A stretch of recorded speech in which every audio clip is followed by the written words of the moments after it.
Well, here we are, nation's capital for the 2017 SUMMERofATHS Grand Prix. It's the first meet here for a chance to qualify some athletes to the 2017 World Championships in London and the IPC World Championships also in London. We're going to be joined on the stream by Ben Offerins. He's an Olympian 2012 400-metre runner, works at Athletics ACT. We've also got Kelsey Lee Roberts joining us up in the box and plenty more. It's going to be a cracking event. We've got the para-athletes, we've got the able-bodied athletes, and I think we're going to have an awesome day and get ready to watch some streaming.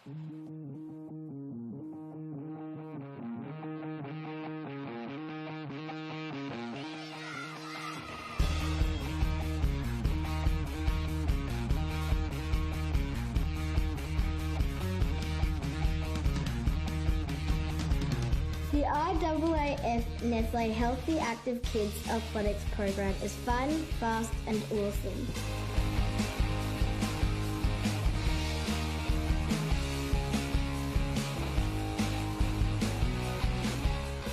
It's an action-packed program filled with activities for all abilities from 5 to 12 years old. It's fun, fast and awesome.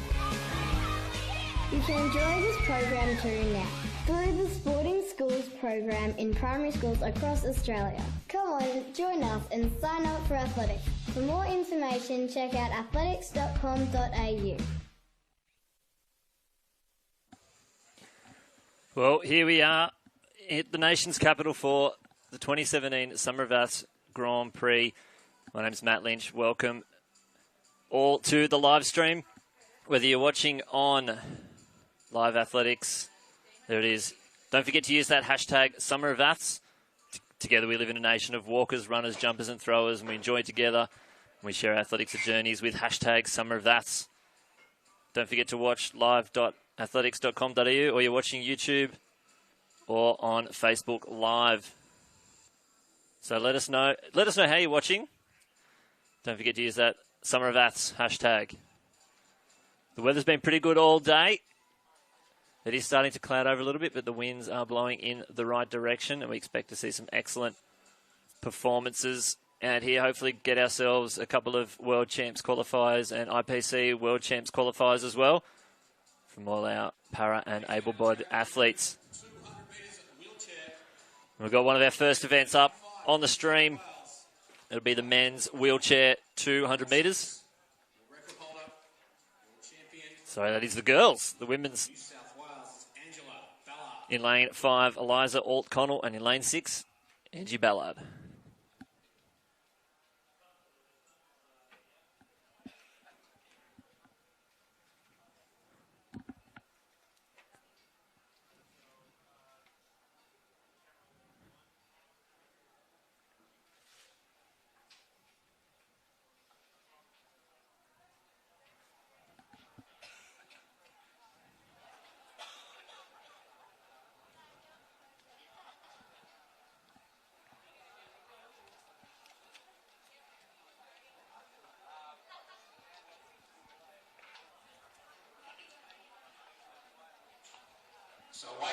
There they go now on the inside. Eliza Alt-Connell, she's T54 from New South Wales. On the outside, Angela Ballard, also from New South Wales, T53.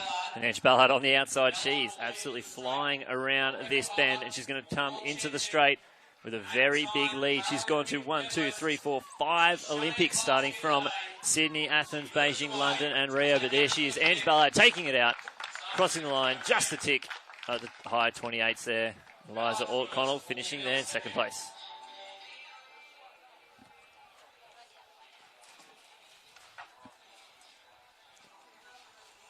We see the win there, plus 1.0. We'll be heading off to another wheelchair 200 metres. We'll follow by our B and C 100s for para and able-bods.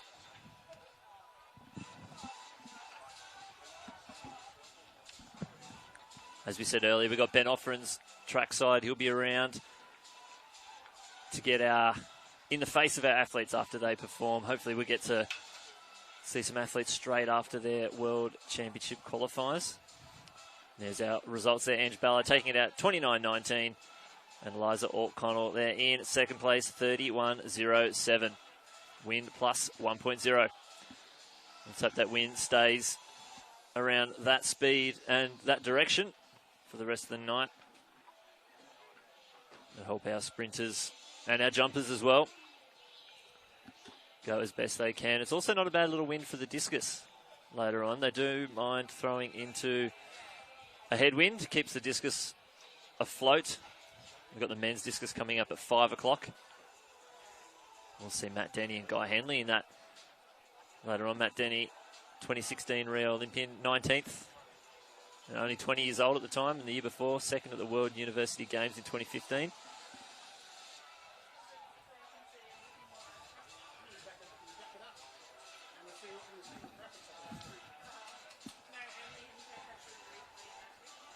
Here we are. Now the start list for the next event on the track, the men's 200-metre wheelchair.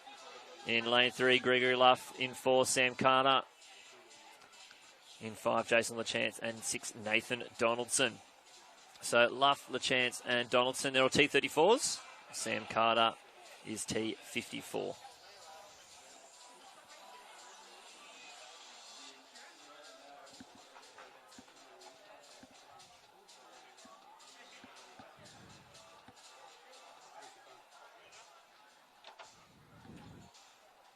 You see the cloud cover. Just getting a little bit dark out there, but when the sun does pop out, it is very, very hot out there, and the sun's been beating down on this track all afternoon, so there's plenty of heat left out there. And I think we should see some very good performances here at the SUMMERofATHS Grand Prix down in our nation's capital.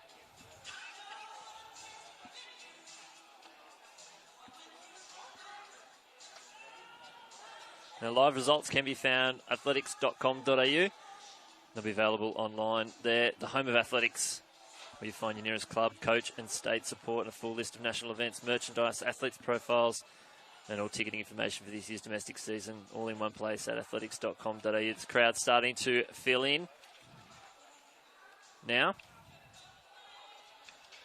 All trying to get nice and close to that finish line. Shouldn't be too far away from the next event, that men's wheelchair, 200 metres. And then we'll be off down to the 100-metre start line for the women's C, the men's C, then the women's ambulant B race, women's able-bodied B race, and the men's open B race. You see in front of us, we do have some triple jump underway that started just a bit earlier in the program. There, just behind their start lines, the 4 athletes in the men's wheelchair 200 metres. And just after 3 rounds, we have a leader, Megan O'Reilly from Victoria. She has a jump of 13.19 currently, so she's in the lead, and then closely followed by Jasmine Fountas with a jump of 12.25. So they're your top 2 so far in this women's open triple jump.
Next event on the track for men's at 200 metres wheelchair. Your competitors in lane 3 from New South Wales is Gregory Luff. In 4, the Queenslander, Samuel Carter. In 5, from New South Wales, Jason LaChance. In lane 6 from Queensland, Nathan Donaldson. And they are competitors. Event number 7. So up now. They're ready to go from 3, Gregory Luff, 4, Sam Carter, 5, Jason LaChance, and 6, Nathan Donaldson. So it's New South Wales, Queensland, New South Wales, Queensland.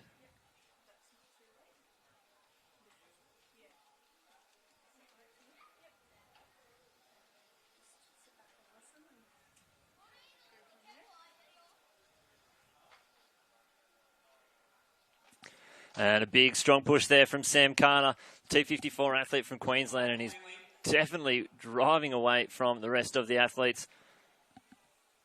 As you see Sam Carter now winding around the bend. Nathan Donaldson on the outside, pushing very hard as well, and he'll lead into the straight of the T34 athletes. Sam Carter, T54, just a tick there under 25.5. Coming up very fast is Gregory Luff. Nathan Donaldson will do enough just to hold on. And he'll take out the first of the T34s from Gregory Luff and Jason LaChance. Also there, a big win to Samuel Carter from Queensland.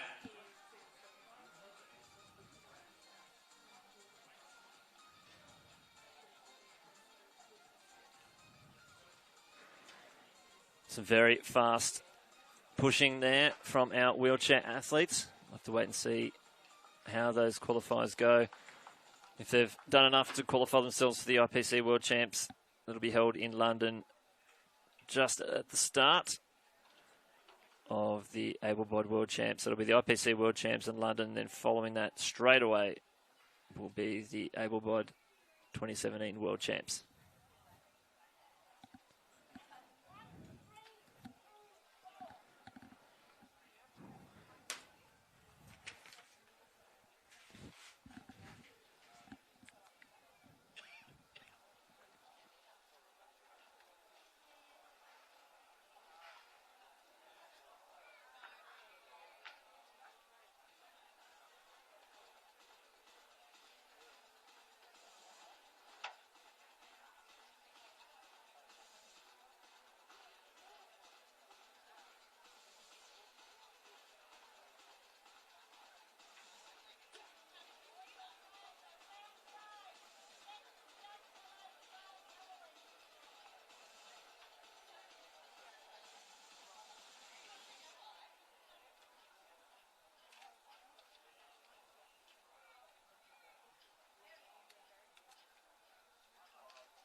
Results here in the men's hammer throw. First place, Matthew Denny, 69.50 metres. Second, the Victorian Jack Dalton, 63.98 metres. And in third place, Costa Kasparis from New South Wales, with 60.15 metres.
Well, now I'm joined up here in the commentary box by our man about the grounds. He's not about the grounds at the moment, though. He's sitting down next to me. Ben Offerins, welcome to the live stream. Yeah, thanks, Matt Lynchy. Yeah, I've had a bit of a break from down on the field. I'll be back down there a little bit later, but it's nice to come up here in the box with you, talk about these 100 races we've got coming up, which I'm pretty excited for. We've got some pretty good quality fields here, a couple of internationals, which I'm looking forward to watching. And I think we're going to see some action on the track today. Yeah, it's good to have this kind of depth, to have these C races down here. Obviously, there's the start list for the women's C.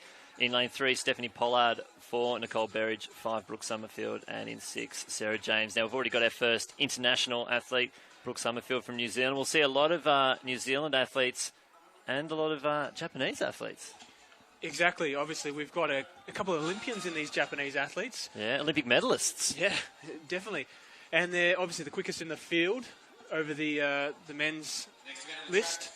So we've got guys that are looking to go sub-10, which if we see that here in Canberra, obviously I don't know my history amazing, so don't quote me on this, but I don't think we've seen a sub-10 race here in Canberra before. So if we get that here, I think that'll be pretty amazing. I reckon we can do a bit of a look-see up, and let's have a look.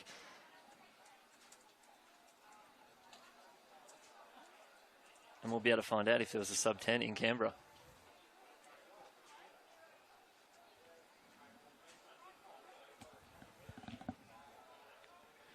Yeah, it looks like Ben Johnson, 10 flat, so we haven't. No, we haven't, and we might see that today. Even if it's windy, I don't care. There we go, off and running. Sarah James on the outside, out of blocks very well, but Nicole Berridge from New South Wales now. The Athletics East athlete, she's pulled herself into the lead, getting challenged by Pollard. Very close. Might have been a little bit of a late dip there from Pollard. It's closing fast. The wind to minus 0.5. Let's hope it doesn't get too much more minus than that. We've seen some positives all afternoon, and we'd like it to probably keep positive, I'd say. Yeah, definitely. Obviously, these sprinters, they're all about the tailwinds, and rightfully so. You want to come out here, and every sprinter wants to run fast, and to do that, obviously the wind aids that ability to run super quick time. So hopefully we do see the wind turn back around. As you said, most of the day it's been the tailwind, so sometimes you get those anomalies where it might get a minus every now and then, so I wouldn't be too worried about that. So I think the other athletes, we're still pretty confident that they'll get some tailwinds for the rest of these hundreds. Exactly, and as we were saying before, Ben Johnson, 10 flat. It's probably the fastest time we've seen at the nation's capital. That was in the 1985 World Cup. Coincidentally, that is the Japanese record, 10 flat. Ooh, if we see a Koji Japanese record here on the ACT track, I think that'd be fantastic. There's a lot of Japanese media about today. They're pretty excited about this one. They've flown a few media guys out to actually watch this race. So there's some anticipation around the Japanese media. They really think something's going to happen here. So if we can put that on and they can go sub, I think that'll be pretty special to see. Yeah, and unlike a lot of the internationals that we might see out here where they're kind of in their off-season, the Japanese athletic season kind of coincides with our season as well. It's maybe just a month later, 1 or 2 months later, so they could still be in that early season form, but they should be really starting to pick it up. Yeah, definitely. As you said, obviously that month later, they're usually kicking off in May. May's a really strong period of their season. Both yourself and I have been over there. We've had a couple of races in Japan. They do put on a great circuit over there. So if you're aspiring athletes, you want to go do some international races, we definitely recommend the Japanese circuit. It's definitely a good one to get involved with. Need to do your wrist exercises. They do love an autograph. They do. You will get mobbed at the stadiums. They love the foreigners, which is fantastic. You know, it's good to see that they really appreciate the internationals coming out and competing against their own homegrown athletes. So we will see in the centre of the field, lane 5, Ryota Yamagata, PB of 10.03. He did that at the All Japan Business Group Opposition Championships. Jeez, that's a tough one to say. 25th of September, so that was actually after Rio. He's the 4th fastest all time. So it's a bit of a logjam at those close to that sub-10. So Koji Ito's got the 10.00. Yoshida Kiryu, we'll see him in the B race. He's got a 10.01. We've also got Nobuharu Asahara, 10.02, and then Ryota Yamagata and Shingo Suetsugu at 10.03. So there's a few athletes up in that. A few athletes just under 10.04. Yeah, definitely. Obviously, we do have the Japanese athlete in there, but I'm got a sentimental favourite in this one. Big Eddie Nikita. So obviously there, the guy from ACT. You can see up there, there's the lane draw. Ryan Bedford, Nick Bate, Jonty Flotman, Ryota Yamagata, Edward Nikisha, Jinsu Jung, and Scott Walker. So yeah, give us a little. We've got a bit of time here. Talk us through Edward. Yeah, so Big Eddie's been one of our top junior athletes for a couple of years now. He's really come on pretty strong over the last two. For those who aren't familiar, his father's actually Gus Nikita, a New Zealand sprinter. He actually holds a national record at 10.11. He did that at the 94 Commonwealth Games in Canada. So he's definitely got some good pedigree in him there. Yeah, certainly does. Mate, if we see him, hopefully, do you know where his allegiance lie? Do they lie to Australia or New Zealand? He's all about it. He's all about Australia. Excellent. You know, he's a proud ACT athlete, and he loves wearing the uniform. And we'll see him obviously later in a couple of weeks at Nationals in our ACT uniform. So I'm looking forward to that. Excellent. So here we go. Keep a big eye on lane 5, Ryota Yamagata. We'll see him again in the A race, but good to see them having a couple of cracks out here tonight.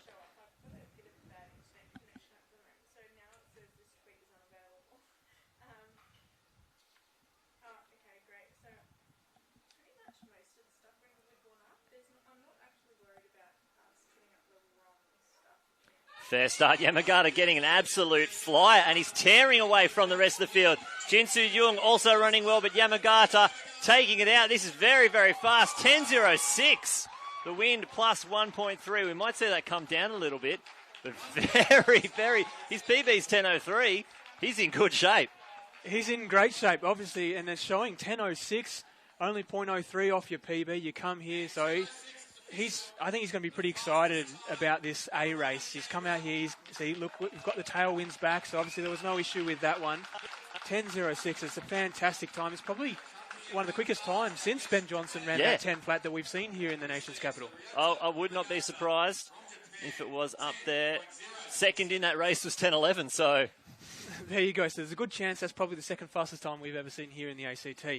And obviously it's fantastic to witness this. And you see him, you get away so well. Great start. And he really powers away and has a good drive phase, and then gets to his point where he really lifts and runs away from it here. And he starts to extend away from the field.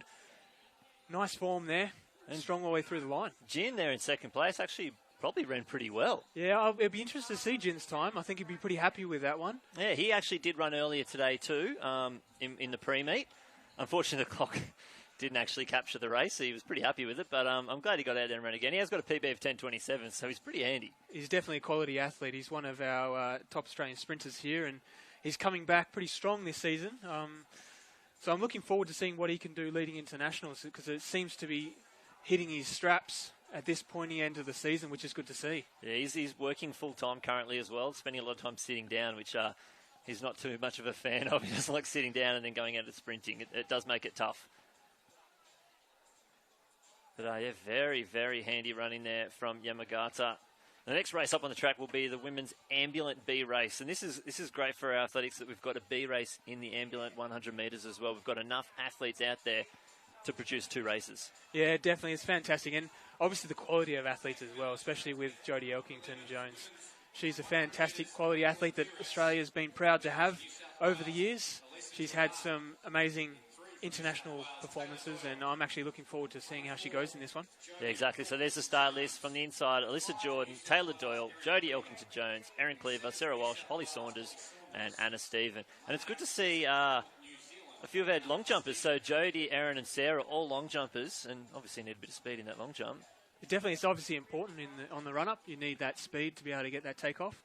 And the interesting about these para races is obviously it's not the first person who crosses a line that wins. Obviously the times and performances get put into the MDS system, and we work out percentages based on the world record. So obviously we'll have to wait a little bit for the results to come out. Yeah, it looks like we're missing Sarah Walsh. So that would be that spare lane there. So on the outside will be Saunders and Stevens. Inside Jordan, Doyle, Elkington-Jones, and Cleaver.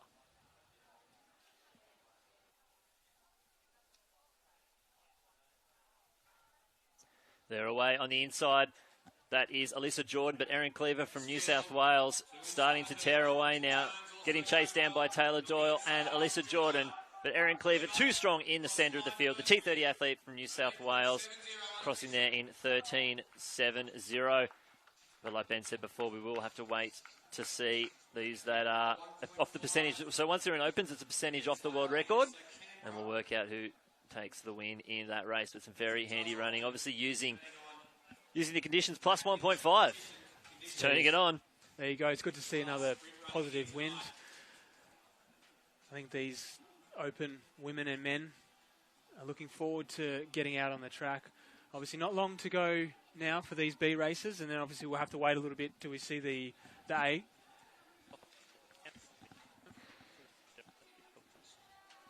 Very handy running. Be nice to see some of the results. Hopefully they'll come across soon from that C race, but we'll have the women's B race up very shortly, and we might see we've got a few World Junior representatives out here in this next race. Yeah, it's good to see another couple of internationals.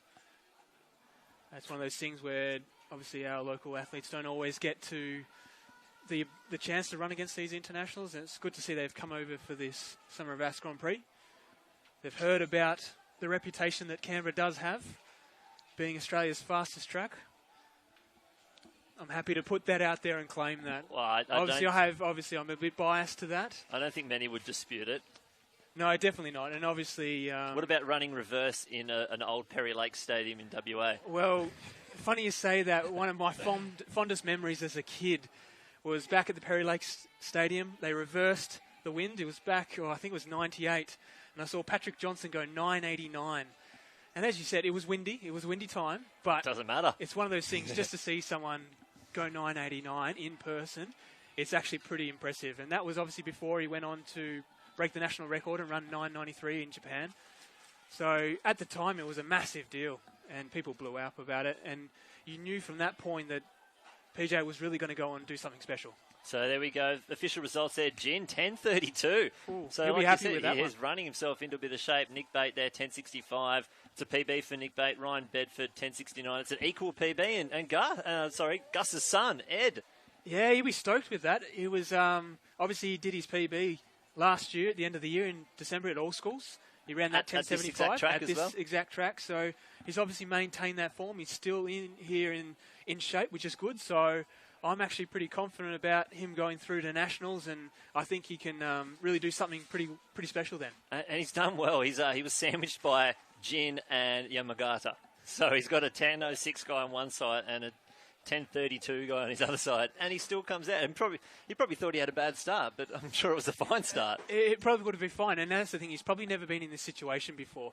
Obviously, he does a lot of our local runs here, and he's one of our top guys, so he's always in that first or second position in his 100. So it's probably good experience for him to come out here and be in between Jin and the Japanese athlete and really have those athletes get away so quickly at the start, and he has to obviously focus on his own race, and he was obviously able to do that. Exactly, and you can see there on the start line, it's the girls in the B.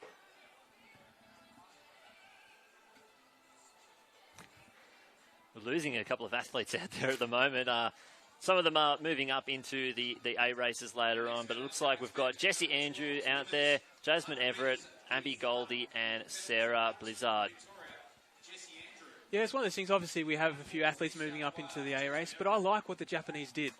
They know the track's fast, they know the conditions are good, and they've gone out, run the B and C races, and there's still enough time, plenty of time for the A race to go back into the sheds, rest, relax, maybe have a rub, and then come back out and run fast again later in the program. Yeah, have that heat and final mentality, but obviously it's just the B and C races. So you'll see the A race will be much later in the program, around 6 o'clock, so they've still got an hour and a half to go. We'll see another one of the Japanese athletes come out in that B race very shortly. But here's the women's B race from the inside. Jessie Andrew, Jasmine Everett, Abby Goldie, Sarah Blizzard.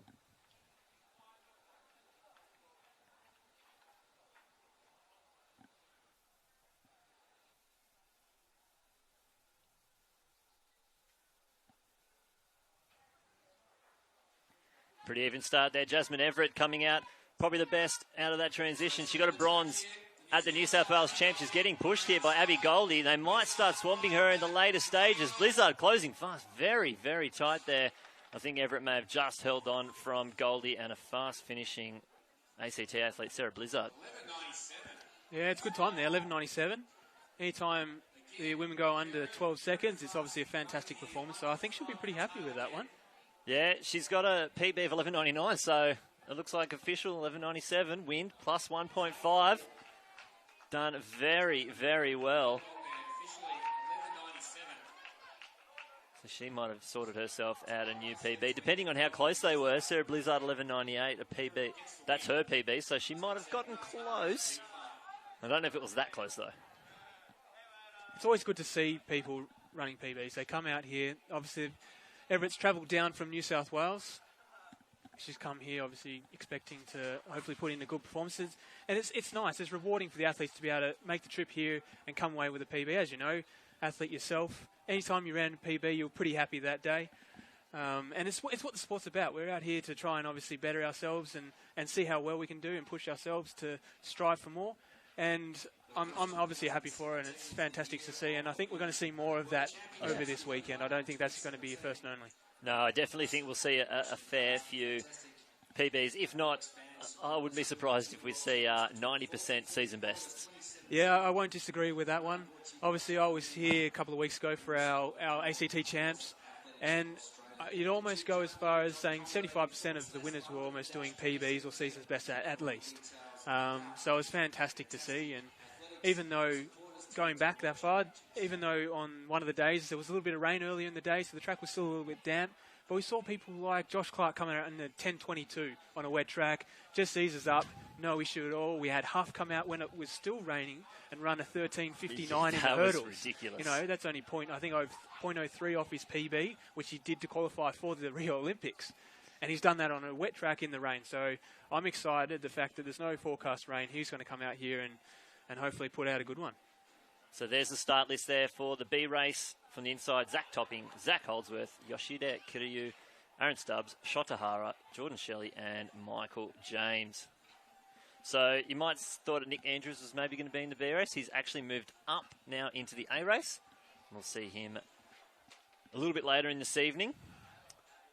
But probably keep eyes on Yoshida Kiryu in the centre of the field. Back when he was 17 going on 18, he, in a very nice pair of pink splitties, ran a 10.01 as a young star. He actually got a bronze medal at the 2014 World Junior Champs in the 100 metres, and obviously with Ryota Yamagata and a couple of other guys, got a silver medal at Rio Olympics in the 4x1. There you go. It's always nice to see people going fast in a pair of splitties. Exactly. You know, splitties, they're very underrated in the hundreds, but Trayvon Bromell, he wears them.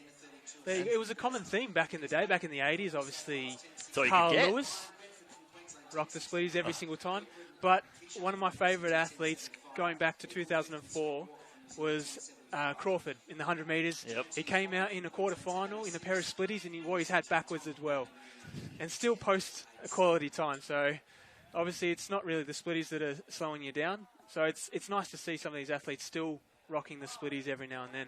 Yeah, exactly. And obviously it's a lot more relaxing wearing a pair of splitties, I find, and these guys just going through their heats. We'll see a couple of guys, Kiryu there, he's in the splitties. A few of these guys have set their PBs at this track. So Zach Topping from New Zealand. Zach Holdsworth, 10.49, he ran that here, I think it did during the ACT Champs. Aaron Stubbs ran his 10.23 here at the Canberra Grand Prix.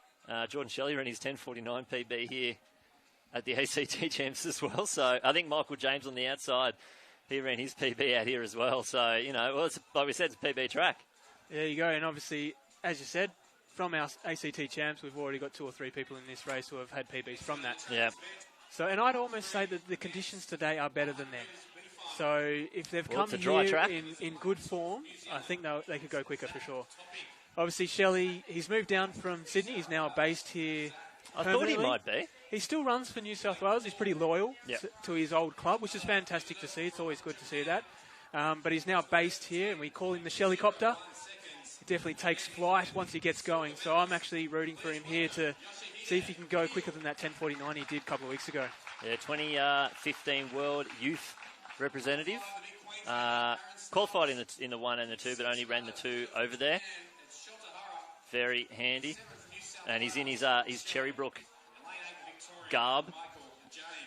see a couple of New South Wales clubs there. Illawong getting worn by Zach Holdsworth, and the stripes of Omac.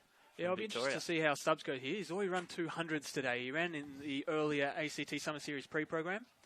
So he's got 200s under his belt already, so we'll see how he goes. Yeah, third 100 in probably 3 hours. It's be tough neurally, but Ryota Yamagata did set the standard early with a 10.06. What can Kiryu respond with?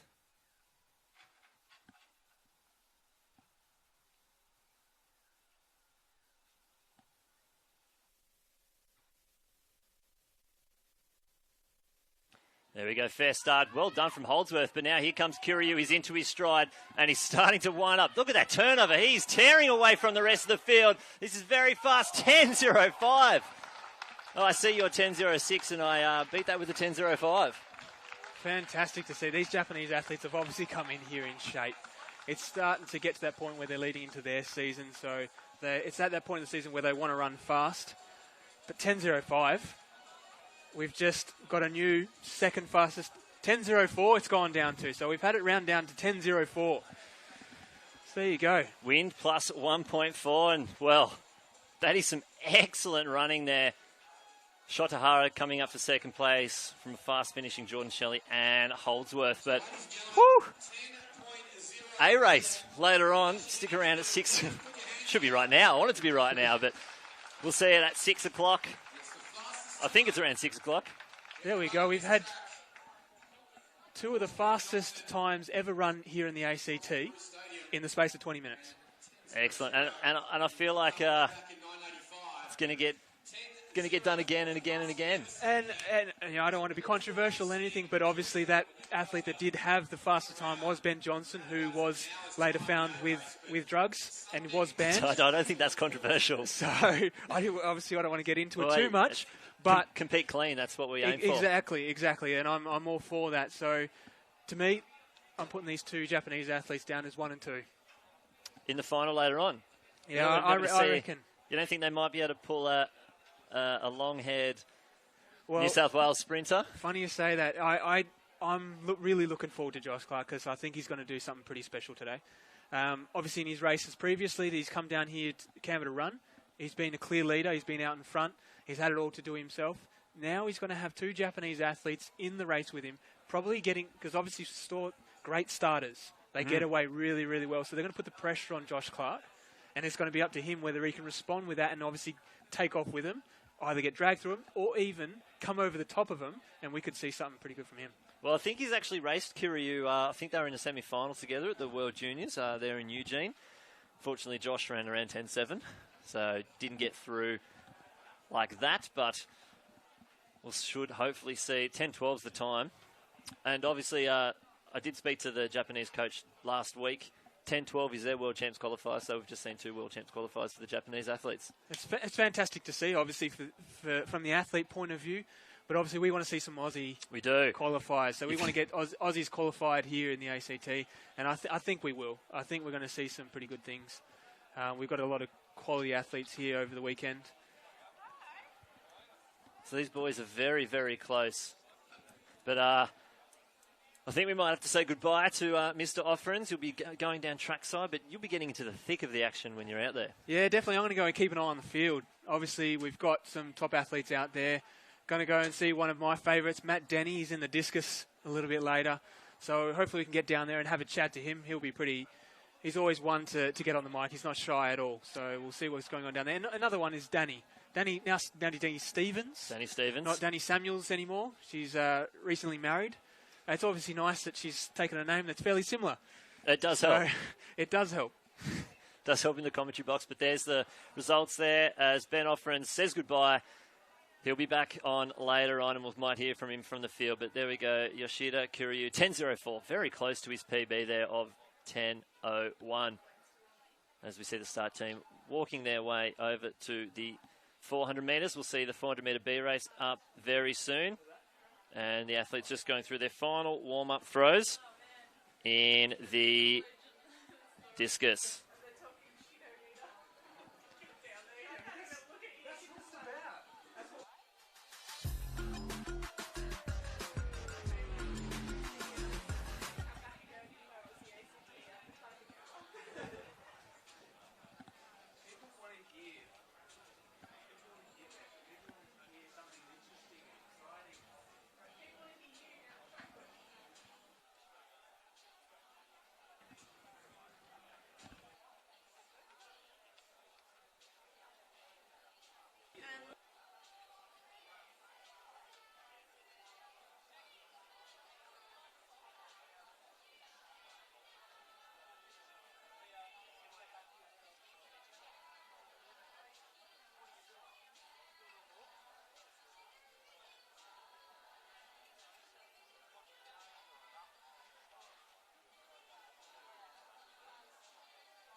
Now, as you see, we've got the shot put. That's the seated shot put. That's Mick Faulkner out there at the moment. We've got the women's shot put warming up and the men's para and able-bodied discus. But joining me now, taking the warmed-up seat of Ben Offrens, we've got Rio 2016 javelin thrower, bronze medalist from the 2014 Commonwealth Games, Kelsey Lee Roberts. Welcome to the live stream. Yeah, thanks for having me. Ben's going to be a hard act to follow. Well, he got lucky. There's a lot going on at the time, but we'll be able to have a chat. Talk us through your experience over in Rio. Yeah, Rio was interesting and lots of fun at the same time. What can I say? It was a bustling city. People were very friendly, and obviously when you've got a major championships or a games on, there's always just so much happening, and the atmosphere is always so lively. So it was a great place to be. And yeah, the competition itself didn't quite go to plan.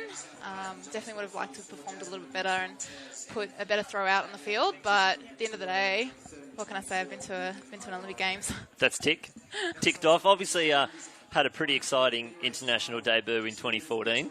Yeah. At Glasgow. How did that, obviously, the experience, it's probably not as big as an Olympics, but performance-wise?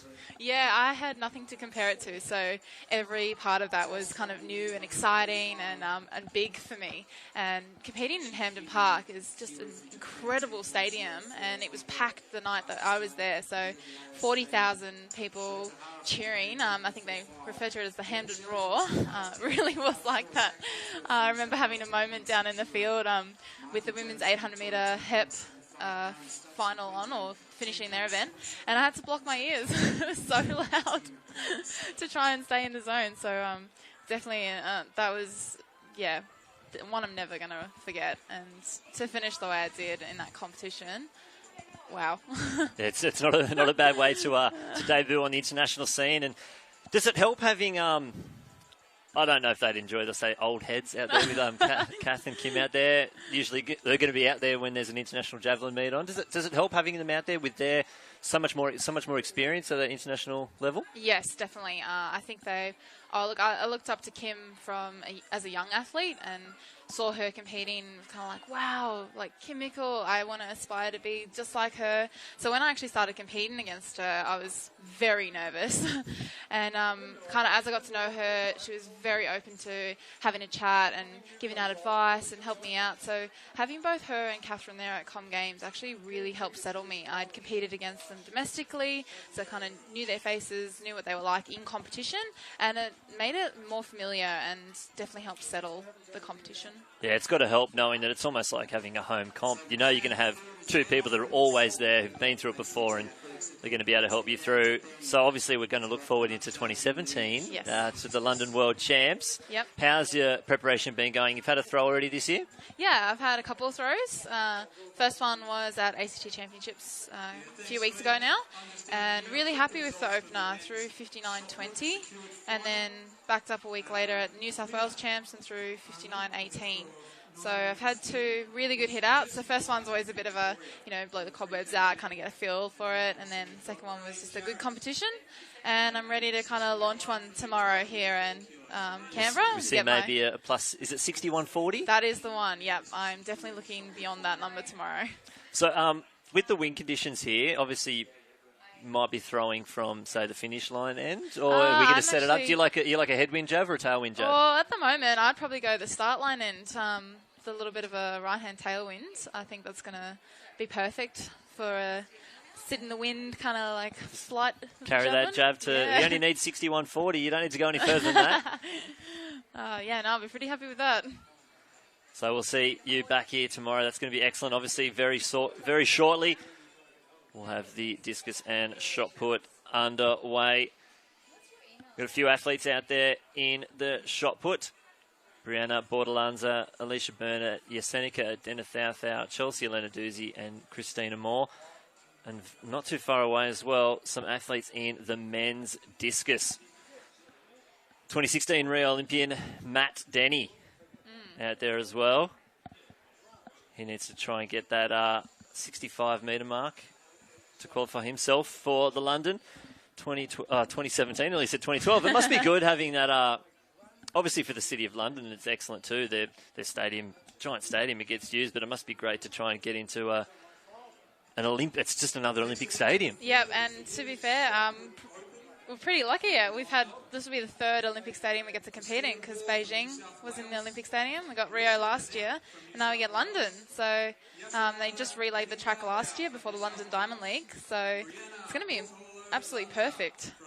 How much does the surface? Do you look at a surface of the runway for javelin? How much do you think that plays a part? Look, it just depends. We train on a Mondo track, so I would always prefer the Mondo. It is a little bit quicker, so yeah, the Mondo tracks it's preferable. Rakuten, it's just a little bit slower, so it could change the timing a little bit. But if you get some practice out there, you do a few run-ups, you have a throw on it, generally you can sort yourself up, and it's okay. That's not too bad. So not too bad. So you'd be going from Sydney is Rakuten. It is. For nationals. Yeah, so I've had a throw on that, as I said, New South Wales Championship, so I've kind of got a feel for it. And obviously we've got the warm-up track as well. Yeah, exactly. So both of those surfaces. But that's depending on where you go, obviously overseas, there's just tracks everywhere. That's it. And some of them are like 15 years old, some are 2 years old, so... Oh, yeah. So some are like weather-beaten. Different areas of oldness and age. But we can see the officials out there setting up the blocks for the next event on the track. That'll be the men's B race 400 metres, set to go in just over 5 minutes. Now, who do you see as maybe being the next up-and-coming women's javelin thrower? Oh, I think we've got to keep a lookout for Mackenzie Little. Yep. I know she's over in Stanford studying medicine at the moment, but... we definitely can't rule her out. She had an amazing throw, I think it was 2 years ago, at Nationals in a qualifying round. She went 57.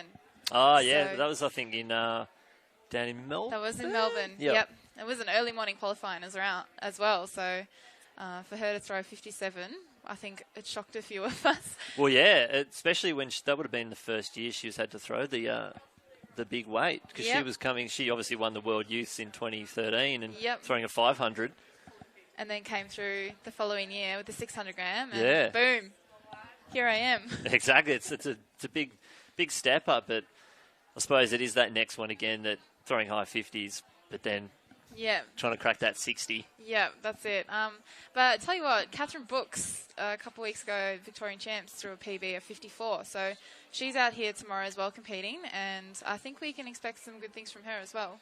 Well, yeah, she's probably following the same trajectory. I know Mackenzie could have gone to World Juniors in 2014, but obviously studying medicine at Stanford, that's pretty time-consuming, I'd assume. I imagine so. I'd say studying medicine anywhere is pretty tough, but over at Stanford, being a student athlete at the same time as well, I'm sure the demands would be tough. And hopefully once she's Dr. Mackenzie Little, we might see her throwing some jabs. Yep. But, I think it'll make qualifying for Com Games next year interesting. Hopefully we have Kim and Catherine still in the running with myself, and then the younger girls coming through and, nipping at the heels. That'd be nice for women's javelin in Australia. We might have instead of just the three of you, maybe get some more over that qualifier. And obviously a home Commonwealth Games, everyone's going to want a piece of that. Yeah, definitely. Sure. It'd be nice to see what the qualifiers are soon. They might. One day they'll come out. We'll get them and we'll see them, and we might be able to backtrack some of these performances, and the standards might start, or they might have already started already. Some of you might have already qualified. Oh, who knows? Could be 59.20. Yeah, and you've already got it, so you're covered. Woo. We'll just have to wait and see. But yeah, the home Commonwealth Games.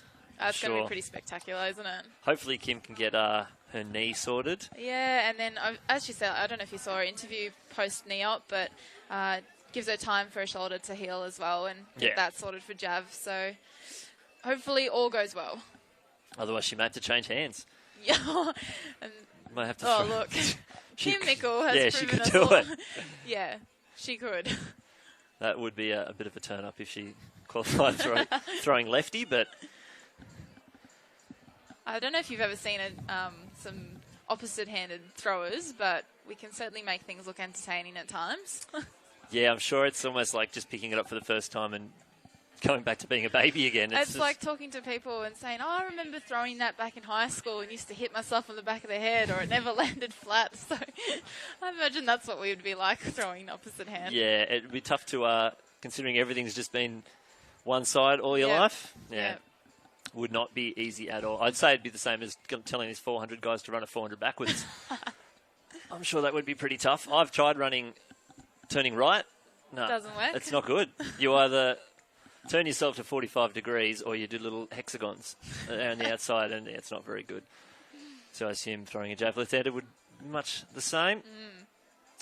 About to step in the circle. That's Alicia Burnett. She's a heptathlete. We'll probably see her in a fair few events. She's down to do the high jump that starts at 6 o'clock, so she's following her heptathlon schedule.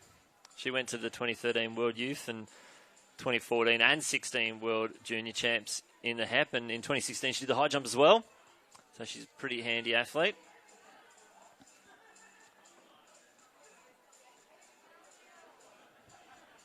Next event on the track is event 21, the men's 400 metres at B final. All competitors in lane 1 from the ACT, Adrian Plummer. In 2 also from the ACT, it's Matt Walters. In 3 from New South Wales, it's Richard Haggie. Lane 4 from New South Wales, personal best of 46.29 seconds, Louis Stenmark. Lane 5, the Queenslander, Jamari Sanderson-Malera. In 6 from New South Wales, Ian Halpin. In lane 7 from the ACT, Steve Hocking. Men's 400 metres B final.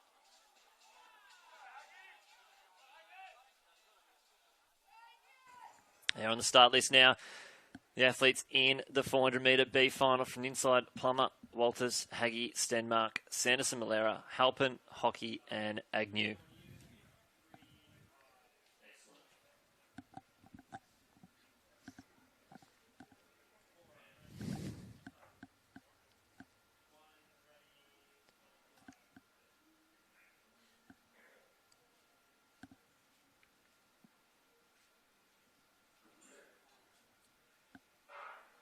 So from the inside, Off and running now. 7 athletes out there on the track. Jamari Sanderson-Malera from Queensland having the best of the starts. He's gone past the shoulder of Ian Halpin. Stenmark in the red, and Haggie trying to follow him down. Stenmark made the final at the 2015 World Youth Championships with 46.29. Very fast as a 17-year-old. Unfortunately, this time last year, he did tear his hammy in this race, so he's only just working his way back. Sanderson-Malera there in the dark singlet will lead the field into the home straight. Stenmark on his inside, Halpin on his outside, and Haggie as well. But Sanderson-Malera from Queensland starting to pull away from the field. He's got a 48 low PB. This could be very, very quick. 47.85. Very exciting. That's his first time under the 48-second barrier, and he is pumped. take out the men's 400 metres of B final.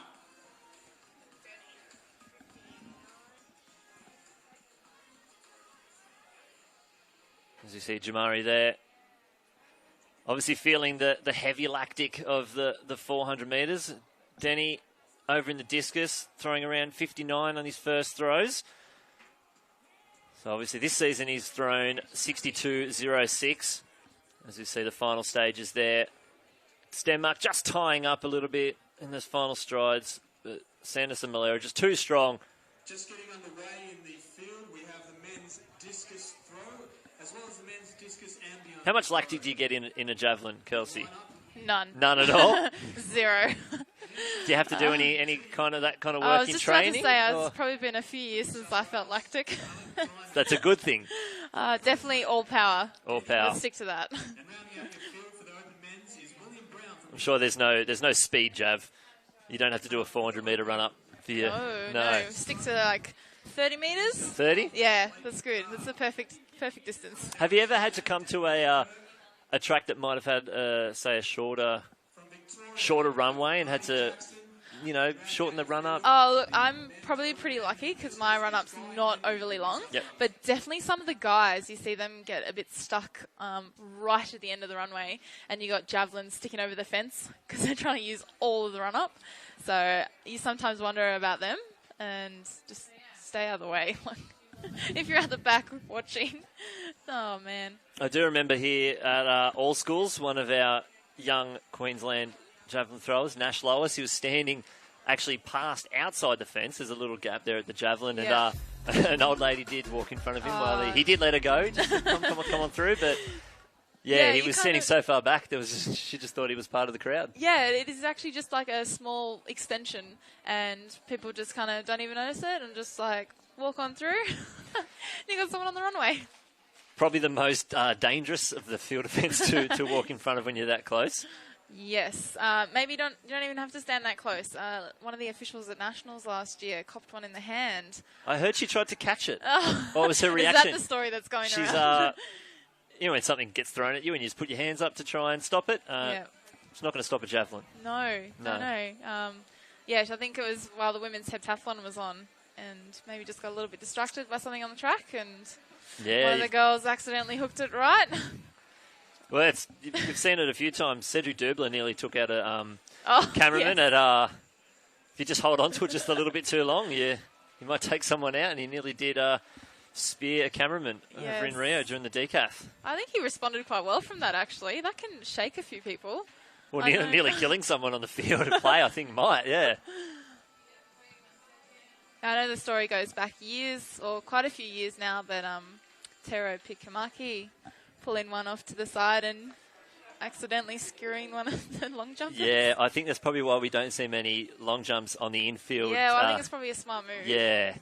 It's you don't want to be, while you're doing long jump, you don't want to have your eyes in the back of your head while this javelin's getting No. thrown. And when they're going 80 plus metres, and Taro can throw up he's to at 90, 90, yeah. yeah. So you don't know where you're safe. And you have no control once it's out of your hand. No, Like, it it's, is- it's gone. It's throw hard first, aim second, I'd assume. So, yeah, he's just trying to get it out there.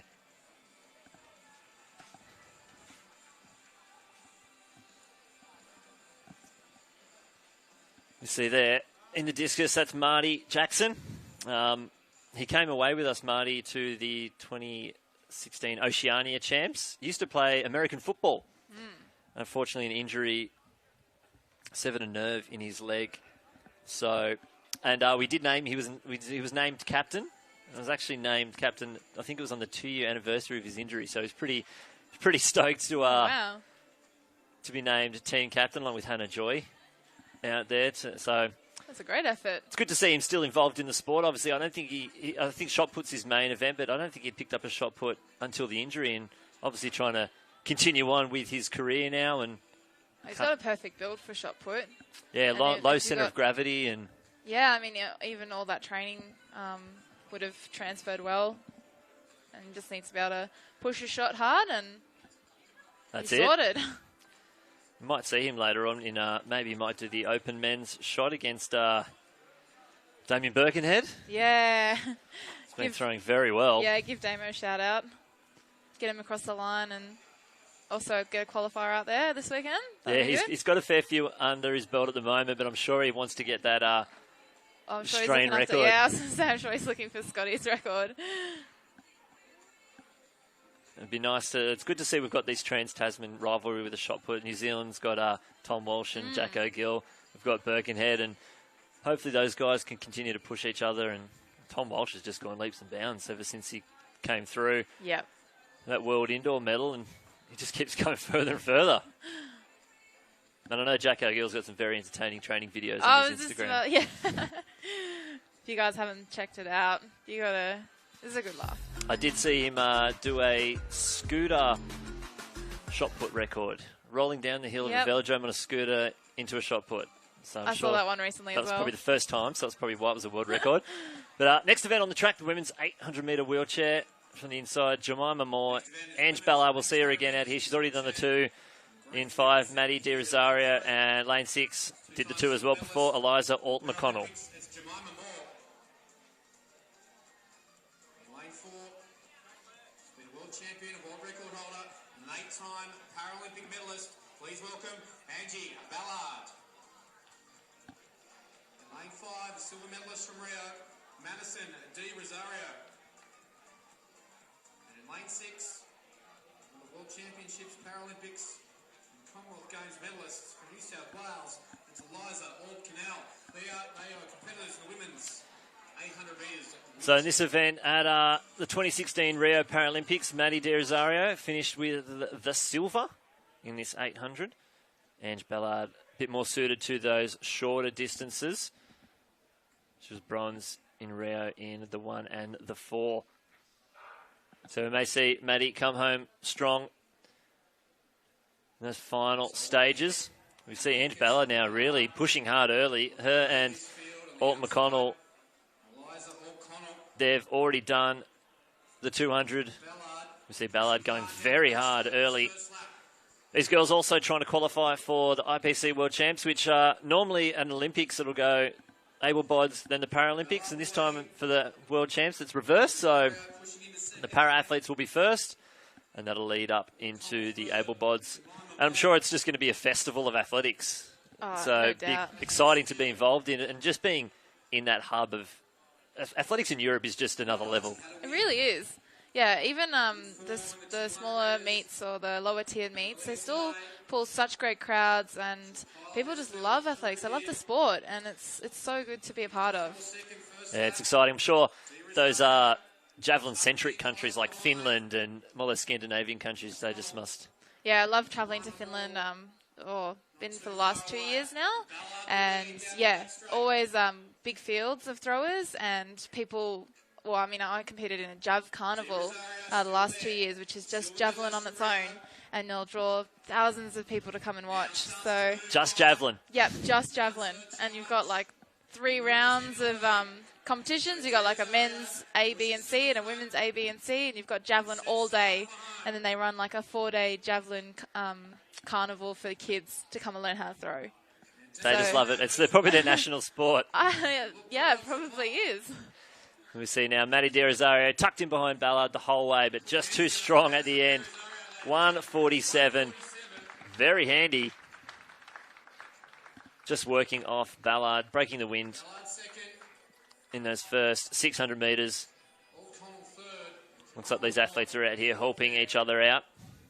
So Ballard set that one up for De Rosario. Here in the women's 800 metres wheelchair.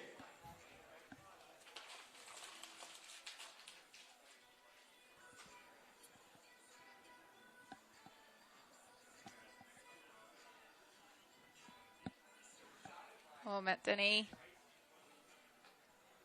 Getting out close to that 60-metre mark there. So results from the big final of the men's 400 metres. First place from Queensland. Murray Sanderson and Malera. 47.85. Lewis Stemmer from New South Wales. 48.36. Ian Hapland. Not too sure what that wind's doing now since the those hundreds have finished, but the sun looks like it's starting to peek through again. It was looking a bit daunting earlier with the cloud cover. It's supposed to clear up a lot tomorrow, so I'm sure tomorrow will be pretty perfect. Sounds good. I'll take it. So we just had the women's 800-metre wheelchair now. We'll have the men's 800-metre wheelchair. We'll see some more familiar faces. They've already done the 2 as well. Looks like it was a 58.25 for Matt Denny in round 2. Okay, he needs to get it right up there. 65.00. So he's got himself a PB of 65.37. So he made a couple of trips to America, Danny, last year to chase that qualifier, and obviously he had some was big throws over there. It's well worth it. Yeah.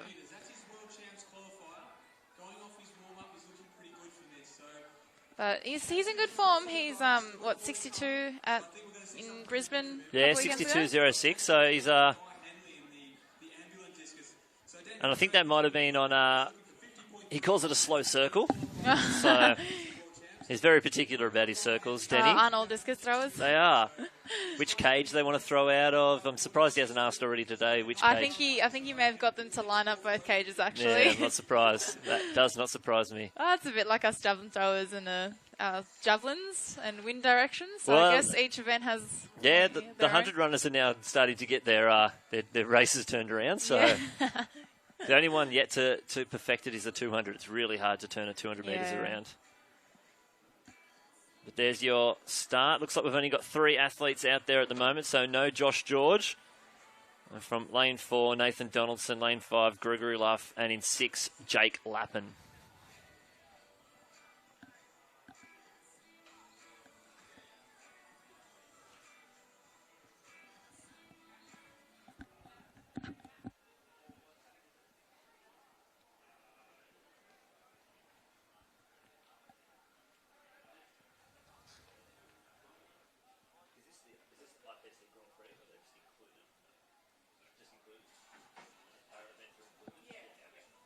Next event on the track, it's event 23. It's men's 800 metres wheelchair. Another good field here. 4 competitors in lane 3 from New South Wales. He's won 5 Paralympic medals. This is Josh George. In lane 4 from Queensland is Nathan Donaldson. In 5 from New South Wales, Gregory Luff. In lane 6, another Australian Paralympic representative from the ACT, Jake Lappin.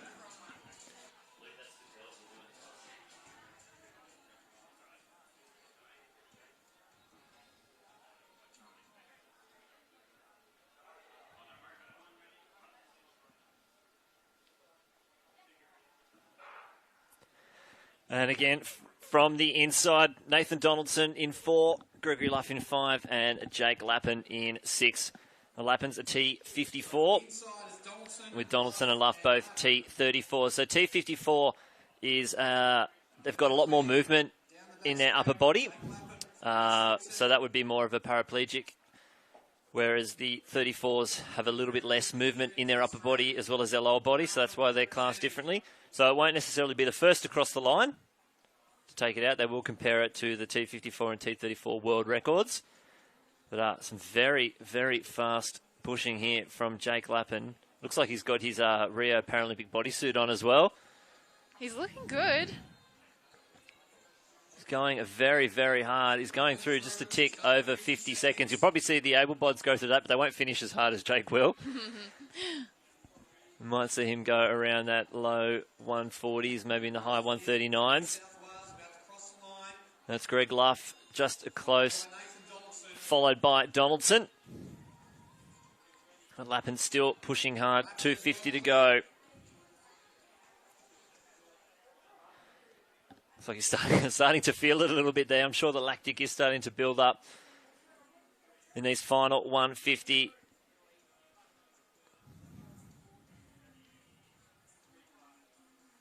Entering the home straight for the last time. Donaldson still tucked in just behind Luff, but Lappin way too strong. There it is, 139.5.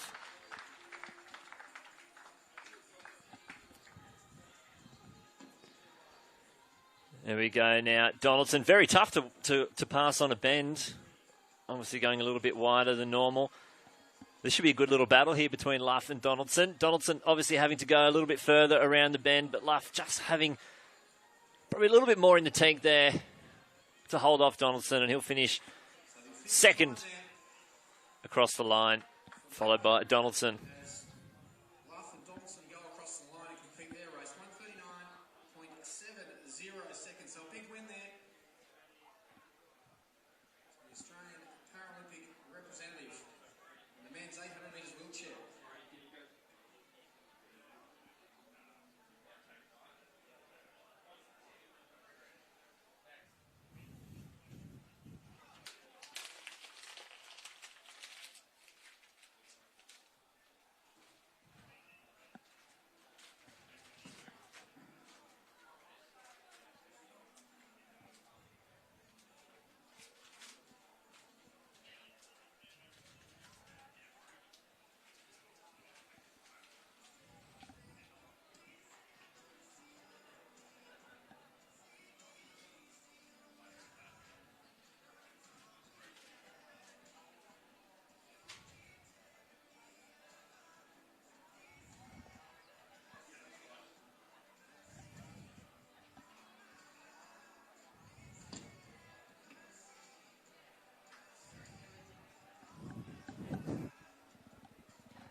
men's triple jump is just about to get underway. We have 4 competitors, and station number 1 representing Victoria, Dennis Finnegan. Station number 2 also from Victoria is Dylan Johnson. From New South Wales, Emmanuel Fakier, and also from New South Wales, Benjamin Cox. The field of 4 on the final men's triple jump open.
So they're getting into the circle. Matt Denny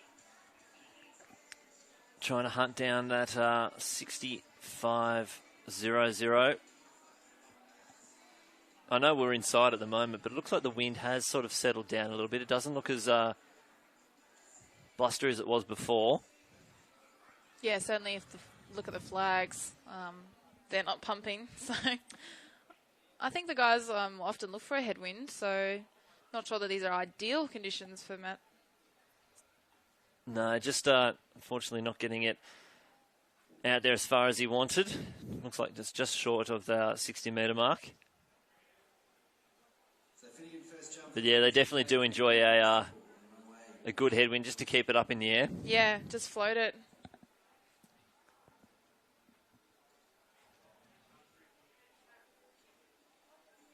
Certainly a consistent start for Matty. Yeah, exactly. And it was good to see Julian Ruck coming back.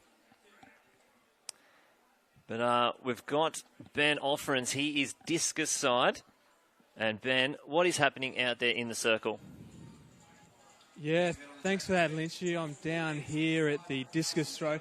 And obviously in the men's open, we've got Matt Denny. He's out here, and in his warm-up, he looked fantastic. He put a couple out there that might have been close to that World Champs qualifier mark. Currently hasn't quite got there, but we can see it's in it. He knows he's ready to do this, and I think the rest of the guys are really getting out here behind him. So I think we're going to get something close to that 65 mark where he needs. 65.00 is the World Champs qualifier, so I think we'll get something good. But obviously also out here, we've got the men's discus ambulant throw, and we've got Daniel Kirk and Guy Henley out here. They're also close to their IPC World Champs qualifier mark. So Daniel Kirk needs 50.39. Currently he's thrown up in the high 40s. And then we've got Guy Henley who needs around 52. So he's also up in the high 40s. So these three athletes are real close to getting their qualifiers. So hopefully we can see something good in the next 3 rounds. Thanks, Lynch. Yeah, thank you very much, Ben. He is in the thick of the action down there, and he'll be our field event reporter starting at the men's discus. And hopefully when the next time we cross to him, he might have some good news. We might have some IPC and World Champs qualifiers. That would be very exciting. Well, that's what we want from the weekend. We do. We want to see as many as we can. It's been a bit light on qualifiers. Yeah, I think, maybe just haven't been into as many comps yet, or maybe people are saving themselves for this weekend and for Nationals. Why not? I'm sure, well, the weather is great for it. And I'm sure we're going to have for a combined Nationals, 8 days of athletics. Oh, it's going to be a big week. I'm actually team managing with the Queensland team, so I'll be there for all 8 days. Yep. And it's going to be You're going to get your fix of athletics, that's for sure. It's going to be a long, long week. It's longer than a week. Yeah, 8 days. 8 days. Whew. So I think that's going to be really good. If we can get the juniors out there competing and then sticking around to watch our opens, you never know, we might inspire a few future Olympians. And it'd be just great to pump up the crowd and have more people just being around and enjoying athletics. Exactly, with a couple of those junior age groups intertwined with the opens. Should be very exciting, but we see Kirk in the circle. He's not too far away from his qualifier. Let's see what he can get out there. Well, it doesn't look too bad. Good. Looks like it could have just snuck over that 50-metre mark.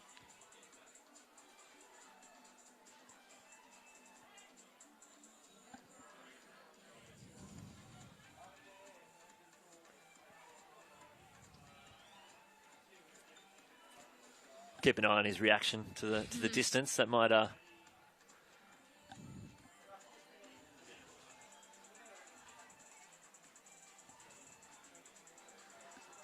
also got the men's triple jump happening in front of the stand here. It's Benjamin Cox from New South Wales. Recently had his first 16-metre jump of the New South Wales champs. Exactly 16 metres 0-0. So if you're going to go and break that barrier, it's a nice way to do it. As we see Marty Jackson there in the discus as well, getting another throw out there. Obviously, he's a little bit more of a shot putter than he is a discus thrower. Yeah. Just going back, looks like Kirk threw 49.54. It's not too bad. He's getting up there. That's getting close. Still the Queenslander, Booten. Leading from Ben Kelly, the Victorian. Marty Cooper now in third place. So they're on 14.35 schedule here. Good conditions for 5,000 metre running. A little warm, but certainly no wind in the stadium. So these athletes will be looking for a fast time here.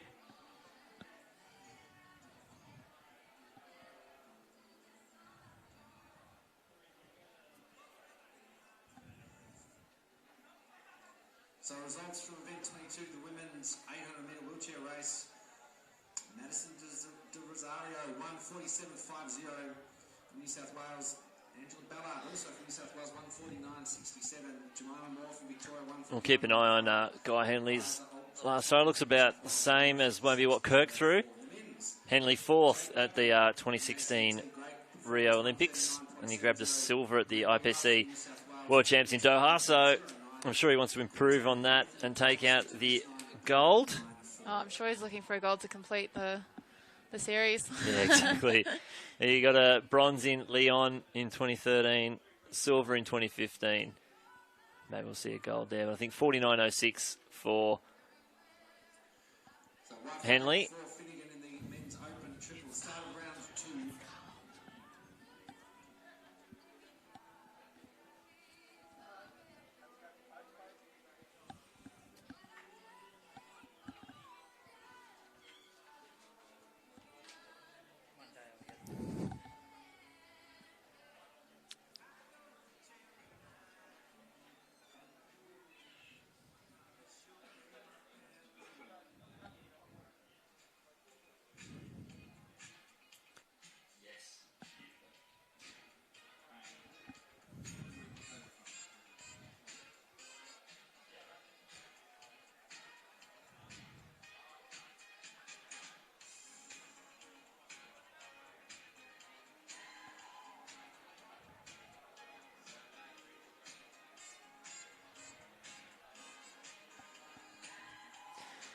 While we've got a short break in the program, we'll cut to a couple of ads. Stay tuned to the SUMMERofATHS Grand Prix here in Canberra.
personal best, that win, that medal. We want that feeling to share the moment. It's like nothing else, that achievement of going faster, higher and further than ever before.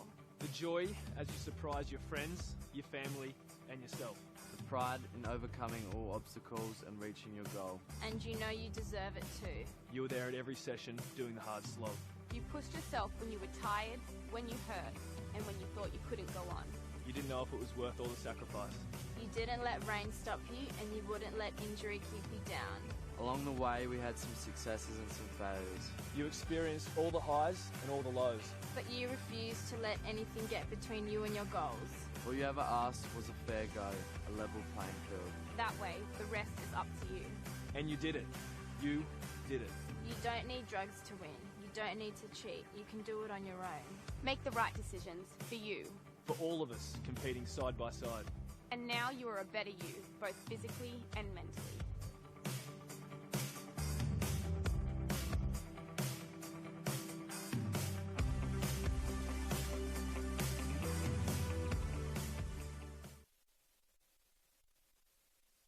New South Wales, good jump. Welcome back to the live stream here at the SUMMERofATHS Grand Prix down at the nation's capital. Don't forget, together we live in a nation of walkers, jumpers, throwers and runners. We enjoy it together, so share your athletics journey. Use the hashtag SUMMERofATHS. Let us know how you're watching, where you're watching.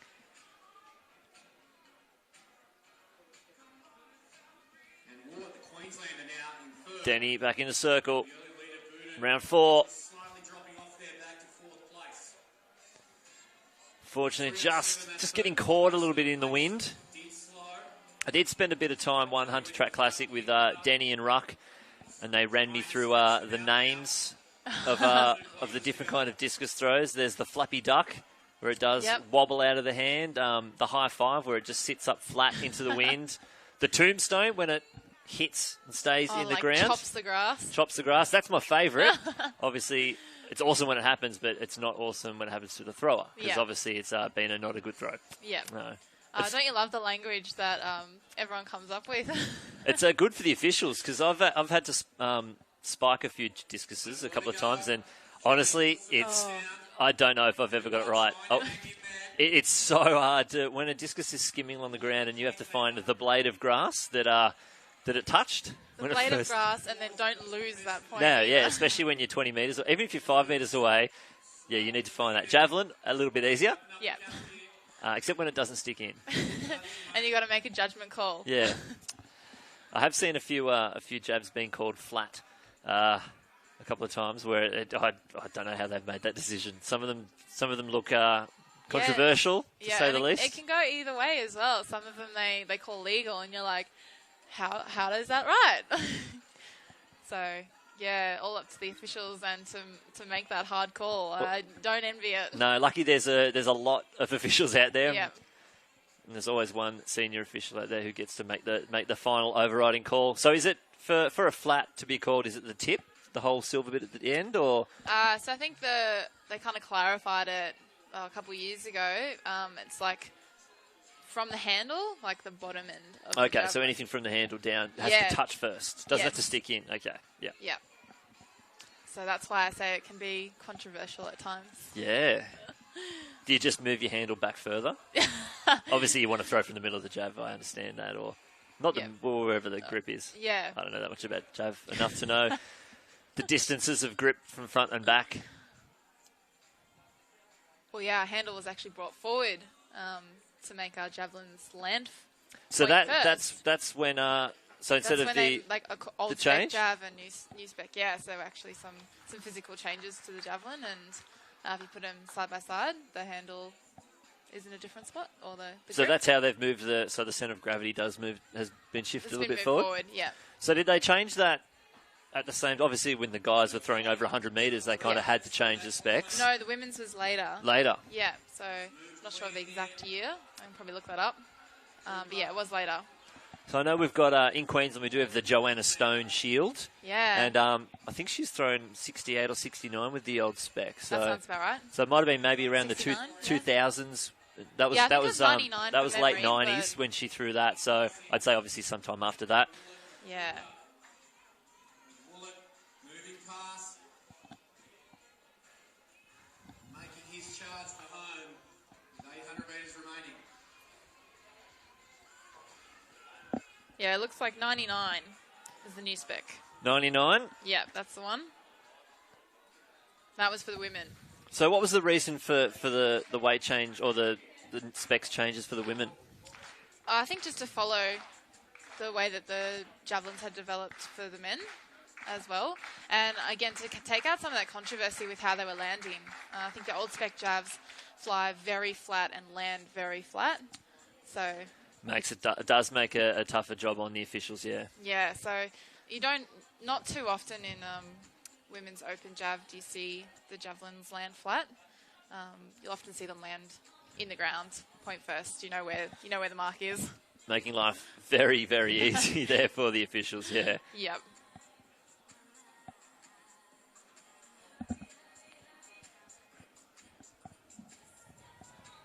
So I'll have to go for Kelly. Guy Henley out into the circle, PB's 14.54. hunting down that IPC qualifier in that F37 class. Fortunately, that might have been a bit of a high five, it looked like. Stuck up in the wind there. Oh, you're in the know now. I'm part of the fraternity of discus. Can't say I've ever thrown I was about to say we need to get you out there throwing one. Can't say I've ever thrown a 2 kilo discus. I know back in Little A's, I used to do the discus as part of the one, long jump, hurdles, and discus. I don't know why, but just thought discus should be a bit of fun. Yeah, you got to have a throw in there. I did make CHS once in discus, I think third at regionals. There we go. Obviously only thrown a 1 kilo, so that was where my career ended. Started and ended? Yeah, started and ended. And here he is, the Victorian. He went to the front, mid-race. Fortunately, we're seeing a fair few fouls here from the Please put your hands together. the triple jump boys. Just having a bit of trouble with that wind. Obviously not being able to get that run up right. Just outside 15 minutes. A strong finish from Liam Ward from Queensland. He will take second. And Marty Cooper moves across the line in third place.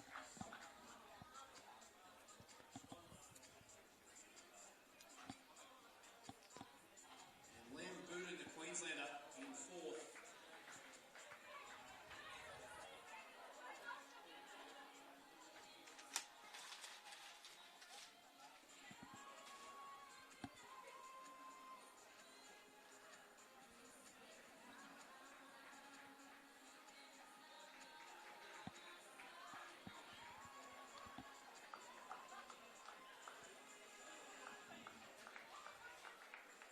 Dylan McQuaid-Walton there across the line in fourth place. And a thumbs up there from the official, 15:01, the official time for Ben Kelly, the Victorian, who takes out that men's 5,000 metre B race.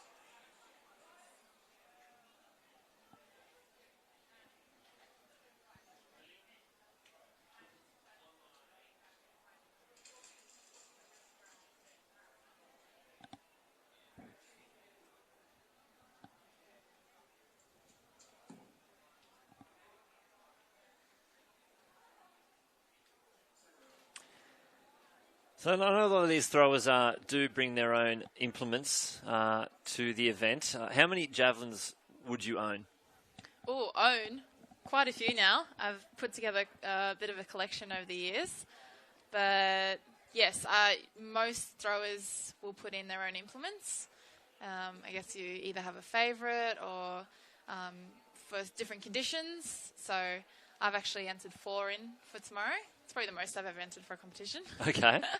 I've got 2 new ones to try out, 2 Nordic javelins. So I'm quite excited about those ones. And then the other one's a bit of a favourite.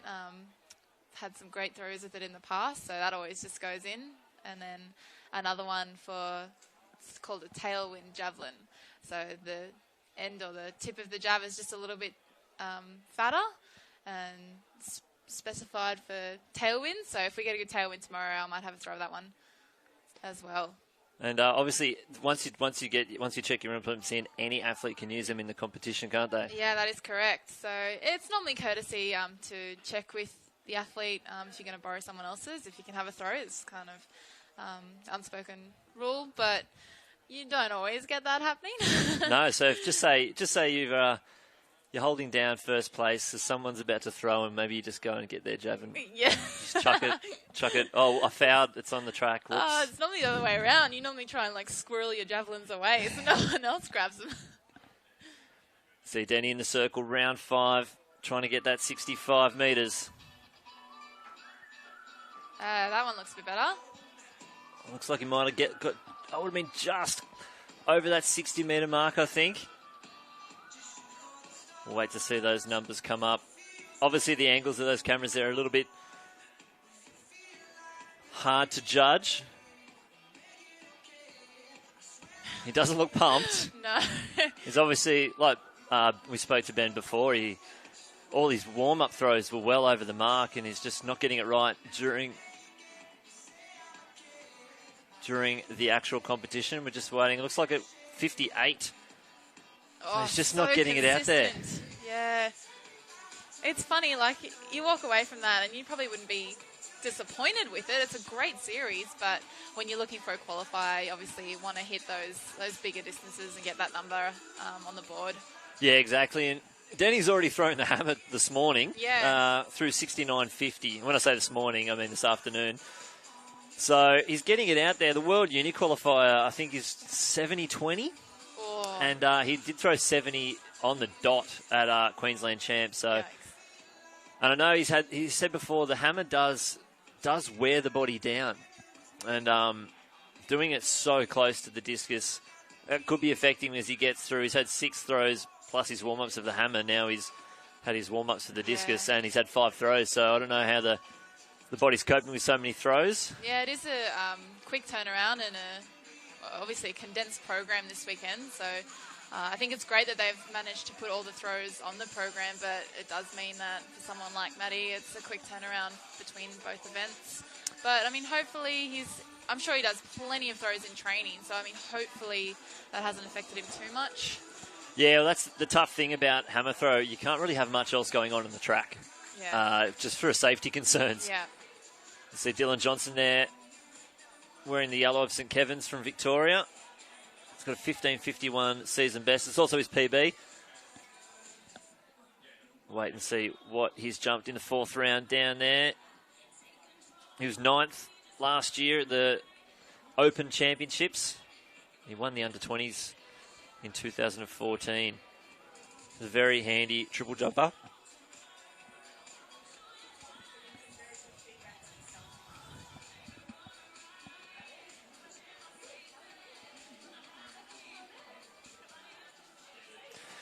Now we've got Ben out there. He looks like he's out there in the discus. I can see those socks anywhere, Ben.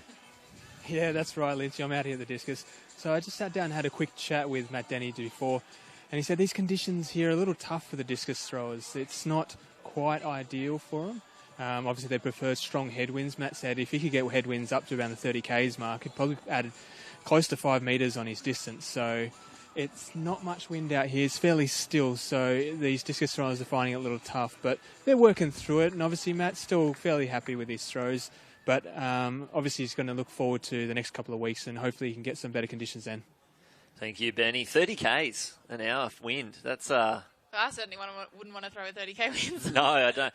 It sounds like you need to be a meteorologist to become a discus thrower.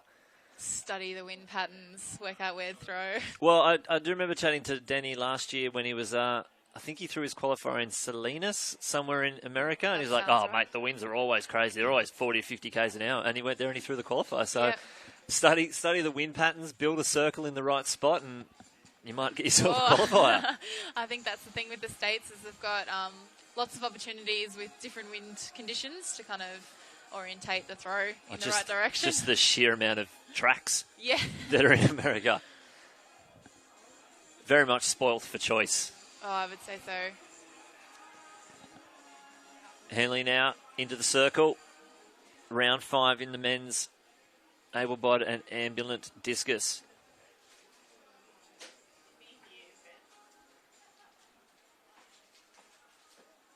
A little bit better, but needs one over that 50-metre mark to get himself that IPC World Champs qualifier.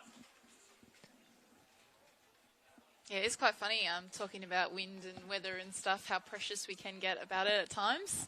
I mean, all those guys are out there in the same conditions, and sometimes you just got to find that next level and pump yourself up a little bit. And how often do we actually get ideal conditions for throwing? So I think when you got them, you take them.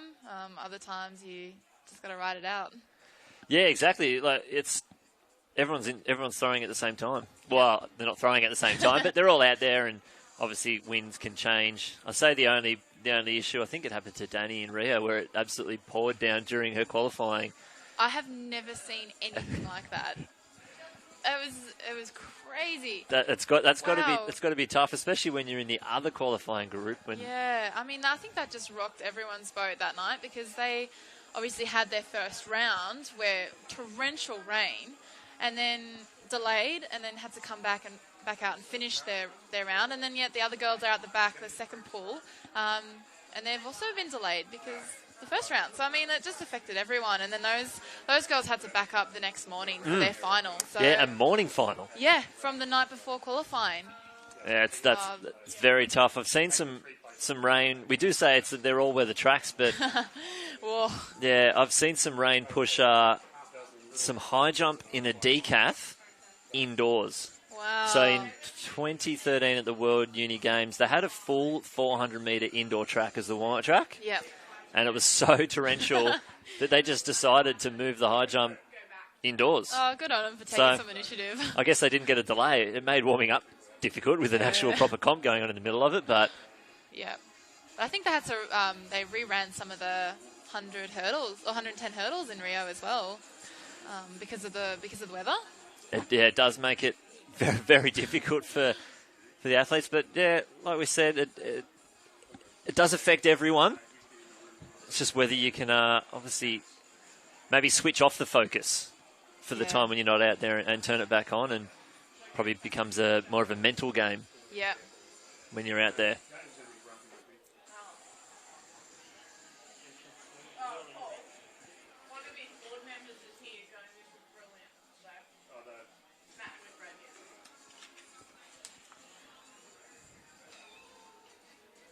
Looks like we've started the 6th round now in the men's discus, and on the runway, Dennis Finnegan,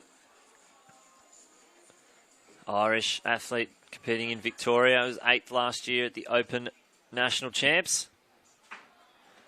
Looks like he's probably just stepped a little bit too far over the board there. Season best 15.23. He's got a PB of 15.55.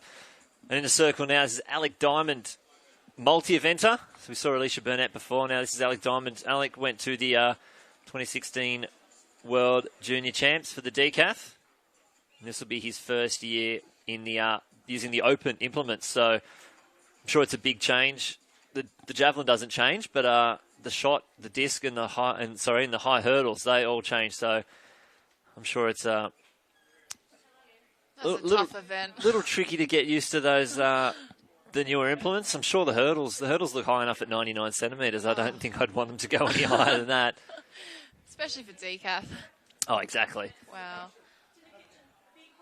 Yeah, 250 grams for discus as well. And then you see these guys flicking it around like it's nothing. It's dead set the size of a dinner plate. There he goes. Maddie, Yep. just a little flick of the wrist. Perfect example. Come on, Maddie, pump yourself up. I have heard that round 6 is the grunt round of the throwers, so we might see. Maybe works for discus and shot put, not so much javelin. No? Benjamin Cox on the runway. Oh, it's not too bad. Cleared 16 metres for the first time.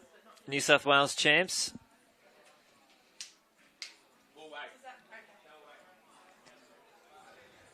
We'll keep an eye on that as Denny tries to pump himself up.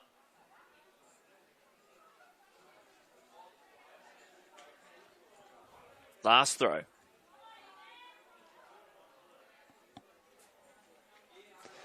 Not what he wanted, unfortunately. Looked a little bit low. Yeah. Just a grunt round, maybe an effort round. Yeah, might have. A little bit. I suppose that's where the technique does come into play, and probably went a bit too much with the power there. And yeah, it looks like he stepped out the front as well. Not sure if that was just because he didn't like the throw or whether he just lost his balance at the front as well. It looked like it would have been only maybe in the 57s. So yeah, still, as I said, very, very consistent. 15:38 was the jump for Benjamin Cox. Now Emmanuel Fakier. 15:72 season best. 15:76 PB.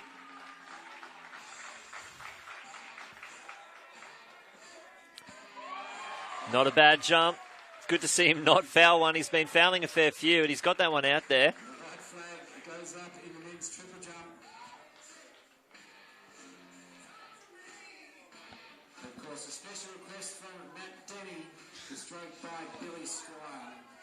We'll get an update shortly from Ben Offrins over on the men's discus. We'll keep an eye on this result.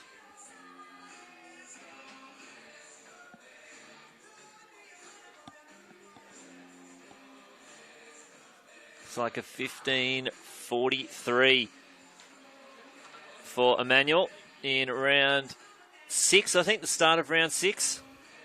I'm sure he's happy to just get one out there. Some of the athletes out there, they will throw a different weight. So for Guy Henley's para class, he will be throwing a 1 kilo, I think it is, for F37. So there'll be a fair few different weights out there.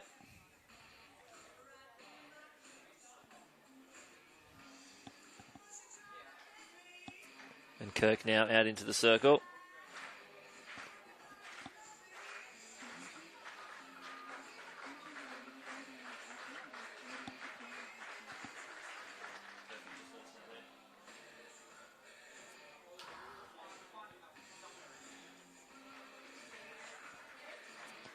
Dylan Johnson there, unfortunately fouling that last one. It's been tough.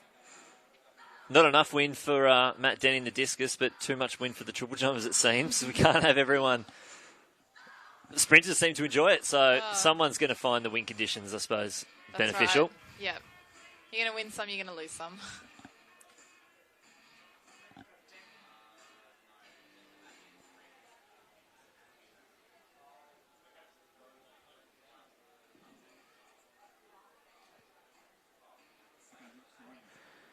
Now, down at the discus circle, we have Ben Offrins with the winner of the men's discus, Matt Denny. Yeah, I'm down here at the men's discus throw. Obviously, we just had the competition wrap up. Matt Denny, our winner, throw of 58.82. Now, I know you're not ecstatic with that. You came in here wanting something pretty big. But talk to us about, obviously, the conditions, your throws, and how you're feeling at the moment. Yeah, it was a bit of a disappointing comp just because this whole last couple of weeks have been on and off, and very disappointed just because of not feeling great and not being able to get the distance. So, yeah, hopefully we can get the qualifier done soon rather than later, just because like last year we dragged it out so long, going to America twice. So, yeah, it's just didn't have the feel, didn't have the speed and all that sort of stuff. Technically it's fine, it's just a matter of having that snap. So. Yep, and for those obviously out there who obviously don't understand about how the conditions can affect you, you spoke to me earlier about the winds, and obviously you prefer a headwind, so then it catches the discus and sort of keeps it up there. Yeah, exactly. So it acts like a plane, so it gives it lift, makes the disc float. Women's discus, they have like a little bit of a lighter headwind. Men's, it's more because of the weight of the disc, extra kilo. So, yeah, obviously, like we like to have a nice wind and stuff, but also you've got to get used to having nothing when you get to a main competition where it's usually in a stadium. So, yeah, it's got to start moving away from that and try and throw big without that. Time we've got nationals coming up. Now, have you got any comps in between now and then? Yeah, so we're going to Geelong and Melbourne next week to try and hopefully qualify if I start actually feeling better. But yeah, and then nationals, and then we'll have about a month off and then head over to Europe. So it's all still getting planned and all that sort of thing, but hopefully we can find a good comp schedule that everything works well. We're not overtraining, undertraining, and we've got enough time to get prepared for what we need to do to try and get the world champs. So. Yeah, well, that's fantastic to hear. So a bit of a round of applause for Matt Denny, the winner of the men's open discus throw, and we wish him all the best forward to nationals. Yeah, thanks to Offerins and Matt Denny. I'm going to say thank you to Kelsey Lee Roberts for joining me up here for Javelin Chat during the live stream. And we'll obviously see Kelsey out there. You're throwing with the guys tomorrow as well. We are, yes. It's a combined men's and women's at 12:30. So that'll be fun, actually. Yes, they may throw a lot further than us, but it'll be great. It'll be excellent. And hopefully Ben Offerins might be interviewing you tomorrow after a 61-40. Let's do it. Excellent I'm work. keen. Thank you, Kelsey. We'll leave you with some thanks for letting me vision phone in. of the field events. I'm going to go grab some food and we'll be back once the program starts to kick into gear. Thank you very much.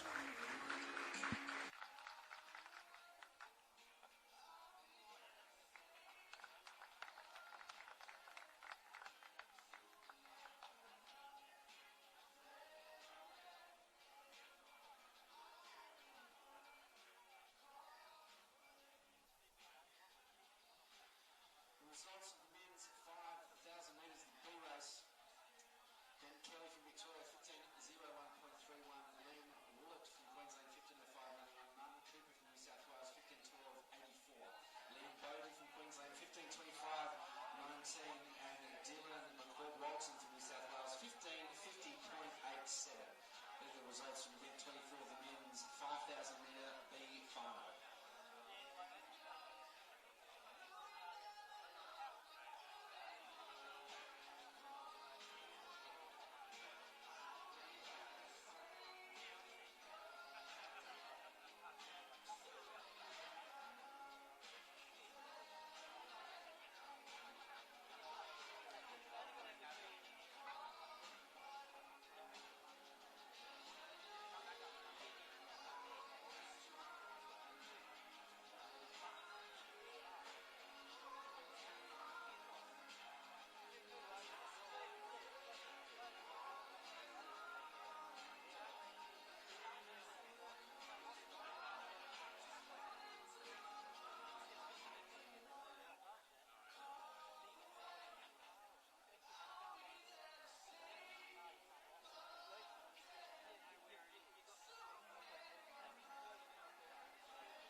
The IAAF Nestle Healthy Active Kids Athletics program is fun, fast and awesome.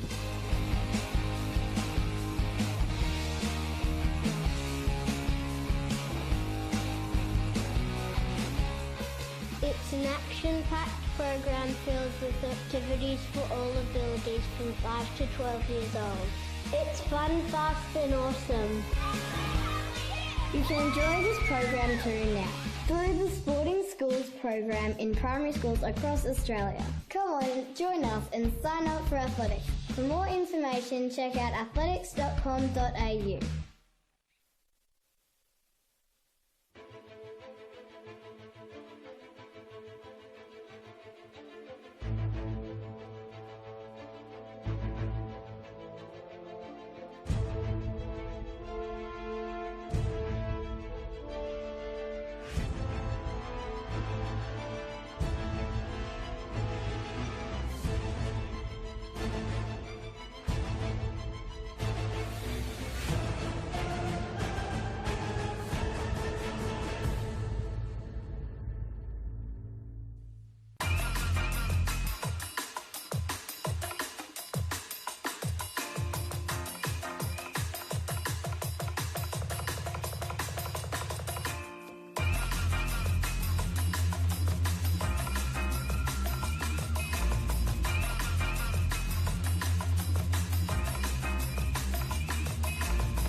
want that personal best, that win, that medal. We want that feeling to share the moment. It's like nothing else, that achievement of going faster, higher and further than ever before.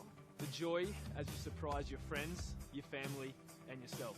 The pride in overcoming all obstacles and reaching your goal. And you know you deserve it too. You were there at every session doing the hard slog. You pushed yourself when you were tired, when you hurt, and when you thought you couldn't go on. You didn't know if it was worth all the sacrifice. You didn't let rain stop you, and you wouldn't let injury keep you down. Along the way, we had some successes and some failures. You experienced all the highs and all the lows. But you refused to let anything get between you and your goals. All you ever asked was a fair go, a level playing field. That way, the rest is up to you. And you did it. You did it. You don't need drugs to win. You don't need to cheat. You can do it on your own. Make the right decisions for you. For all of us competing side by side. And now you are a better you, both physically and mentally.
On the screen now, starters in this steeplechase. I think we may have lost an athlete already. Looks like there's only 3 out there at the moment. I'll wait till they come around the home straight. So I can see the hip numbers. It looks like James Niparis from Sydney University leading the field there. Reigning national champion, represented Australia at the 2014 Com Games and the 2015 World Championships. It's definitely Niparis out in front.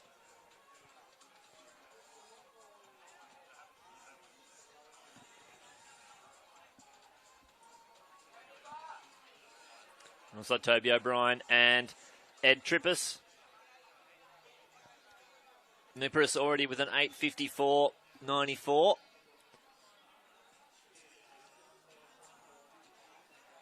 There's another class to the rest of the field.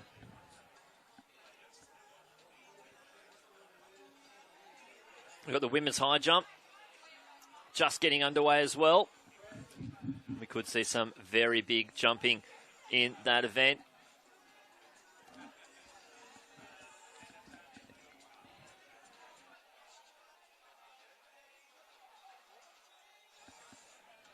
As you can see there, James Niparis really starting to wind it up now.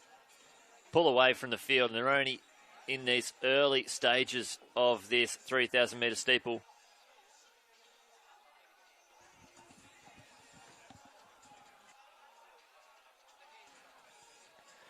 You may hear me chewing a little bit during this stream. Athletics, ACT and Athletics Australia put on a brilliant spread. It's a bit of a Mediterranean field. There's a Greek salad, some wraps, some hummus, tzatziki, a couple of shish kebabs. It is brilliant. The officials are getting very well fed, and so they should. They do drive this sport. Without the officials, it's just a bunch of people running around. They probably wouldn't stay in their lanes if it wasn't for the officials. We need them there to push this sport along. And they're doing a very, very good job.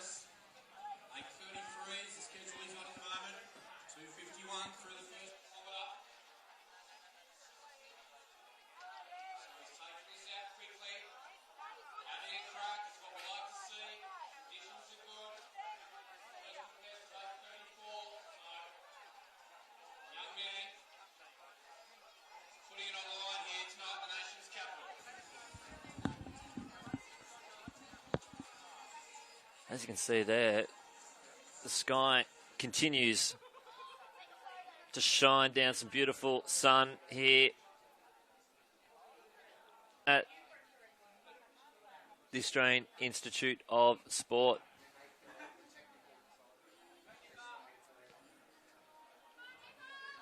There's been some big meets here. We were talking about it before, myself and Ben.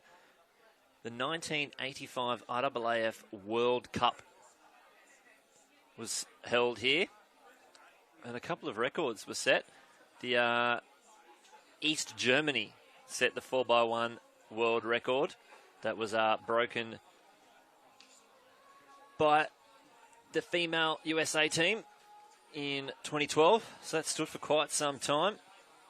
And also the women's 400-metre world record, 47.60 by Marita Koch, was set then, and that hasn't been broken, and 47.60 is damn fast. Maybe we'll see the track record, 10.00. We might see that broken a little bit later by our Japanese athletes.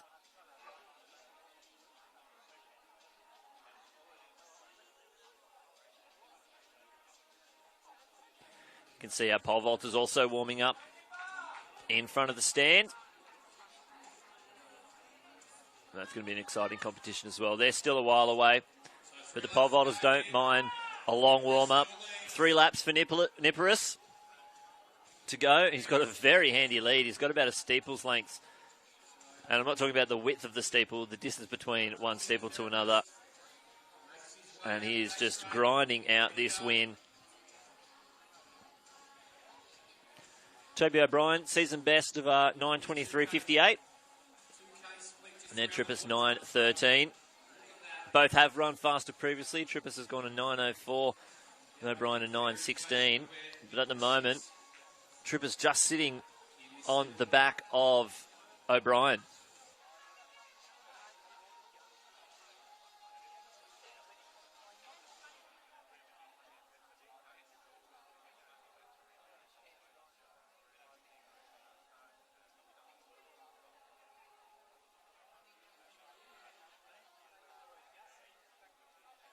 So 5:49 through the 2 kilometre mark.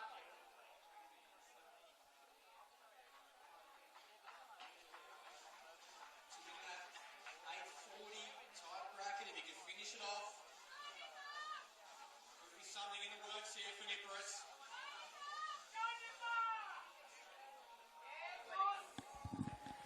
And James Nipperis, affectionately known as Nipper, 59 from Los Angeles. really just grinding away. He has an 8:32.59 PB. And it'll be quick to get to that world champs. 8:32.00 is the London World Championships qualifier. And if you want to see that World Champs, if you can't qualify but you feel like, oh, I might just go over there and watch it, you might be able to catch the IPC World Champs as well. The Aussie Aths Fans Supporters Tour. Experience one of the world's greatest cities while watching the world's greatest athletes. Head to Aussie, or if you want to find out more information, email AussieAthsFans@jumpmedia.com.au. Tickets are already secured for every single session. You want to see Bolt run his last ever World Champs? They've got a ticket for it already. You want to see some Aussies get some gold medals over there at the World Champs? They've got tickets for that session. 1 lap to go now. Sydney University athlete is led from the gun. He's getting the bell. 7:35. Really needs to wind it up if he wants to get that qualified, but it is only early stages. His 9:32, his 8:30 was done in Los Angeles, so his PB was set overseas. He needs to do a .59 PB.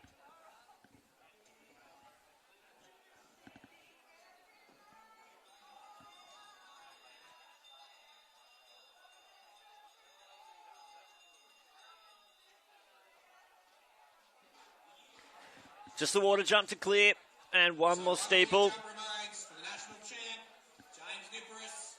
He's made it to the last World Championships. And he goes clear. He'll move into the straight.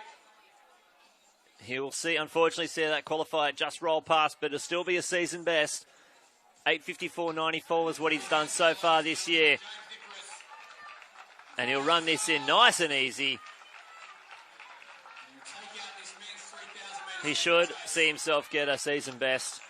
Unfortunately, as you get older, season bests are as good as PBs.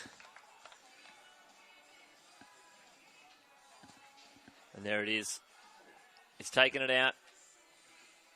It'll be a fight for those minor positions. It looks like Trippers now has moved his way, solidified that second place position.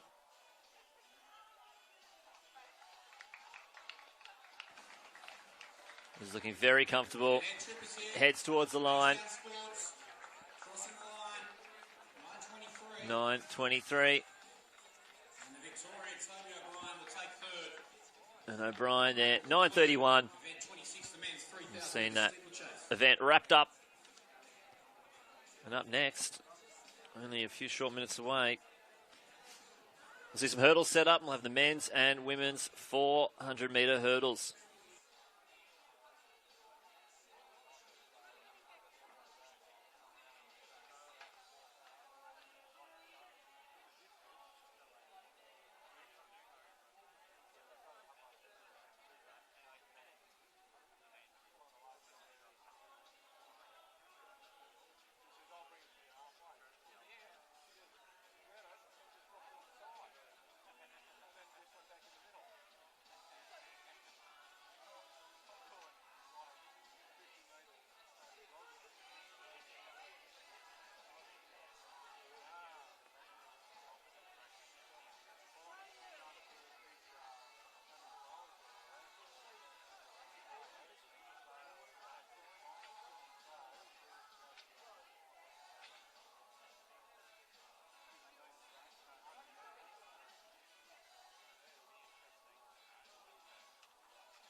And there's on our screen now the start list for the women's open high jump. Talia Clark, Michelle Singh, Nicole Robinson, Alicia Burnett, Claire Gibson, Zoe Timmers, Nicola McDermott, Hannah Joy, and Eleanor Patterson.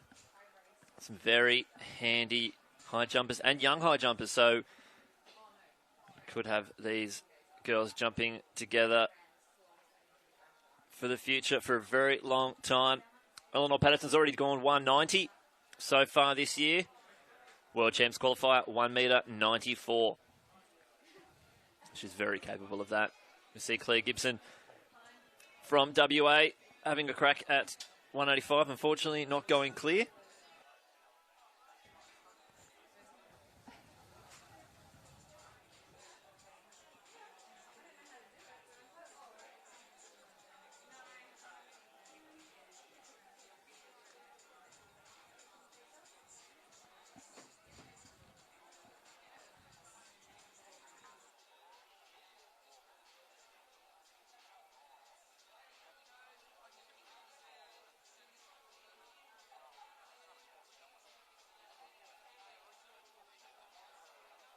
And up now, Zoe Timmers, also WA. Good clearance there of 185. Season best of 183, so she's jumping the best she's had this season. Saved it for the SUMMERofATHS Grand Prix. Don't forget, if you're going to tweet about the athletics or anywhere on your socials, use the hashtag SUMMERofATHS. Easy to spell.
Bars heading up now to 1 metre 88.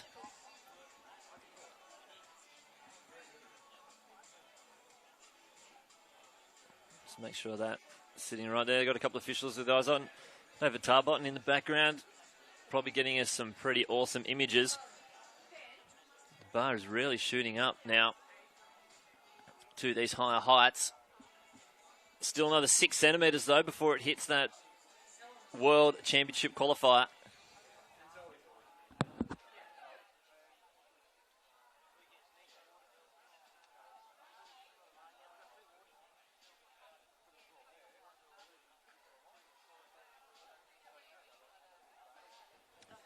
There it is, 1 metre 88.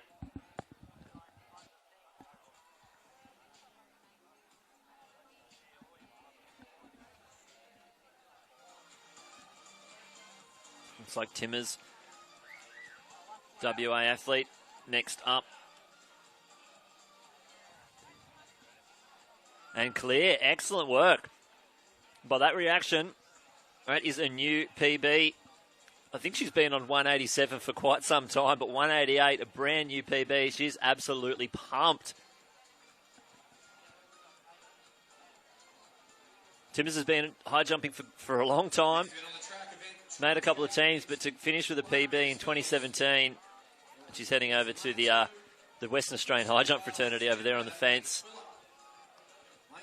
They are absolutely excited. Maybe we'll even see a 190 today from New Zealand champion Timmers. Cochrane. In 6 for New South Wales, it's Bryce Collins.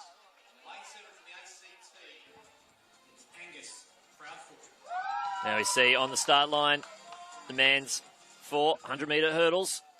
On the inside, Nick Fuller, Lee Bennett, Michael Cochrane. Unfortunately, a groin injury. Sorry, a psoas injury. He did correct me today. Psoas injuries kept Ian Dewhurst out. And on the outside, Bryce Collins and local boy Angus Proudfoot. Lee Bennett, the reigning national champion. Michael Cochrane, the New Zealand record holder.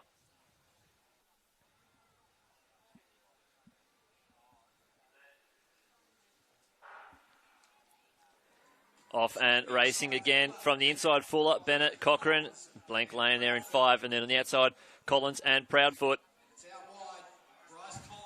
Collins going very hard, went to the 2014 World Junior Championships, but as they go down the back straight, rising first.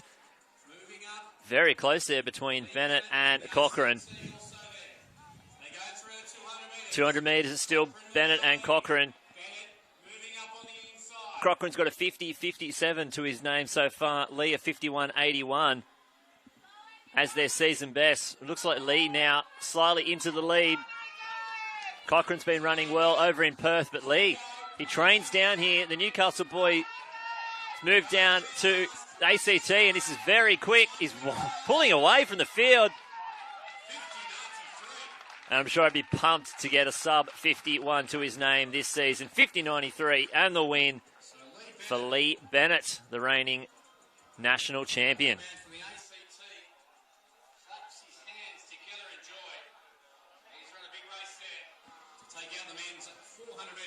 Just the strength over that final stage. Pulled up on his shoulder at the 8th hurdle and just too strong.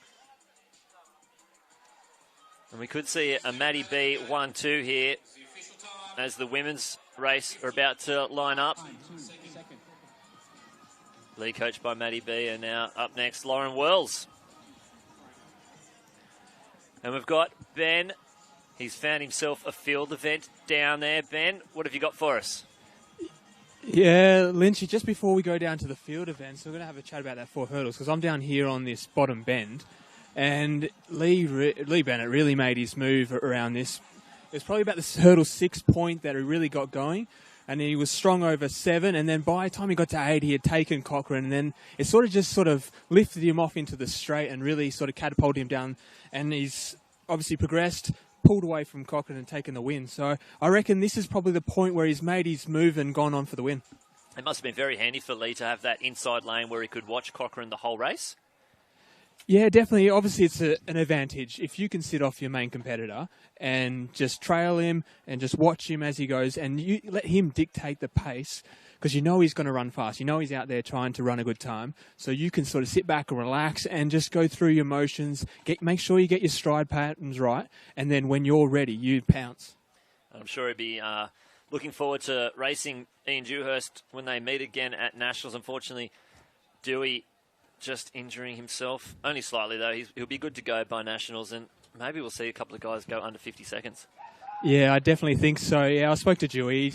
It's nothing serious. Obviously, it's precautionary. He doesn't want to come in here and risk anything for Nationals, because he's pretty keen on taking that title again.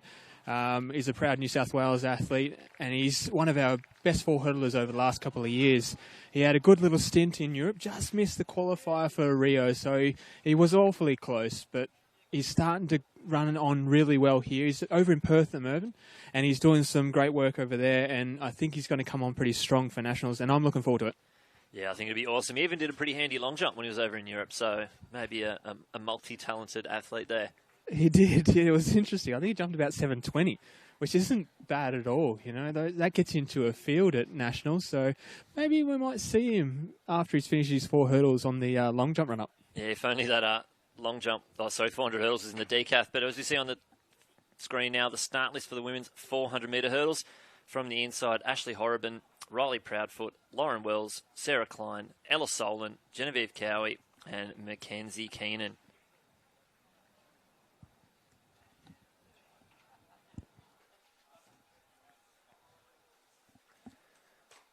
just getting those last few hurdles dropped down to the proper height. So for the boys, 400 hurdles, 91 centimetres, and for the girls, 76.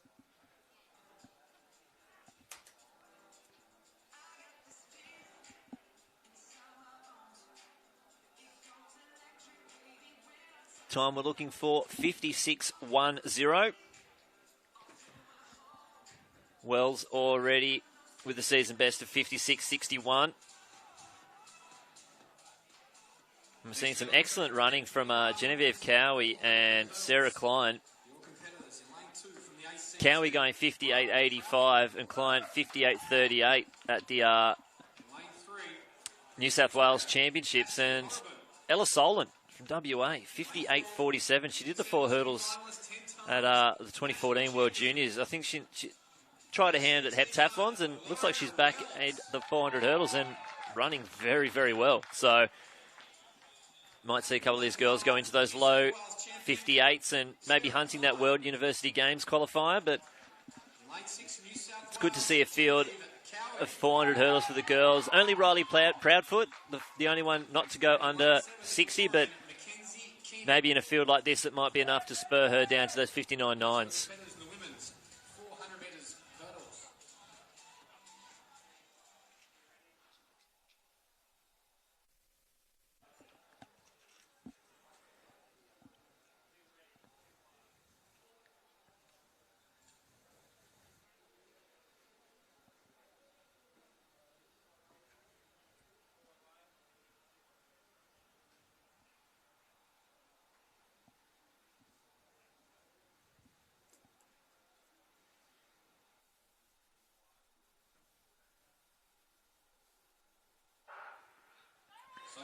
Fan running again from the inside. Proudfoot, Horrobin, Wells, Klein.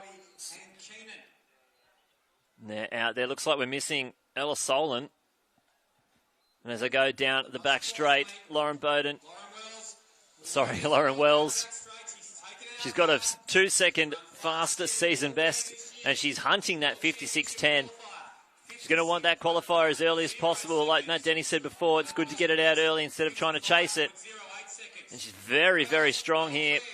Sarah Klein holding down second place, and looks like maybe Cowie as well. But Lauren Wells clear over hurdle 8. And looking very, very strong. Nice and clear over 9. One more to go. There it is. It's very quick. 56.10. And I think we're going to see a qualifier, the first one of the day. And we have 55.98. She needed 56.10. 55.98 is perfect. We've seen ourselves a qualifier for the 2017 World Championships in London. Excellent work, Lauren Wells. What a race. Just that strength from 250, halfway down the back straight. She really turned it on. And to see that clock stop at 55.98, it's got to be a dream come true. She's going to find herself over in London later on this year. So big runs in the men's and women's 400-metre hurdles there.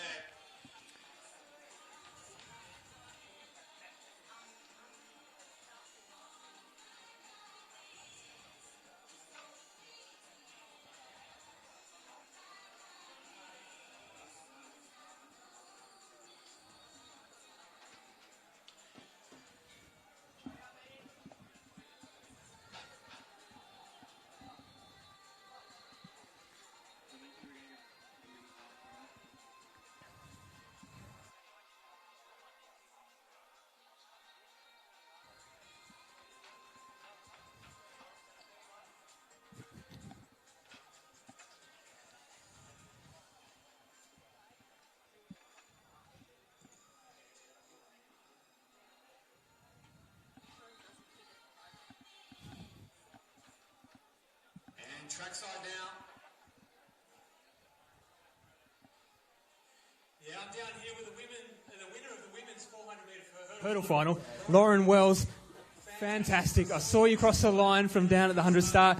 You threw your arms there up in the celebration. How's that feel? I'm just so relieved, to be honest. Matt and I knew that this was possible tonight, and we wanted to knock it over as quickly as we could. And, you know, what better way to do it than in front of my home crowd. So thanks for the support, guys. We're off to London. Woo! Yeah, it was a fantastic race. Obviously, I had a good view from over there. You really set this up pretty well in the first 200. You had a commanding lead coming into the bend. Is that the race plan, sort of make sure you get to the 200 mark in a good position? Yeah, well, as I was saying before, my coach Matt and I have been working on a few different strategies this season, so we've tried to be a bit more consistent on the way out and trying to bring it home a bit stronger. So to run 55 on my third race this season is really promising, so I'm really excited for what's to come. Yeah, no, it's fantastic. And just down at the 100 start, I saw you come past me, and probably one of the telltale factors of I knew you were going to run fast, but you came past me and you were just completely relaxed. It's hard to get that in a lot of forerunners because obviously you know once you get to that 300 mark, that's where the lactic starts to build up and you really sort of want to try and struggle through it. But you maintained your form, you stayed relaxed, and obviously that's helped you down the straight. Yeah, I think that's always been one of my strengths is I don't often show my emotions on the track, so I was definitely hurting on the inside, but I like to keep it cool, calm and collect on the outside, so hopefully that helped with the time tonight and yeah, bring on nationals. Yeah, it's fantastic, but I'm glad to see we saw some emotion when he crossed the line because obviously it's a fantastic effort. So congratulations to Lauren Wells on her World Champs qualifier. Well, there we go. We've got the first World Champs qualifier out of the way. It's good to have that off our backs. 55.98. Lauren Wells only needed 56.10. Did it easy. And like she said, only her third race. Now, we've done with the hurdles for the Saturday. And we're working our way now into the hundreds. And I'm joined by another guest up here. She was on the 100-metre start list, but she's not running the 100. Ella Nelson, welcome to the live stream. Hey, Matt. How's it going? Very well. We've just seen a World Champs qualifier. I know. That was incredible. So Excellent. Excited for Loz. Oh, absolutely cracking race. Third race of the season, and she gets herself a qualifier in your own backyard. I know, you can't ask for much more, really. No, exactly. Now, we've got some hundreds coming up very shortly. Were you around to see the men's B's and C races earlier? Yes, I was. I was sitting in the stands, astounded, really. 10:04 and 10:05, was it? 10:05, 10:06 or something. It was amazing. Super, super exciting stuff. And that was only the heats. I know. So, it'd be nice to see if those guys can go a little bit quicker in the finals. And if I witness myself a 9:99 or faster, I'll be pretty excited. I know. I've seen some incredible races here in Canberra. I was upstairs when Mel Breen broke the Australian 100-metre record, and that was incredible. So if we can see a 9-second run tonight, I'll be very, very happy. Yeah, exactly. And obviously, fresh back into the country. Yeah, Yeah? Monday. So yeah. how's the jet lag going? I'm actually a pro at managing jet lag. I've been sleeping through the night really well and everything, so I'm not feeling too bad actually, which is good. Excellent. So do you find it easy to come back here or going over there? Or just the same, you just sleep through it? I basically sleep through it, but in the past I've found it harder coming home, but this time's been smooth, so who knows? Smooth, that's what you want? Yeah.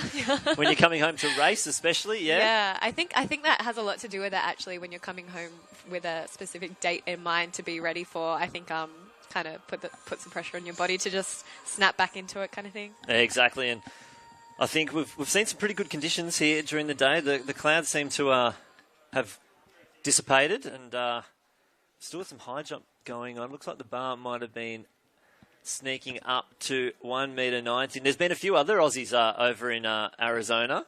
Yes. Not in the sprints, but in the jumps.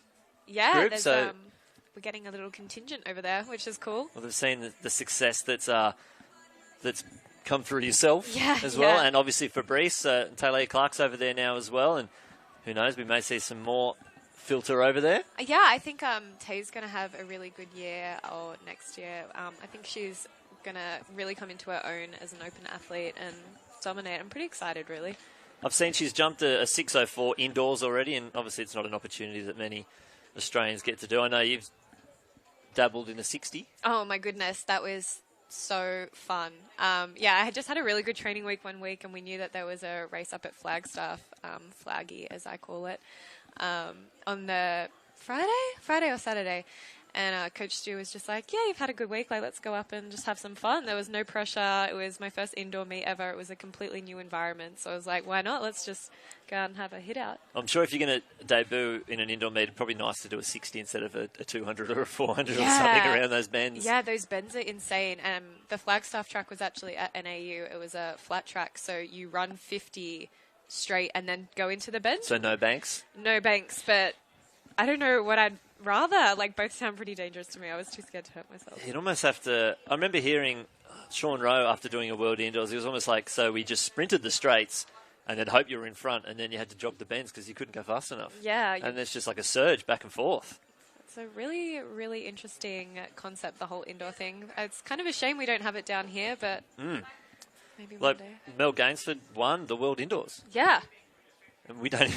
I don't know and the last Tamsin, time... Yeah, and exactly. There's plenty of us who can do it without any practice, or much practice anyway. Yeah, it's just unfortunate. I know with a couple of guys, I'd say probably Trey would be pretty handy over a 60. I think so too. He just needs to get into a race. I know. Send him over. So you can see on the screen now the start list. The women's ambulant 100 metres from the inside. Paige Greco, Erin Gabler, Ella Party, Carly Salmon, Tamsin Colley and Vanessa Lowe.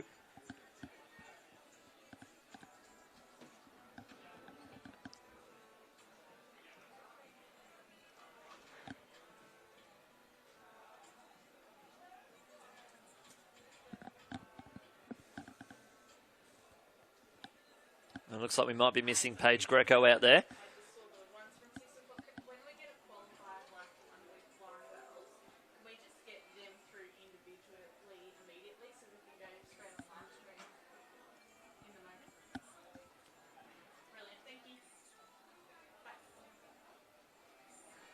Ella Party from WA. She was part of the 4x100 metre T35 to T38 bronze medal winning relay. It's obviously very handy over these short distances.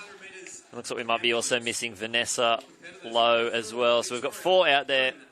Erin Gabler, Ella Party, Carly Salmon and Tamsin Colley. 6 from New South Wales, Carly Salmon. And 7 also from New South Wales, Tamsin Colley. They are competitors in the women's 100 metres ambulant.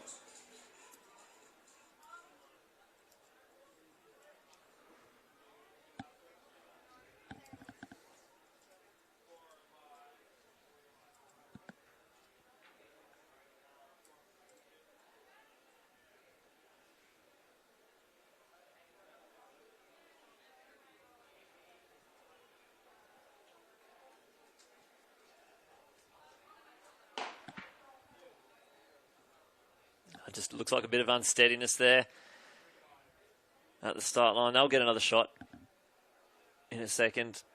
Looks like the wind's starting to pick up a little bit, and hopefully we see a nice... Oh, actually, the other way, minus 0.9 for that race there, even though it didn't run. So maybe it was a good time to have another shot. Wait a few seconds.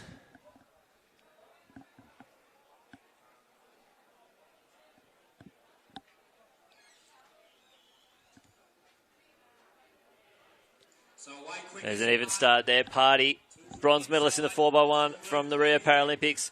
Way too strong for this field now. The T38 athlete from Western Australia tearing away from the field. Carly Salmon's going to be crossing second there and very close between Colley and Gabler. Looks like Colley just doing enough to take it out. And we'll have to wait till those percentages come through. Obviously, Gabler and Colley both T36. Salmon T35 and Party a T38.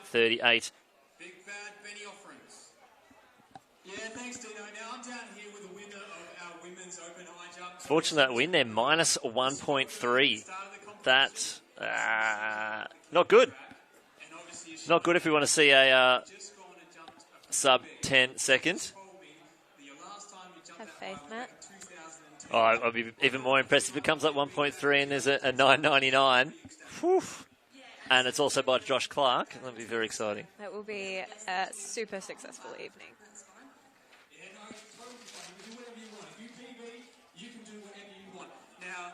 We've already seen Brandon Whistle go head-to-head today. earlier in the day, that's right. They did. They ran the pre-meet. I think Whistle is coming into this race 1-0 on the day. Okay. She's been in pretty good shape recently. Ran 11:29 up in Queensland. I'm not sure what she ran in the pre-meet. And a windy 11:26, and that's the time they're looking for. 11:26 is the qualifier. So fingers and see what can happen. Hopefully Mel can get 1-1 for the Aussies. 1 all would be nice. Heading into nationals. Just some fast times would be great in general. Be good to see a lot of these girls get under that 10.5 so we can see a handy 4x1. 11.5. 11.5, sorry. Wow, if they I mean, I'd be happy with that. But you'd have a good 4x1 there. Yeah, great. World record. 11.5, of course, 11.5. Maybe see a 4x1 in 2018. Tomorrow, actually. Tomorrow? Yeah. Do you have any inside intel of who would be lining up in the 4x1 tomorrow? I do. I can let you know some info. It's going to be myself, Brittany Burkett, Brianna Behan, and currently waiting on the 4th. Oh, a mystery 4th runner. Yeah, we had Maddie Coates, but unfortunately she's had to go home with some small injury issues, which is a shame, but hopefully we can get someone to replace her just as good. I'm sure there's some sprinters out here this weekend who might be able to replace I know, them. that's why I'm extra excited to watch this 100. Who is going to be in the They're team? running for a spot. Yeah. So racing against New Zealand? Potentially. I'm still jet-lagged brain a little bit from that when we were being briefed. But well, I hope it's so. going to It's be, as long hard as to we run qualify. fast, yeah. Yeah. Hopefully there's a New Zealand team there. Hopefully there's a New Zealand team. Maybe there'll be a Japanese team. We'll see. A whole international contingent. Luckily, you only need one other country if you want to try and qualify. What's the goal? Bahamas first? Yeah, absolutely. I think if we can qualify for the Bahamas, it'll be a really good opportunity for the girls to really get used to one another and really build up leading into Gold Coast and, of course, hopefully London. Yeah, I suppose that's the immediate goal. If you can get to London, the team's already ready for Gold Coast. Yeah, absolutely. That's the thing. So, see what we can do.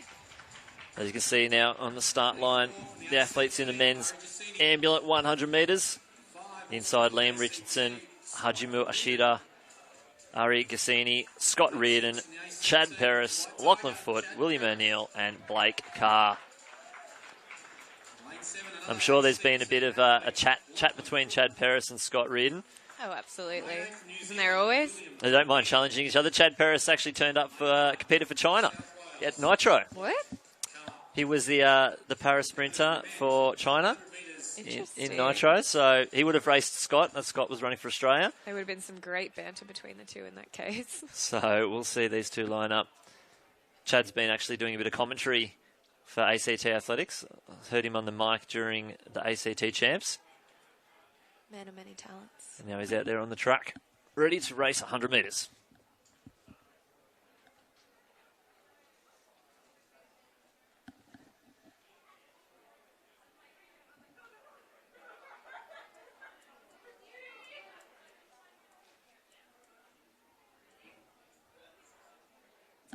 Quick start there from Paris in the centre of the field. Ashida's running very well as well, but Paris, great start, and he's tearing away. Foot's coming home strong, but Paris, 11.18. The wind settling down a little bit there, minus 0.2. It's not too bad. You see, as soon as they come out of the blocks, Paris straight to the lead. Ashida coming home pretty strong at the end, and Foot. But Paris just way too strong for the field. Big win there. Chad Paris from the ACT.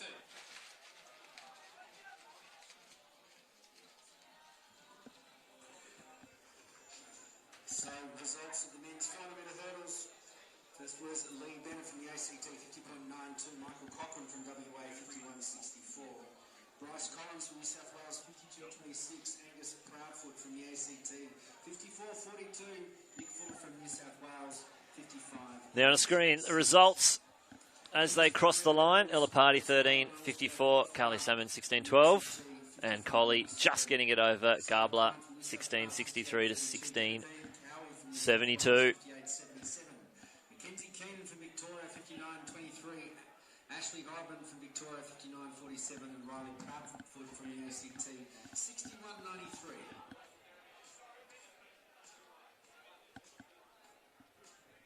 And there's the men results straight off the track. 11.17 for Paris.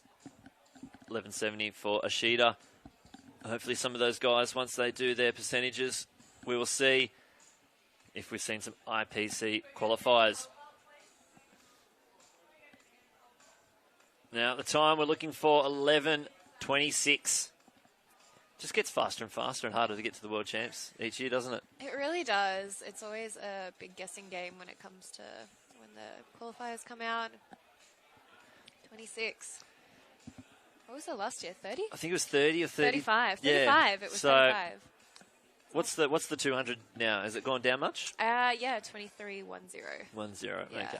so- Well, if you're running 22.5, 23.10 doesn't matter, does it? No. Easy. Easy. Hopefully I can get that tomorrow. That'd be nice. Just a matter of turning up. That'd be fun. The weather's supposed to be better tomorrow. I've seen that. It's pretty good today. I So know. I'm super excited. if it's getting better than this...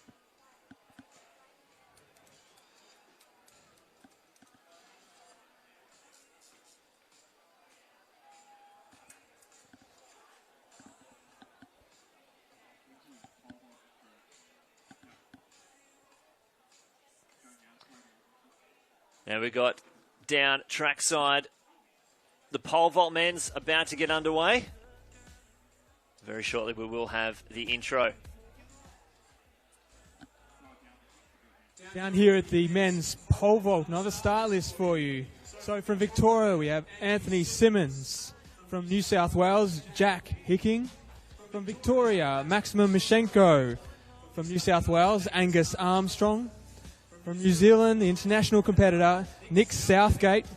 And fresh off the World Champs A qualifier with a jump of 5.70, we've got Curtis Marshall from South Australia. That's your lineup for the men's pole vault. Pretty handy lineup there. Curtis, he says he feels like he's in PB shape. Be nice to see him get... he's jumped 5.70 a couple of times now. Be nice to see if he can just get that little bit more over 5.70, I suppose. I think jumping 570 quite a few times will give him quite a bit of confidence, and with the conditions being how they are tonight, I don't see why he can't pull out a PB. Yeah, it seems the wind's pretty consistent, and it doesn't feel like it's a crosswind, so I know they don't like it too blustery side to side, so when you're up 5.70 in the air, you're not getting blown sideways. But it's actually so high up. I don't know how they do it. It looks crazy. 5.70 long ways, looks all right. 5.70 up. Vertical? Yeah, nah. Crazy. Yeah, it just takes another level of athlete there. I'm obsessed with pole vault. I think it's fascinating. You think about taking it up? Maybe one day after I retire the two. That's my dream. The dream is to pole vault. The dream is to pole vault. Everyone's going to have a dream. Yeah. Also from New South Wales, a personal best of 11.72 seconds. It's Abby Taddeo. You see the introduction now in the girls' 100 metres. Got O'Grady on the inside, Tadeo, Kelsey Berryman, Brittany Burkett. And a national record holder, 11.11 on this track. World Championship and Olympic representative and the Australian record holder. Please welcome Melissa Green. She's looking excited. Yeah, the crowd's definitely turned up a lot more now. Toya Whistle's already run. It was a windy 26, but run a PB, equal PB 11.29. She's very strong out of the blocks. She's running a lot more 200s this year, which oh God. I don't normally see Toya run 200s. It's a good field. When you've got the silver and gold from the New South Wales champs in lanes 2 and 9, Yes. it's a handy field. Yeah. And I think a lot of these girls have had their PBs and season bests on this track not that long ago, so...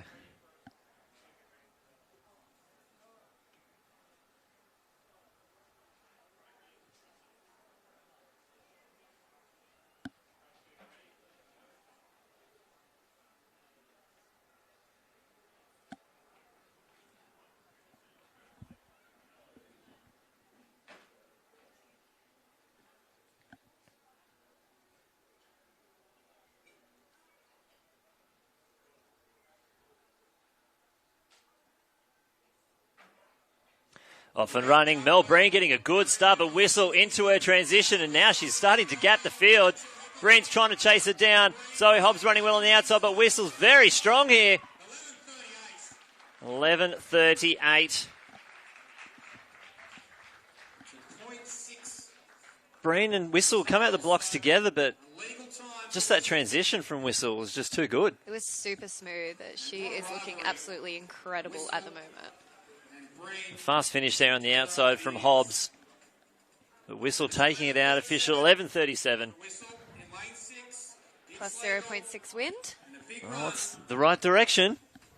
And not too strong. We don't want to see it get over that 2.0. Heading towards the national championships at the end of March.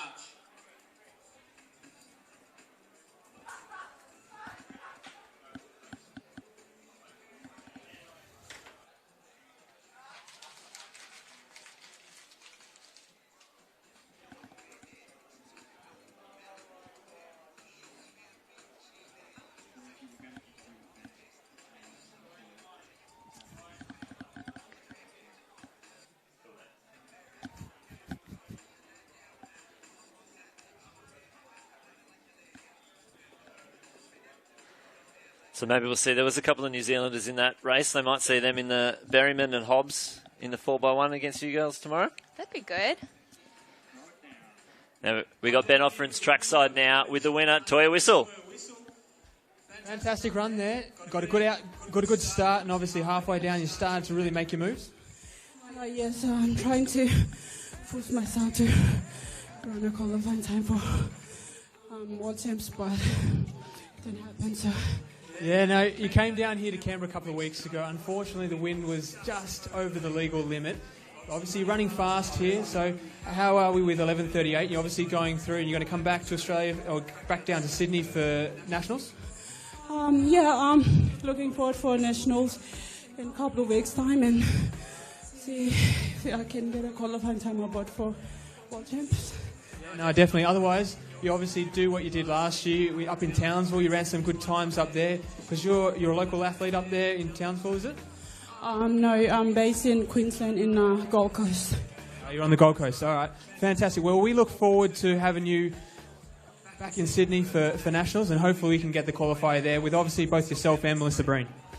Melissa is good, so hopefully we can push each other to run a qualifying time in Nationals, so some competition coming up. Yeah, it'll be fantastic. We wish you all the best. As your winner of the Women's Open 100 metres, Toya Whistle. Thank you, Ben. Toya Whistle, Queen of the Pacific. Queen of the Pacific. I really like that. She's always been a dominant sprinter, and lucky for her, they do get wildcard entries into the World Champs, as we see the official results there. 37-47. Burkett pretty close to her PB. I think Pasternaski might have just snuck into a new PB as well, and almost all the girls under 11.9. That's really, really exciting stuff, especially so close to Nationals. Yeah, exactly. And a lot of these girls were lining up in the B races earlier, but obviously bumped up and obviously proven the point there. Yeah, absolutely. It's really good to see that we have such a competitive women's 100 going on at the moment. We can see now on this screen the start list for the men's A race. From the inside, Nick Andrews, Alex Hartman, Ryota Yamagata, Yoshida Kiryu, Joshua Clark, Trey Williams, Joseph Miller, and Aaron Breslin. Now, this is a very, very handy field when you've got athletes who've run 10:44 and 10:36 on the outside lanes. It's not bad. Bit of an international field, 2 Japanese athletes and a New Zealander. Joseph Miller actually recently ran a windy 10:11. Saw that. Only the other week, and that's actually the New Zealand records, 10:11. I think he had a 2.6. So he's in a bit of shape, but these guys need to run 10:12. Well, the legs have done it, so hopefully he can reproduce that. Exactly, that's how the old saying goes. His body's done it, and yeah, he knows how to do it. Got to reproduce. We've already seen the 2 Japanese boys surpass that qualifier. Their qualifier is also 10:12. And they did that nice and easy. But for an Australian to run 10:12, they need to become the 4th fastest Australian ever to qualify for this year's World Champs. I reckon they can do it. I don't see why not. Josh Clark's the 5th fastest ever. Just got to move one more spot. One more spot. That's all he needs. How many qualifiers can we see in one race, do you think? How many are we going to get out of this one? Whoa. I think if we push the limits, we get 4. I was thinking the same thing. I reckon tonight we might go close. 3 or 4. 4 in this race, yeah. If we get 4, whew. When was the last time we'd have an Australian at 100 metres with 4 guys under 10-12? Would have been quite... Ever? Apart from the Sydney Olympics. Let's forget about the Sydney Olympics. So we saw earlier, we think it's the fastest time done at this track in 1985. Ben Johnson ran 10 flat. And I'd have to say the only sub-10s that were done in Australia, apart from PJ Windy in Perth, was probably Maurice Green in the Sydney Olympics again. Absolutely. Really does skew your results when you have the Olympics in your own backyard. How fortunate we were to have that, though. So these 2 Japanese boys, they've already run 10-0. And they're both silver medalists from the Rio Olympics in the 4x1. Josh back in the white. He ran in all black at the ACT champs. Lucky all white. Sydney Uni. Could Mighty be. Lions. It could be. Pretty sure he was wearing that last time he ran qualifiers. He's 10:15. It was here, just reverse down the back straight. Trying to recreate. But a little bit faster. A little bit fast, just a little bit faster. A little bit. Well, he has run 10:22 here already this year on a wet track in long tights and I'll say t-shirt, but it was a compression shirt. And T-shirt sounds cooler. We'll go sounds with a t-shirt. lot cooler. Yeah, it was really baggy. Had a collar and everything. Just casually. 10:22. It looked like a casual 10:22 actually as well. But with these Japanese athletes and a very fast starting Trey on his outside, as well as Miller, I think we might see something pretty special. Probably have to stand up for this one. Let's stand up. I can actually see less when I stand up.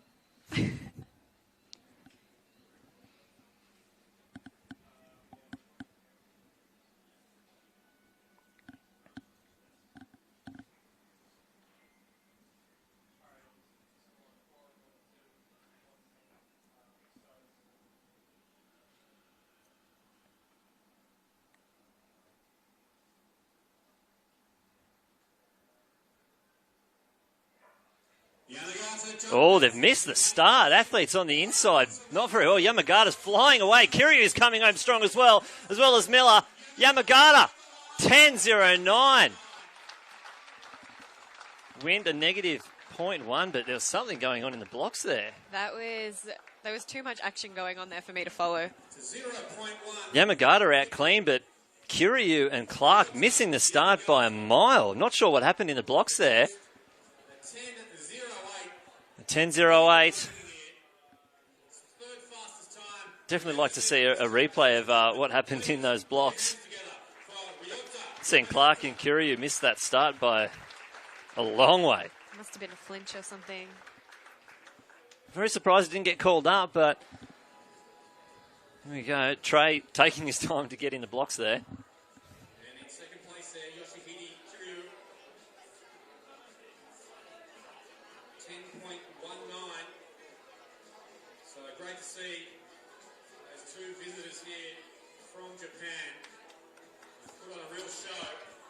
It didn't look like there was much going on there, but Kiryu and Clark missing it and just having to play catch-up the whole time.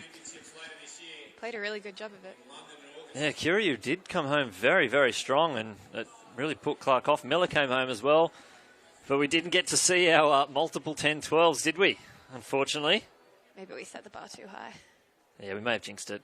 Maybe we did. I'm sorry. That's all right. Well, hopefully they'll be back to do the 200 metres tomorrow. Absolutely. With me.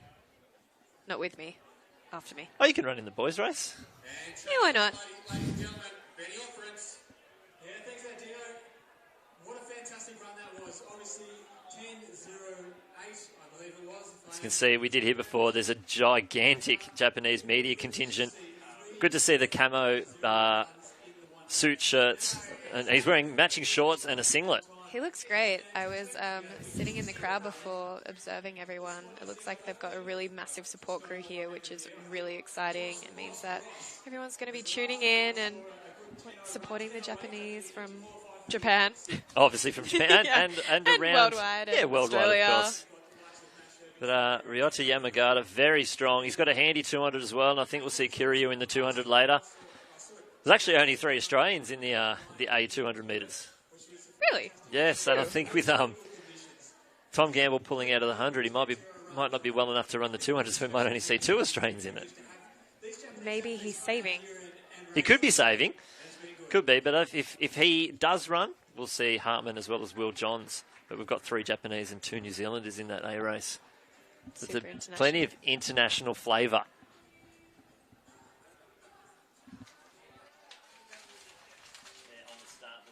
There on the start sheets now, women's discus ambulant, Sarah Edmiston, Holly Saunders, and Claire Kiefer.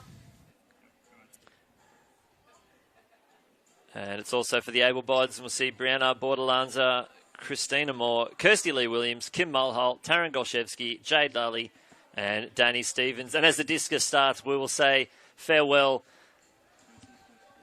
to Ella Nelson. Thank you for having me. And we'll watch her, not on this side, but out on the track, and possibly an interview after a 23:10 or better tomorrow with Ben Offerins. That would be great. Missed the live stream. Hope you guys are enjoying it. We've missed you, Matt. Good to be back. It is good to be back. See you tomorrow. We're back for some discus, and we'll say goodbye to Ella.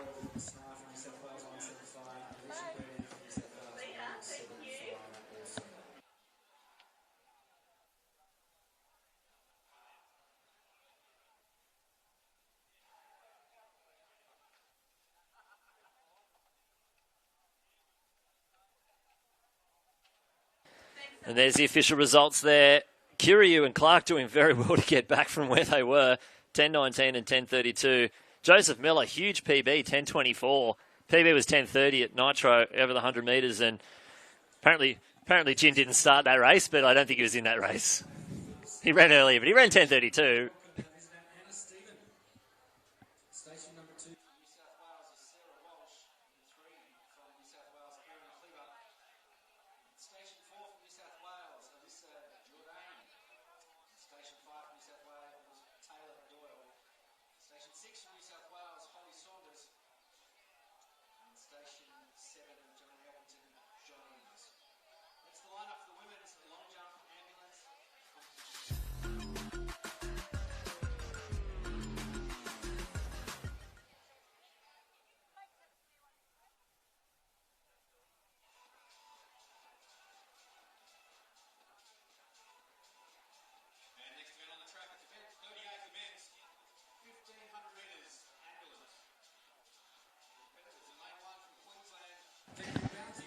Danny Stevens into the circle.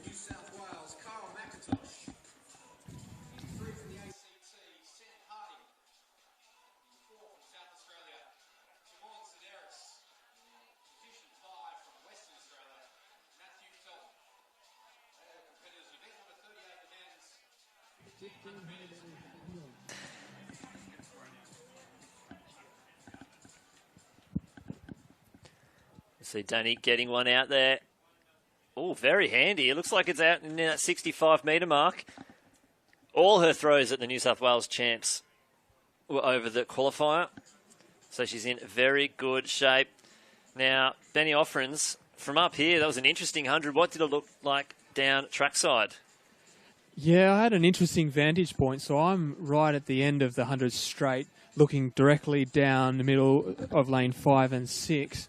And that's where Josh Clark was. And you could see him and the Japanese competitor on the inside just absolutely missed the start.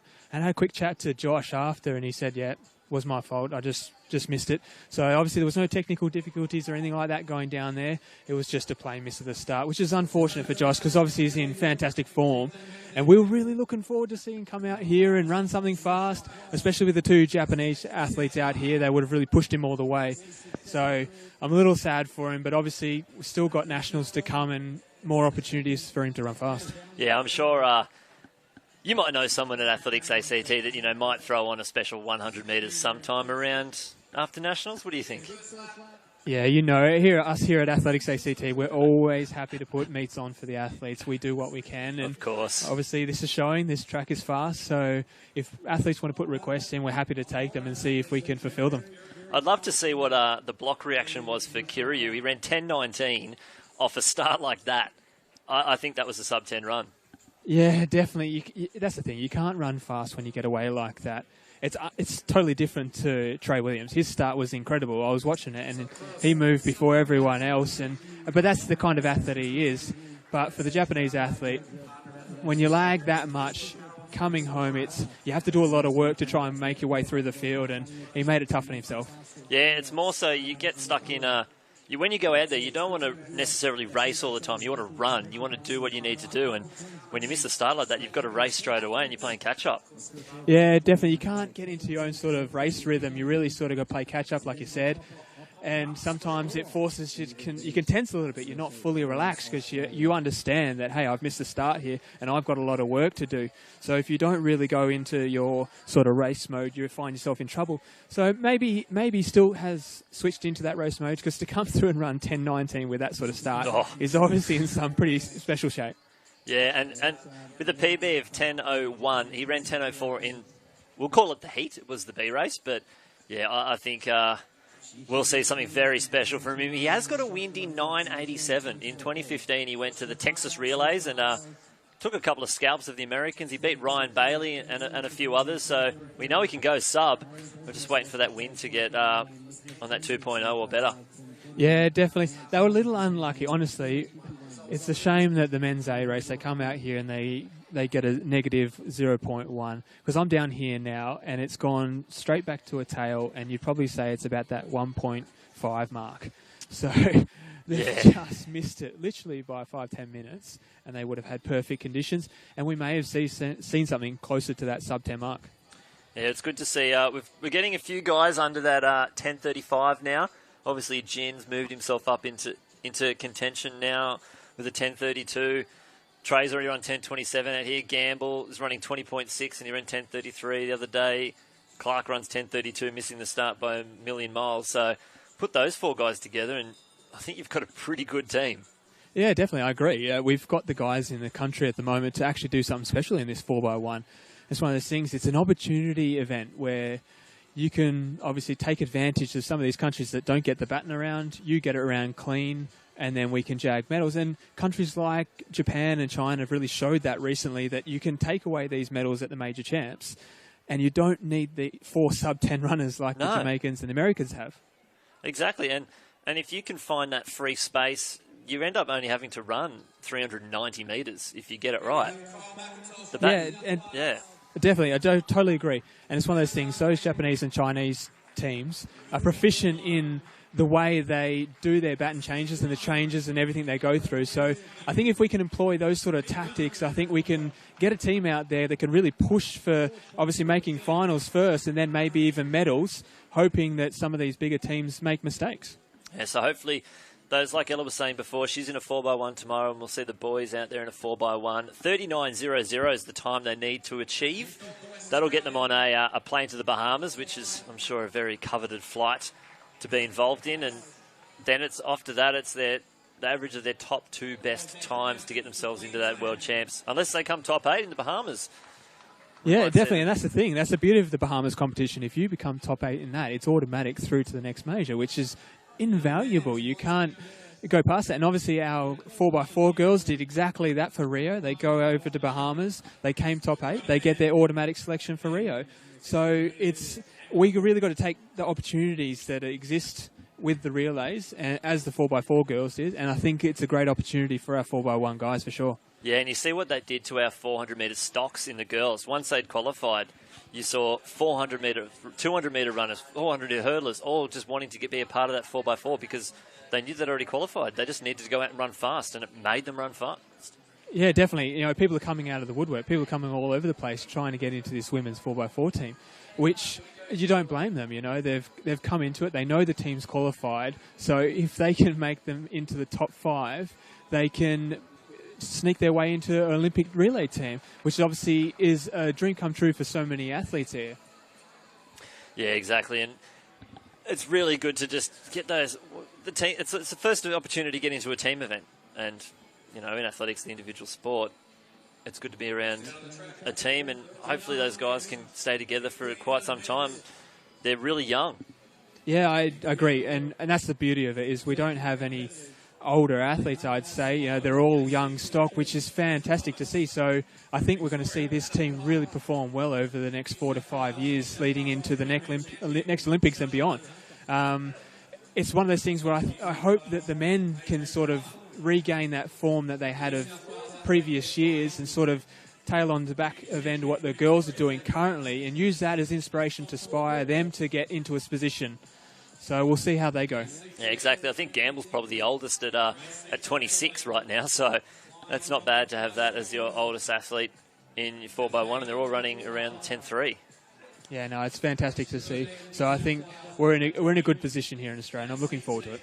Yeah, excellent. We can see Taryn Golszewski now heading into the circle out there for the third round. She launched the discus over 60 metres for the first time late last year at the Australian University Games, hitting a 60.27.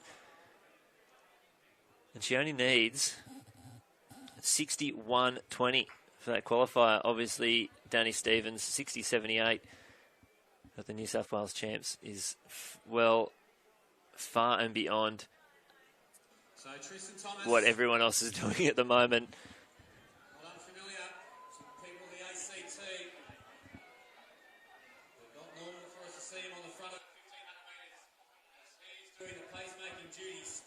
Doing a good job as I speak. Vining moves in second. Madison's there. Just getting underway. They're only 300 metres in to this 1500. We've got Jai Edwards and Tristan Thomas out there doing the pace. But behind them, Adam Pike, Charlie Hunter, Adrian Plummer. That's a different Adrian Plummer to the one that ran the 400-metre B race. Ed Vining, Zach Patterson, Tom Forthorpe, Matt Dempsey, Philo Saunders, Jordan Tyler, Louis Falland, Jake Ring, Duncan Miller, and Frazen Garland Barnes. And that's out the front there in the green singlet, Tristan Thomas. Tucked in behind there is Vining, Patterson, and it looks like Plummer. And Forthorpe just tucked in. Adam Pike there in the blue. That is to see the P stands for pace. And they'll be hoping to go around for a very fast time. They need to get around the 3:36.00. That's Thomas, Vining, Patterson, Plummer, Forthorpe, Pike, Hunter, and Dempsey. Keep an eye on Charlie Hunter. He did a bit of a renovate on the field at the New South Wales Champs on the bell at 6th. And he steamed home. But there's Tristan stepping off the track, giving him a good 800-metre pace, 1:59.28, so it's not too bad. Patterson coming up on the shoulder, now moving out. He did make the final at the 2014 World Junior Championships, had a few injury years, but now he's back and hopefully fighting fit. Forthorpe up on his shoulder as well. Forthorpe's already run a 3:45.42 this year. Patterson's got a 3:42.77, so he's very handy, and that's only a season best. Pike in the blue on the outside was a bronze medalist at the National Championships last year behind Guzman and Gregson. And Forthorpe going into the lead. So it's a pack of 7 as they get the bell at 2:45. It's Forthorpe out in front. Pike now up into second. He won the Melbourne Track Classic last year in a 3:40.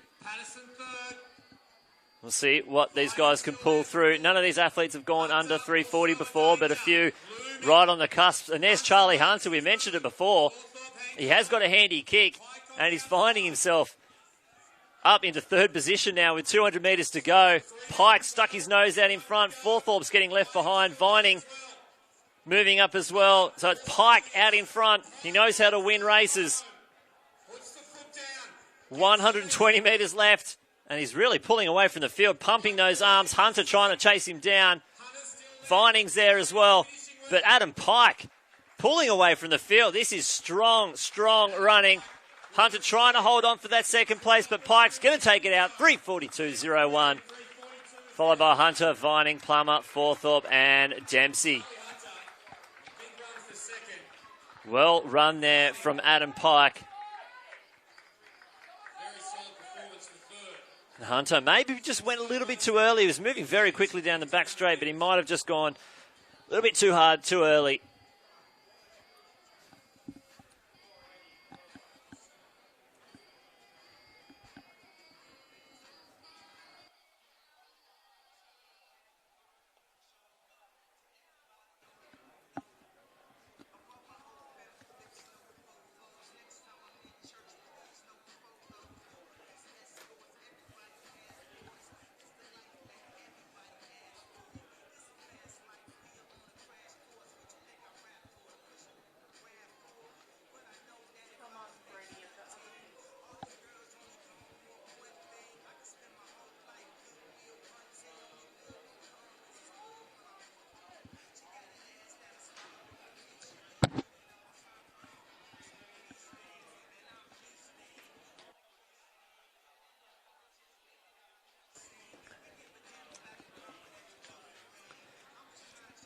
We're going to stick with some distance now because the next race up on the track scheduled to go very shortly.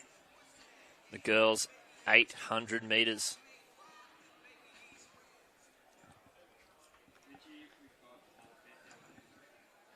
And we've got Ben out there. He's been hanging around this circle all day. This time it's for the women's discus. Offerings, what have you got for us? At the women's discus, obviously we've had first 3 rounds just completed. We've got Danny Stevens now, not Samuels. She's recently married and she's in the lead with a throw of 63.24. So she's looking good. She's getting a good few throws out there. So hopefully she can get another one out there and get this qualifier for London. That would be fantastic. Yeah, it'd be nice to get a few more girls out there. We need to see a few of them get over that 61.40. But there's your start list for the girls. 800 metres, Georgia Wassell, Keely Small, Georgia Griffith, Annalise Ruby, Laura Story, Abby Delamott, Alicia Keir, Abigail Reagan, Lillian Price, and Ashley Horrobin, who just did the 400 hurdles earlier, out there pacing this 800 metres. 2:01.00. That's what we need to see. We've got some girls that have gone close. We're the closest in this field. Laura Story's got a 2:01.67. Georgia Wassell 2:01.78, but she did that in 2014, the year that she got the bronze medal at the World Junior Championships. In lane 3, the Victorian, Georgia Griffith. In lane 4, national champion over 400 metres, Olympic finalist, Commonwealth Games and World Championship representative. Please welcome Annalise Ruby.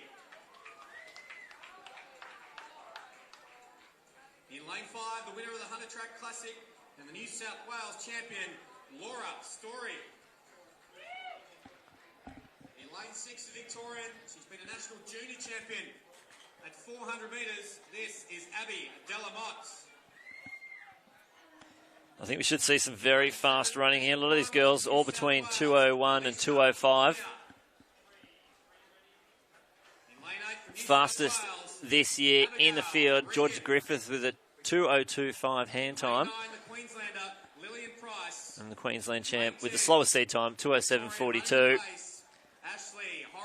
We should see these girls get pulled around. We'll see what the pace is like at the bell.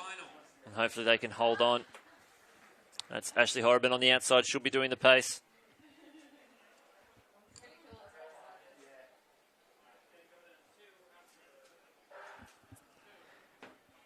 And then they go again from the inside into one. Wassel, Small, Griffith, Ruby, Story, Delamotte, Keir, Reagan, Price. And Horriban taking the pace on the outside. And it looks like Keely Small, the youngest in the field. She's got a 2:04.95. And she's leading them at Story. She's got a sub 2:02 to her name. Keir, PBing this year as well, and Ruby, Delamotte, Price, Georgia Griffith, and that's Wassel and Reagan out the back. But it's Story, followed by Keir, Ruby, and Small.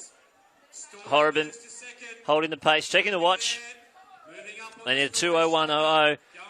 But after that, I'm sure they'll just want to get a PB. Ruby now moving up to the lead. Gone through 58.97 for Horriban, so about 59 high for the other girls.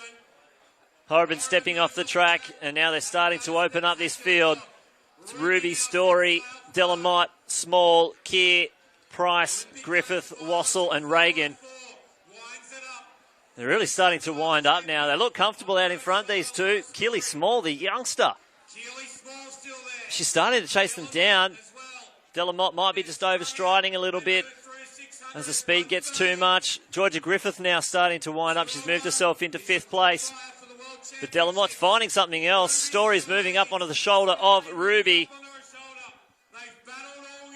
Here we go, entering the home straight, shoulder to shoulder, Story and Ruby. And it looks like Story, she's found it. But here comes Keely Small, the youngster.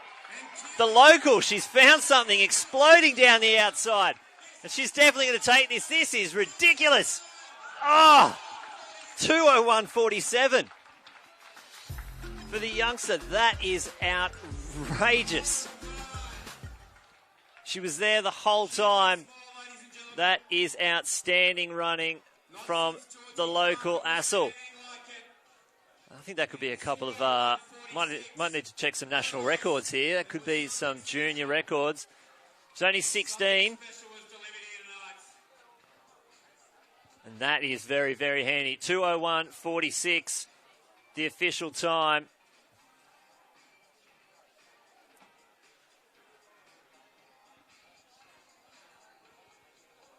Big runs from Annalise Ruby, Laura Storielli, and the young junior from the ACT flashed home and has annihilated her personal best.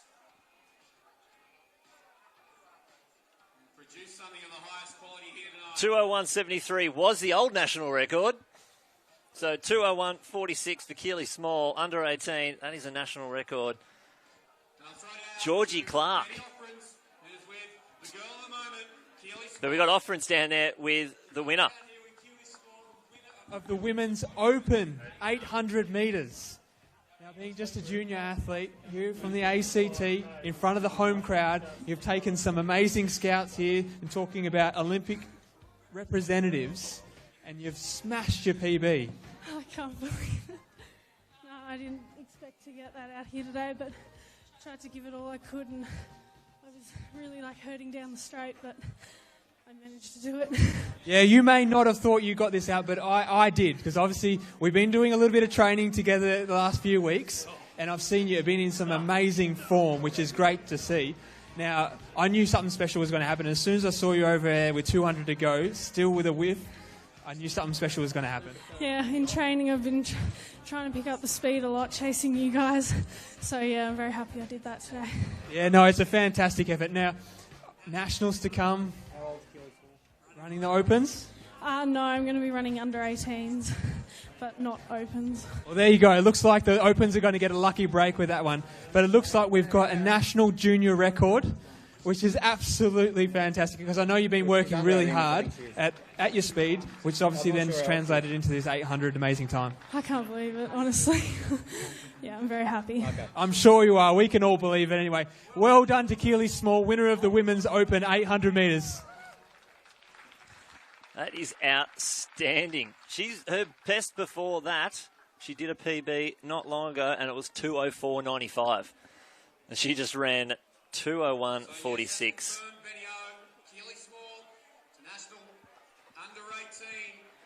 That is outrageous. She took Georgie Clark's national record. That is outstanding. And yeah, definitely right. She's giving the Opens the night off at Nationals. And I feel sorry for the under-18 girls.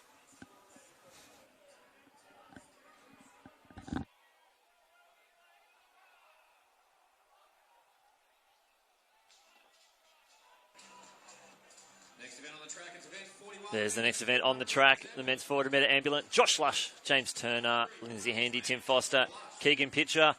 In the pole vault, sorry. Just seen Angus Marshall go clear at 5:20. The discus is into its 4th round. And just in the stadium across the road, we have the Sharks playing the Raiders. So you might hear a little bit of crowd cheering. We have the women's ambulant long jump just in front of us too. You can see Jodie Elkington-Jones there. Glasgow Commonwealth Games gold medalist in this event, having a leap.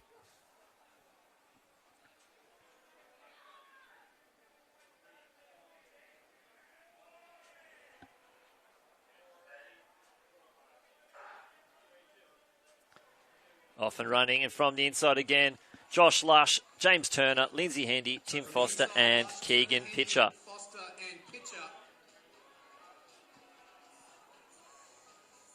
South Wales athlete Tim Foster will lead this field through the 200 metres. Tim Foster on the outside is wearing the Cherrybrook.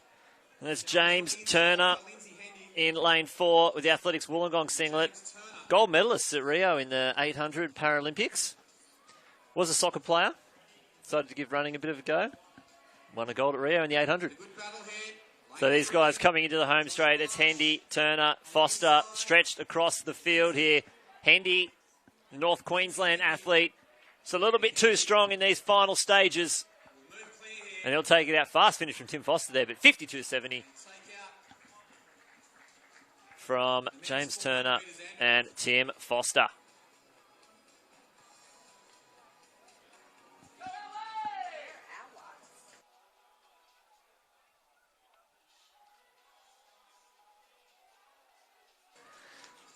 There we go.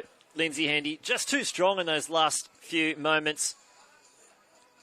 And a quick finish there from Tim Foster, but just not enough to get him to the line.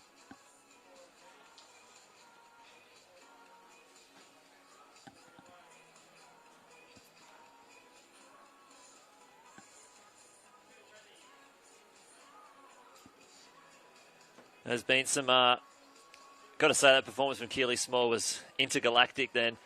And I think we might see something special in this women's 400 metres. Morgan Mitchell ran the World Champs qualifier at Hunter with a 51.96. And I think we might see something even more special. And after this women's A race, we'll see the lads' A race, the men's A final.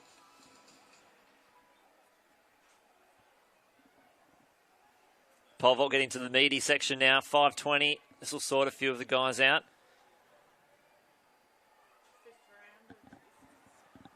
We're into the 5th round. It looks nice and bright on your screens, but it's getting a bit dark down here. Might have to get those lights switched on. Being in Queensland, I'm not used to this light being so bright this time of night. It's normally pretty dark by now. I do enjoy daylight savings.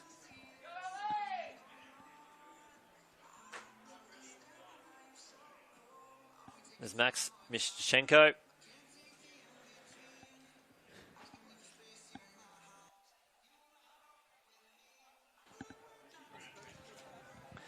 Now we've got Ben down at the pole vault to give us an update. Yeah, thanks for that, Lynchy. I'm down here at the pole vault, as you said, and it is getting to the meaty section of this pole vault. So Curtis Marshall has just come in at that 5:20 mark. He went over, clear on his first jump, so nice easy one for him. It'll be interesting to see if he passes any heights to go up a little bit more, because obviously the more jumps you do, the more tired you're going to get. And if he says he's in PB shape, he might want to save something a little bit for the tail end of this competition. Yeah, I don't know how many jumps they've got in their legs But like you said, yeah, if he wants to get a PB, jump in. Here we go, lining up now. Carly Thomas on the inside, Olivia Toro, Caitlin Jones, Morgan Mitchell, Ali Bartholomew, Sophie Stanwell, and Kim Hyacinth. And we've got two of our 4x4 Rio finalists, Jones and Morgan Mitchell. We saw Ruby go earlier in that 800 metres on the outside of the Canadian. Kim Hyacinth, more of a 200-metre runner. She actually won the 200 metres in Kazan at the 2013 World Uni Games, testing herself out here over the 4, and she'll be back for the 2. Maybe she can push Ella over the line for that 23.10.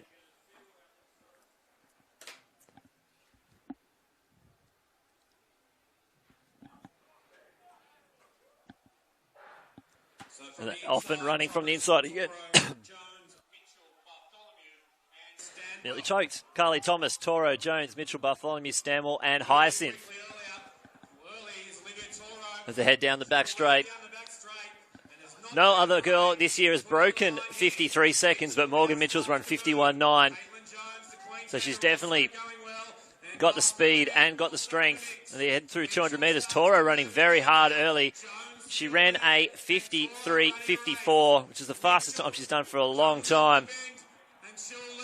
But Morgan Mitchell entering the home straight.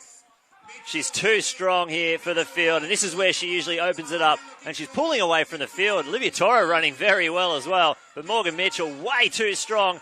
52.10's the World Champs qualifier. We could see something fast. 51.66. That is a World Champs qualifier. Outstanding running. I think that might be her third fastest she's ever done. She is in some very good shape. Running out there all by herself. And it's just this strength here. 51.65, the official winning time. But Morgan Mitchell way too strong. Good work from Toro there to hold on. Went out hard. Might see season best from her. And nice work from the other athletes there. But Morgan Mitchell just a class above. Be interesting to see what she can do tomorrow in the 200 if she backs up and recovers well.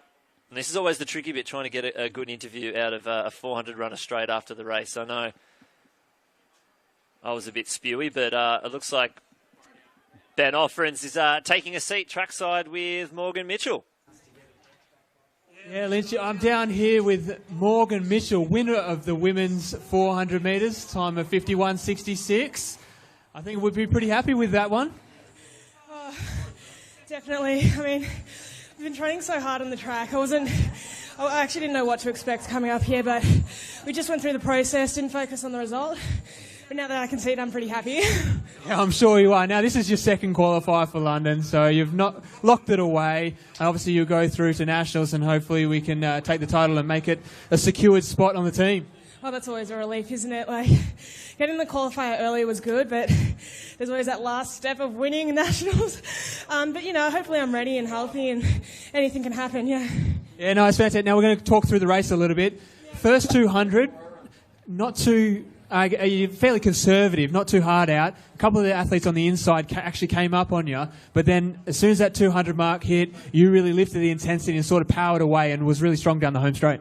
Yeah, I mean, that's what we practice in training, is always coming home hard.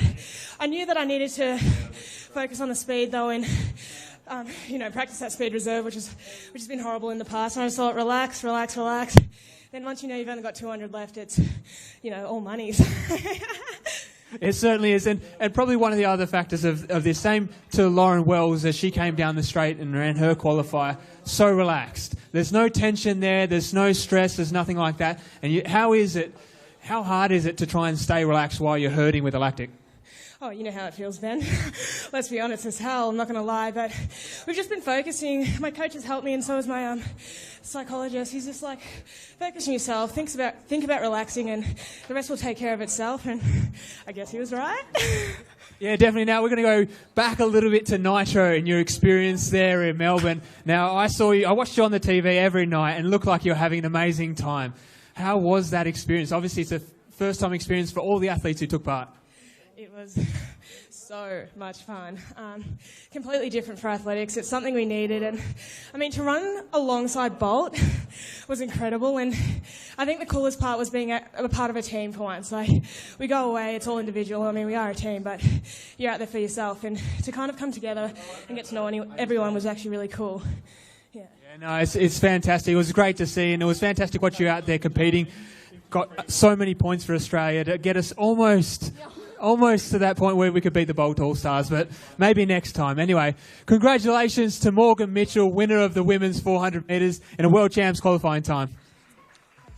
Thank you, Benny. Good to have a nice little rest down there. You've been working your butt off down there, so it's good that you can also sit down and enjoy yourself. 51.65. That is huge. We'll see if the men's 400 metres can meet that kind of standard. It's been a light year for the men's 400. We haven't seen any athletes go under 47 seconds yet. We've had some strong years, but here's that's the official results there. 53.20, a season best there for Toro. Very well done. Went out hard and just held on. Caitlin Jones, 53.90. Ali Bartholomew, 54.24. Stanwell, 54.66. Carly Thomas, 54.69. And I think Carly Thomas is eligible for the Commonwealth Youth Games, so that might see her get a qualifier. There's been a few in that age group.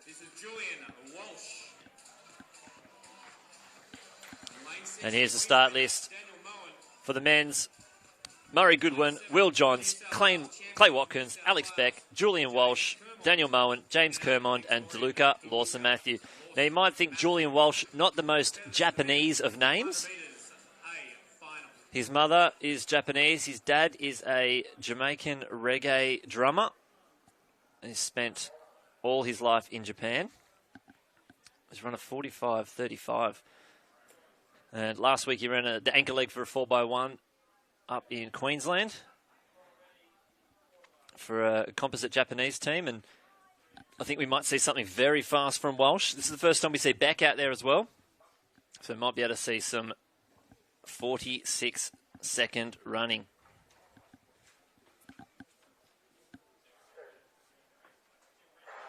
Off they go from the inside again. Goodwin, Johns, Watkins, Beck, Walsh, Moen, Kermond, and Lawson-Matthew. And as I get in the back straight, Julian Walsh is tearing down the back straight. He's already passed Moen and Kermond, and he's got Lawson-Matthew on his outside, and he's already gone past him. I don't think you'll see anyone for the rest of the race here. Beck is trying hard. He's about to go past those athletes on his outside, but Julian Walsh is another level. He's in a league of his own.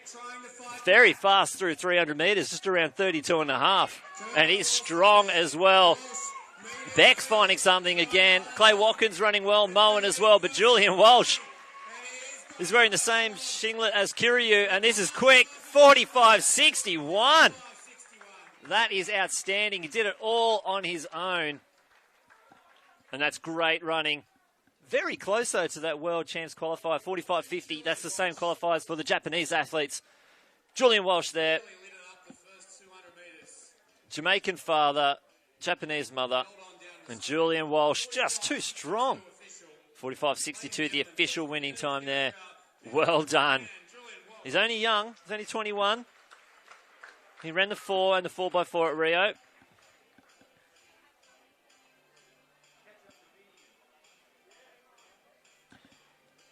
like to see those extra times there.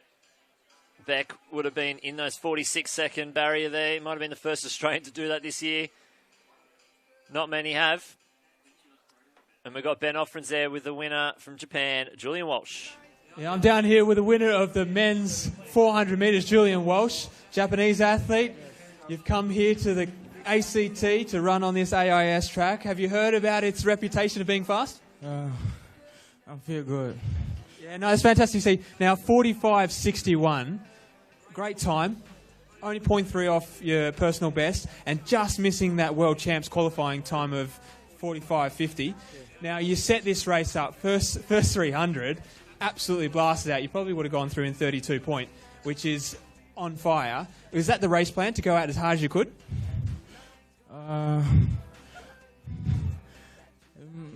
Maybe. First 200 good, but last 100 meters, that's so bad. Yeah, no, obviously that's when the bear jumps on your back, that last 100 metres. That's when the lactic starts to hit and it starts to hurt a bit. But honestly, fantastic first 300, and you held on down the straight to take the win in 45.61. So congratulations, and welcome to the ACT, and we hope you enjoyed it. Thank you.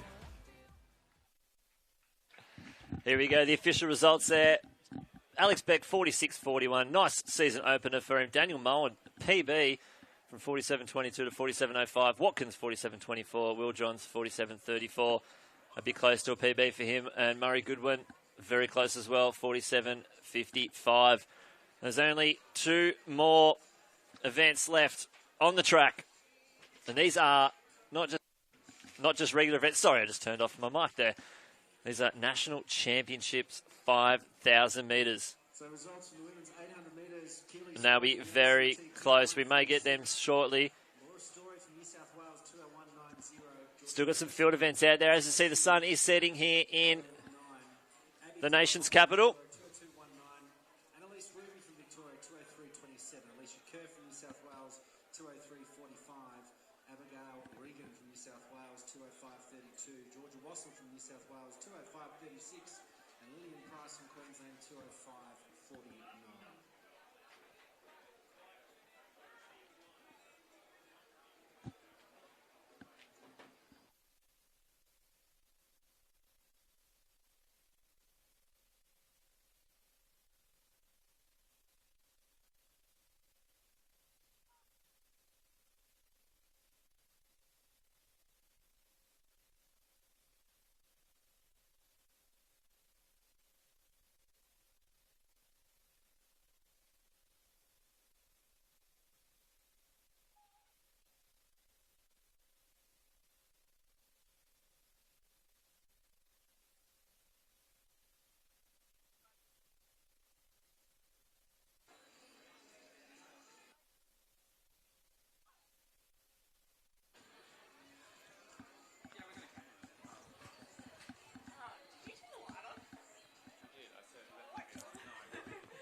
The bar up to 5.45 now.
Angus Armstrong on the runway, PB 5.43, and this is 5.45.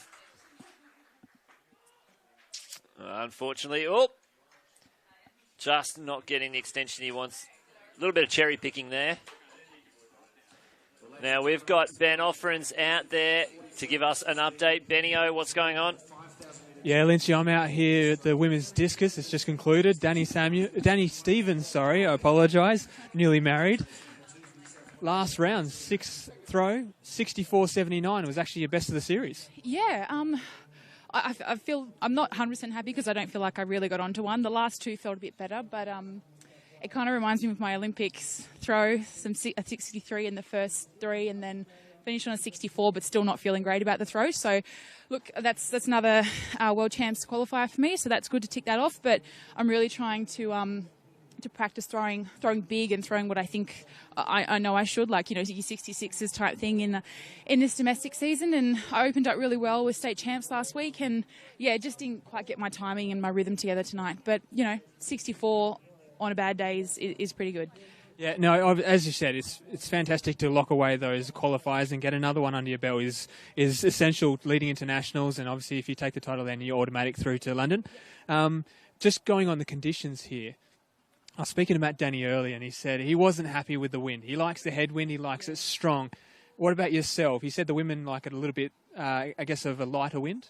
Yeah, we'd like it a bit more subtle, but at the moment there's hardly anything going on here. Like, all the trees are dead still. But, it was the same for me 2 weeks ago at state champs, so you have to be able to throw in any conditions. It's an outside sport, and then that's what happens. So you have to be able to make it fly and make it spin. So, come World Championships, we're in a stadium, there is no wind. So for me, like, I demand a high standard of myself. So, I'm not 100% happy with tonight, but, conditions are great. They're good for running.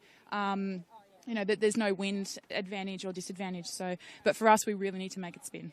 Yeah, and it is that high standard that obviously has given you the results that you've got over the years at all the majors and all the nationals. So we wish you all the luck leading into nationals in Sydney in a couple of weeks. Hopefully you lock that away, get the automatic, and we'll see you in London. Yeah, great. Thank you. Thanks for that. Back to you, Lynchy. Thank you, Benny. Now, underway during that is the start of the women's 5,000 metres. This is a national championship. And from the inside, wearing hip number 1, Courtney Hopkins. In 2, Audrey Mia Hall. 3, Bridie Delaney, who won the national title in the 10,000 metres at Zatopek. In 4, Gemma Maney. In 5, Heidi C., the two-time national champion over 1,500. So she's really stepping up here. In 6, Jessica Trengove, Rio representative and bronze medalist in Glasgow over the marathon. So she's stepping down a whole 37 kilometres. 7, Anna Kelly. In 8, Leanne Pompiani. 9, Jackie Lee Soden. 10, Karina Fife. 11, Emily Ryan. 12, Paige Campbell. And 13, Henrietta Lawrence. So just leading the pack there, it's Gemma Maney, followed by C, Trengove, and Delaney, and Campbell.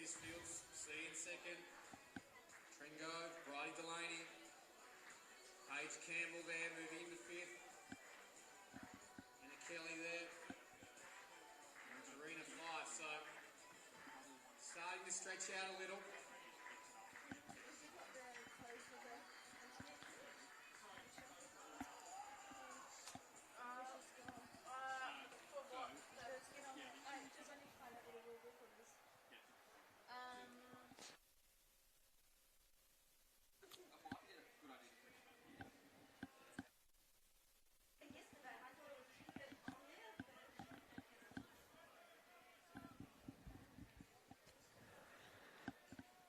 The pack still there.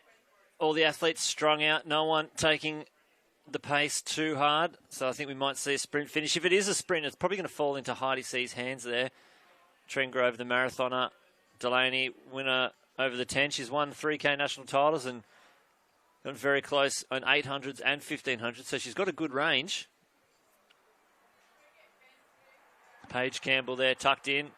I think the Raiders might have just scored as well. You can hear the cheers from the stadium. The Sharks versus the Raiders is about maybe 60 metres from the discus cage. So I'm sure if the discus cage was pointed a different direction, Danny could probably throw one over the posts. But still got the pace going through. And still Maney out in front. You can see them starting to stretch, and they're starting to drop a couple of athletes now.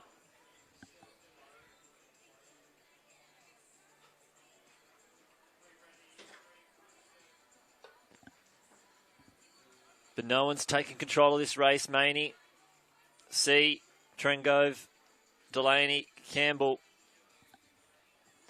And it looks like Anna Kelly just tucked in there as well. And they come around into the home straight. They have 10 laps and 100 metres left.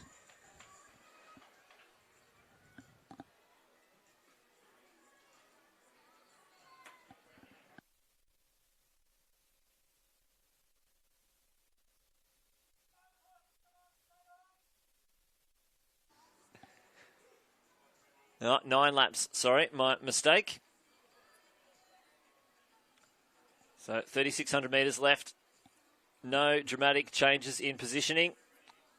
They all seem pretty comfortable at the moment. We have seen a pack there of around 9 athletes now separate from the field.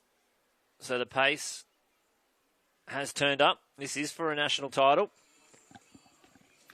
The time we're looking for, if any of these athletes want to qualify, 15:22.00, which is pretty fast.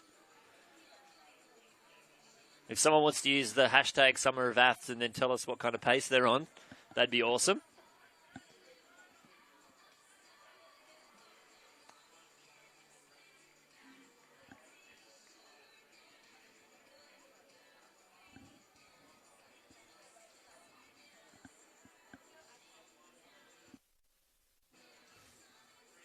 Still Maney doing all the hard work out in front.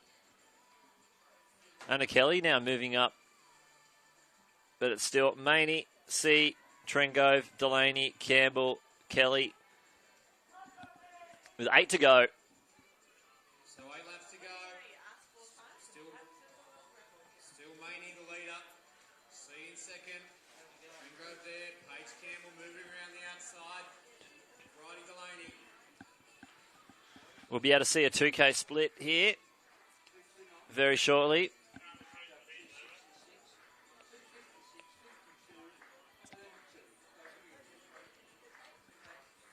Angus Armstrong now, last attempt, 5:45. A good attempt. That was going for a PB. There's new heights for Angus. They go through 6:22.77. That's their official split. 2,000 metres. Puts them on 15:55. It's 15:55 pace. I've just worked it out. So they might need to quicken it up if they want to qualify for the World Champs, but this is a national title as well.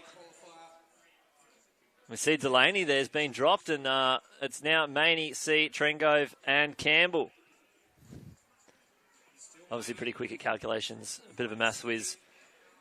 Former national champion at 1,500 metres in second position. And they might have seen that 2K split and are starting to wind it up. Representative in third. New South Wales, Paige Campbell moves into fourth. Still a good crowd here, hanging around for these 5,000 metre championships. We've got a big field in the guys' race, 23. We even had a B race earlier with 8 athletes in that, so obviously it would have been a bit too crazy to put 31. That would have been too many athletes out on the track.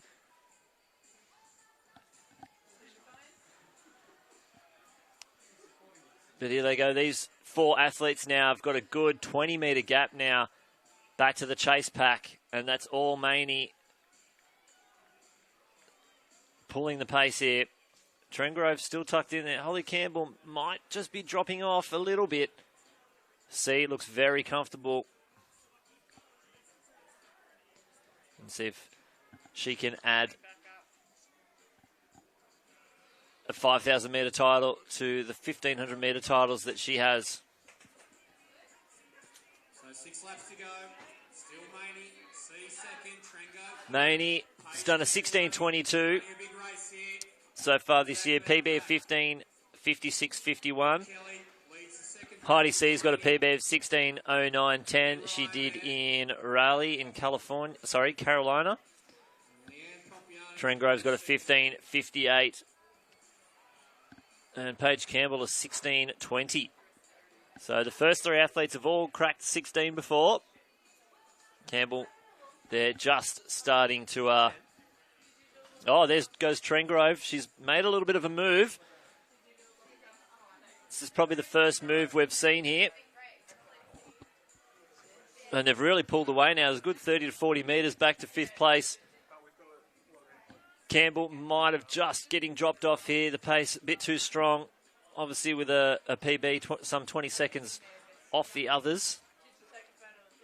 But Trengrove, very, very comfortable.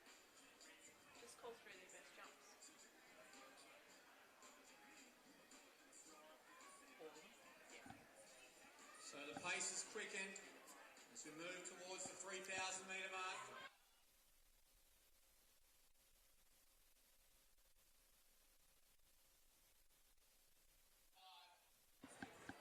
9:35 there through 3,000 metres. 2K left. Now Trengrove moving out to the front. C and Maney still there, but now Trengrove out in the lead. And I've just had Mr. Offerins is joining us now. He's been down trackside all afternoon and evening, and now he's back up in the commentary box, and you've got some results to go through. Yeah, Lynchy, I've just come back from the women's long jump ambulant final, where we had actually a fantastic competition down there. So just running through results, we've got Anna Stevens with a best jump of 3:46, Sarah Walsh with a best jump of 5:05, Erin Cleaver with a jump of 4:59, Alyssa Jordan with a jump of 4:33, equaling her jump with a 4:43 as well as Taylor Doyle.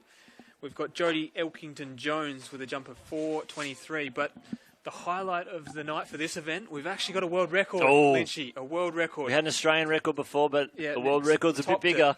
It's Holly Saunders from New South Wales is a T35 class, and she's jumped 266. The old world record was 229. Smashed it! Yeah, smashed it. And for those just playing at home, every single jump she did tonight broke that world record. So that was set back in 2014, so the record's now 3 years old, but she's absolutely annihilated it. So she's come out here and jumped 266, which again, leading to this track, I know I harp on about it, but I can't stop it. There's a bit of bias. Yeah, a little. But we've now got a world record on this track. So I'll take that. I'll tell you what, I'll be letting everyone know. Qualifiers, world records, Australian records, delivered. It has. It's been a fantastic competition. And obviously we're not over yet. We've still got the women's 5K national champs currently going around at the moment. They're at that 11:40 mark. But honestly, there's been a lot of highlights tonight, and it's fantastic to finally see some athletes getting these world champs qualifiers and booking their tickets to London, because obviously we want to make sure we have a big team. We certainly do want to have a giant team. As we see Trengrove and C, it's a race in two now, the marathoner versus the 1,500 metre runner, and they're meeting at the 5K. So it'll be very interesting to see I'd like to see a sprint finish between these two. Yeah, I always love to see a sprint finish. I don't know whether that's, again, being biased because we are sprinters, but it makes it exciting. You know, obviously, sometimes if someone's on world record pace, you don't mind them pulling away from the rest of the field and really just making a race of it that way. But when it comes down to championship racing like this, we always love to see a sprint finish. It's just that grit and determination, who wants it more. I always remember the 10K from Sydney Olympics, Gebra Selassie, that sprint finish. I'm pretty sure they rolled through in like almost sub-12 for that last 100. Yeah, it's amazing how fast some of these distance runners can actually run over the 100 metres, you know. You think they can't do it, but then you see them at the end of a 10K. Yeah, you give them a 9.9 kilometre roll in, and they can do it. It's honestly, it's astonishing with some of these, and even the last 400 metre lap. Oh, ridiculous. You're getting 52 splits at a 10K in the last 400 metres. So I think it's amazing what these distance runners can do. And I've actually been doing a little bit of training with distance runners lately. And depending on that's what happens when you get older. Yeah, you move out in distance. You can't do the high intensity stuff anymore. But when you have the sessions where it's a longer distance, I can't keep up. No. I cannot keep up. But as soon as I get that session where the speed starts to be injected a little bit, that's where I can obviously get mine back. So I'm enjoying it for those. So 800 metres to go. The clock ticks 13:28. It's still Trengrove, followed by C. Yeah, just before this race finishes up now, pole vault. Obviously, I was looking forward to this one. Curtis Marshall, obviously in shape, 570 coming in. But he had made his first at 520, passed the next, and then they had to actually pull out. Wasn't feeling great. Not sure exactly what's going on. You saw him walking around, so I don't think it's anything serious. Just a safety first But thing. it may be a safety first thing, so I was actually looking forward to seeing him go high. But Angus Armstrong was the one that ended up taking out the event in 5:35. He just missed his last jump on 5:45. Would have been a PB for him, which would have been fantastic to see, another PB. But he just quite couldn't get there. He had the height, but just maybe the stands may have been a little close. Yeah, and came just down on top of when it. you're seeing that bar for the first time at a new height, it's obviously intimidating. But we see Heidi C. really, she's gone early with about 500 metres to go, and this is that speed that we were talking about. Obviously, Trengrove, a marathon runner against a two-time national champion 1,500 metre runner. Yeah, she's obviously showing that she has got the speed over Trengrove. But I wouldn't count Trengrove out yet. She's going to be solid, so she's going to be even the whole way. Obviously, C has to make sure she hasn't gone too early, but she's a smart runner. I don't think she's going to be in too much trouble. She'll start to move away now, and we'll have to wait for the time as she comes further around into the home straight. So we've got 16:09's the PB currently for Heidi C, and Jess Trengrove's a 15:58, and I think we might see both of those girls beat those times. 250 metres to go. She won the national title in a sprint finish in 2015, won it again in 2016 for the 1,500, and she's got 200 metres left, and she's put about 50 metres on Trengrove right now.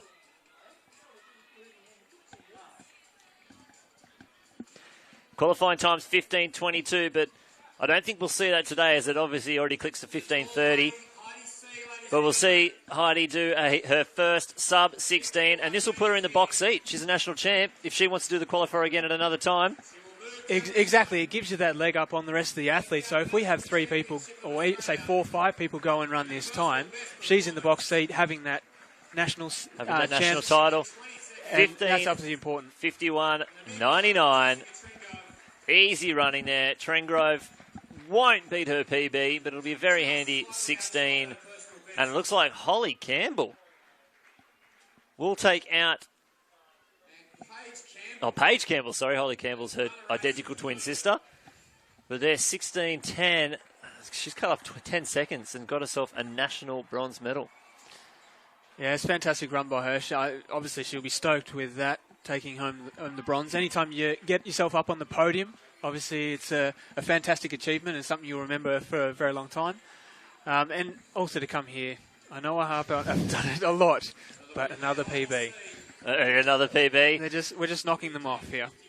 And it's not known for its distance prowess. Yeah, obviously it's one of those things where the distance runners usually don't love coming here. We are at a little bit of altitude, not much. We're about that 600 metre mark, and it's. You speak to someone and they say that's probably the point where you start saying, hey, it could affect us a little bit. But obviously it's not affecting him here tonight. And I've just come from out there. It's perfect conditions. You cannot get better than this. There's not an ounce of breeze. And if you look at the flags over on the bottom end, and they're not even moving. So you cannot complain with how the conditions are right now. They're still fairly warm. Not too hot for these distance runners because obviously they don't love the heat. But it's that perfect temperature where you can come out here and do some pretty good performances. Yeah, it's great stuff here right now, and obviously we need the lights to be a little bit strong, if we waited any longer. I think we just might have flicked them on a little bit too late. Yeah, they do take a little bit of time. But also, obviously, we've got GIO Stadium, and you said the Raiders and Cronulla are over the other side playing their game, and it looks like they're taking all the charge from our lights. Yeah, that might be. We're just getting our lights drained from that game over the other side. And very tight at the moment. It's 8-4 to Cronulla. Yeah, it's good to see my Sharkies up. I was pretty happy with that win. I'm surprised you're not over there. It's not often you get the Sharks in the nation's capital. That's the thing. I put my number one sport first. Here. I love my track and field, so I'm not going to miss this. And obviously, I can actually hear it. So yeah, you can enjoy it. I'm still feeling it. I was down at the pole vault before, and you can hear the crowd roaring, and it gave you that sense that we were in this stadium that had a bit of a crowd around it, which was actually a nice little feeling. It's similar to you get at obviously all the major meets. Yeah, exactly. And obviously, with it's a much more of a boutique stadium here, and that's kind of what athletics is in a way. unless it's at the Olympics or something, it is a boutique sport, and obviously when you're a fan of athletics. Yeah, definitely. It's got that sort of feel, which is similar to what it is in Europe. A lot of the European tracks around there, they have that boutique sort of feel. Not a lot of them have the big stadiums like we have here in obviously Melbourne and Sydney. But it's one of those things where once you get a decent little crowd in here, it creates the atmosphere. It does. Which really sort of translates back to the track, and the athletes really perform quite well with that, you know. Obviously, it's always good to compete at a track where there's a bit of a bustling crowd. Oh, exactly. I know in Queensland we do get spoiled a bit where our track is the 1982 Commonwealth Games Stadium. It's hard to fill it out for a Shield meet with an 80,000-seater. Does kind of detract from it sometimes, but it's still good. People, you get used to it sometimes, and then people come back and go, they ran the Commonwealth Games in 1982 here. And then obviously they feel that atmosphere. But while we're going to wait for that 5,000 metre for the men's, we might leave you with some ads, and we'll be back very shortly.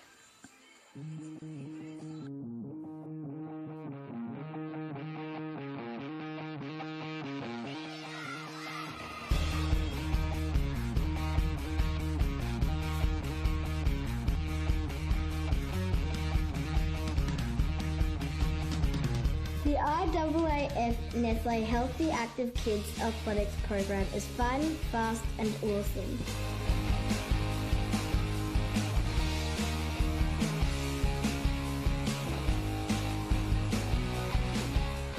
It's an action-packed program filled with activities for all abilities from 5 to 12 years old. It's fun, fast and awesome. You can enjoy this program too now through the Sporting Schools program in primary schools across Australia. Come on, join us and sign up for athletics. For more information, check out athletics.com.au.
personal best, that win, that medal. We want that feeling to share the moment. It's like nothing else, that achievement of going faster, higher and further than ever before.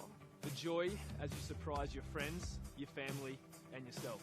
The pride in overcoming all obstacles and reaching your goal. And you know you deserve it too. You were there at every session doing the hard slog. You pushed yourself when you were tired, when you hurt, and when you thought you couldn't go on.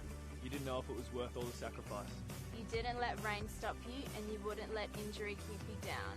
Along the way, we had some successes and some failures. You experienced all the highs and all the lows. But you refused to let anything get between you and your goals. All you ever asked was a fair go, a level playing field. That way, the rest is up to you. And you did it.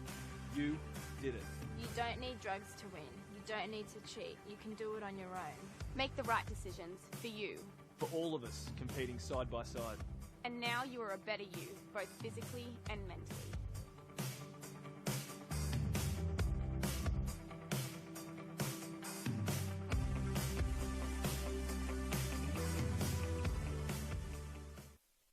We go. We're back for the final event of day one, the SUMMERofATHS Grand Prix here at the Australian Capital Territory. We're at the AIS. I'm Matt Lynch, joined by Ben Offerins. One more race, the 5,000 metres, and again, it's a national title. Yeah, it's always a special race, the national title, so I'm looking forward to this one. Just going through the start list, there's a couple that obviously stand out in this one as probably your favourites. I've got a few sentimental favourites as well. Okay. So I'll be definitely looking out for those guys. One of those is Michael Roger. Obviously, I've been doing some training with these distance boys. He's another one in that stable with Philo Saunders, Keely Small, Josh Tawley is another one. Oh, he's so out I'm actually there. running around with some decent distance runners. So Yeah, it's you've actually picked a good been squad. interesting. Yeah, so I'll be cheering on for those guys in this one for sure. I'm not sure why Michael Roger's unattached. I'm sure he's got a state somewhere. South Australia? He's actually South Australian, so he's based here in the ACT, but he's remained loyal to his South Australian background, which is obviously fine. Happy for him to do that because it's stuff you've got to sort of hold on to. So definitely going to be a good one in this one. But save the best for last. The biggest field, 23 athletes in this field. And these guys are looking for that 13:22.60 as they've just gotten underway. I'd like to see a quick pace here, but obviously being a national championship, they can't be pacemakers. Yeah, definitely. And just going on the look at the field at the moment, obviously they're all bunched up, and the back guys, it looks like they're just sort of running this one through at the moment. And that's what happens in these championship races, and sometimes they're not always won in a quick time. Obviously, people are out there and they really want to take this medal home with them, and you can't blame them for that one. So I don't know if the pace is actually going to be hot in this one, so we may not see a qualifier in this event, but I think we're definitely going to see a very exciting race, though. Yeah, exactly. And obviously, we've only got a few of these athletes have gone under 14 minutes. Dave McNeil's got a 13:18 to his name, and but recently this year, Dave McNeil, 13:29.11, and Stewie McSwain, 13:34.45. So I think they went over to New Zealand. There was a very quick 5K over there. Brett Robinson took it out. But these guys, maybe they're feeling pretty good after that race, and they think they can get that 13:22. Yeah, obviously I hope so. But if this goes on much longer, it's going to make it more and more difficult for them to do that. But as we see, we obviously got a couple of runners coming to the front. There's Tim Lefroy. He's an ex-WA athlete. He's now moved over here to the ACT, and he's in the Philo stable as well. So he's been running really well. So we'll see how he goes. He's moved to the front, and obviously he's going to help the rest of these pack lead it through. And hopefully they can sort of speed up this pace a little bit and string the field out. Yeah, certainly. You see Nick Earl there right out front from Victoria. And these guys, they might not be at the end, but these guys are making a difference here in this race. And it seems that they've broken the pack up now. And from what was maybe a spread over 5 metres, it looks like it's spread over 40 metres now. Yeah, definitely. And it's good to see. I like this sort of racing. And you've got a lot of the ACT locals up there with Lefroy. I can see Michael Roger, Jordan Guzman as well. So they're really making sure this pace is starting to get honest, which is good to see. So we'll see when they come around. This should be their 1K split when they hit the finish line. I'll try and see how quickly I can work out what pace they're on after this first K. So that's Earl out in front, followed by Tim Lefroy. 2:56. So they're moving. I think they might need to pick that up if they want to. When they see Tim straight, he's winding it up even more now. Yeah, no, it's good to see it. And obviously, we said the pace at the start was a little bit pedestrian, but for the average person, it's not so pedestrian. No. Obviously, going through in 2:56, Still that's still a solid K time, and it's not something that a lot of people can do. So even though it may look like they're going out at a bit of a snail's pace, for them, it's still fairly hot. Yeah, if they keep that pace up, they'll be around that 14 mids, and I think they want to get under the 13s, or they're into the 13s. I'm sure they want to get under the 13s eventually. Yeah, it's definitely that mark for these 5K guys. If they can go 13, it's really sort of stamping themselves in this field as a serious contender. So obviously they'll all be out there to try and see if they can get down to that mark. And Tim Lefroy, he's leading from the front right now, and he's trying to do that. It's one of those things, sometimes it takes one of those athletes to really sort of take off and get this pace moving. Yeah, and exactly. He's PB this year, 14:14:60. Is what he's done this year, so it's handy. And there's a lot of guys around that time, and if it comes down to it, he could be in the mix for a medal. Yeah, I actually saw him do that race, and it was only a couple of competitors in it. There wasn't a massive field as we've got here, so he's obviously in some shape leading into this. So hopefully this is good. Hopefully he can stay off the fronts, really start to string this field out, and we might even see a bit of a breakaway form, I reckon. Yeah, well, the more, let's say, class athletes back in the field there, they really might need to turn it on. They don't want to let these guys get too far in front. Obviously, it could be an unknown factor, and if they stay there and keep moving along, they could take it out. Yeah, just looking at that now, obviously we've got Josh Johnson moving up into third place. He was back in the pack a little bit before, but he's starting to shift up a little bit, as well as Dave McNeil just sitting off his shoulder there. He's also thought, hey, I better start to move up, and then you can see Stewie McSwain just behind him there in the Nike kit, those two runners running around. Obviously, easy ones to point out. But just behind Stewie McSwain, you've got Michael Rogo, as I said before, world record holder in the Para 1500. He did that up in Sydney, which was obviously a fantastic run. His coach actually rang me that night trying to get the number for Asada to make sure we get the test, because obviously the test has to be done within 24 hours to obviously ratify a world record. You need it. So he was on to me. It was about 10 o'clock at night. I was just about to go to bed, and I get this call saying, do you have any contact details for Asada? So obviously, I don't know why I have that sort of stuff, but I passed it on. And you just went on Facebook, Asada, sent him a quick inbox. Yeah, but obviously we got the test done, and it was ratified, and it was all good. So that was good to see. Well, I do remember Emma Coburn, I think in 2014, she got the national record for the USA in the steeplechase. No drug testers in the building. Doesn't count. Yeah, it's a tough one when that sort of stuff happens, And that's one of those things, obviously, ASADA need to be onto this sort of stuff. So they need to be looking at start lists of a lot of these events to make sure that these athletes, they're not missing out on athletes who are going out and doing these top performances. It would be nice to do the call and say, look, guys, I'm planning on breaking the national record, a world record, so you just want to come down, I'm ready. Don't forget, even though this is the last event tonight, we'll be back.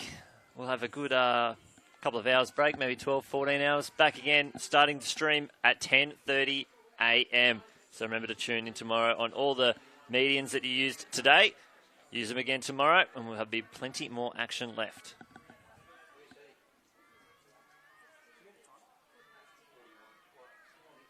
And it looks like Josh Johnson there now.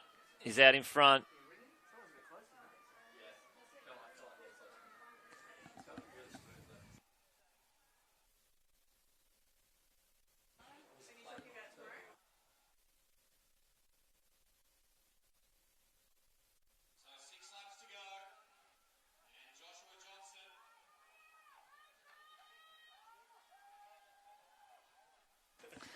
Don't forget that is daylight savings time on the East Coast, so you don't want to wake up too early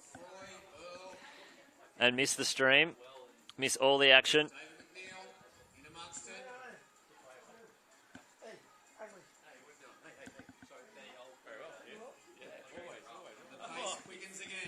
And it looks like Johnson and Tawley now. Is this an ACT training 1, 2, 3 at the moment until McSwain pulls himself up here into the third position? No, Josh Johnson's actually a Dick Telford athlete, so he's running around with Dick at the moment, as well as Jordan Gusman, who's another Dick Telford athlete. Tawley has been doing some stuff with Philo at the moment, as well as Rogue, so those two do a lot together, so they know each other fairly well. But obviously ACT is a small place, little territory, so all the athletes know each other quite well, and so if they can utilise each other in this one, I'm sure they will. Yeah, why not? Joshua Johnson out in front.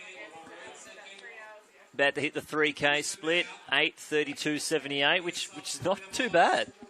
Yeah, no, it's definitely moving. It's moving a lot faster than you or I could definitely do. So I don't want to run the pace 3K. the pace has obviously picked up after that first K, and that time's proved it there. Yeah, we could see. I think we could see this pace maybe even increase slowly as we go through it. Yeah, so that's Johnson out in front, McSwain, McNeil, Guzman, and it looks like Riley Cox just there in the blue, getting past. I can't see that guy's hip number. His shirt's untucked. If we went back into the 50s, he'd probably be disqualified for having his shirt untucked. Unfortunately, not these days. These young rascals. Yeah, I'm just taking a punt at this one, but by looks of it, it could be Chris Hamer. Well, Chris Hamer, it could be. Chris Hamer does have a sub 14 in him. 13:58.99, his PB. So, wouldn't be surprised to see him that far up in front of the pack. But McNeil now. He's a two-time Olympian over the 5 and the 10,000 metres, London and Rio. Definitely some talent in Dave McNeil's legs for sure. Obviously, Stewie McSwain, he's obviously seen the attack. He's jumped up onto the back of him. And there's Jordan Guzman as well, just behind him. So Jordan's in fantastic form.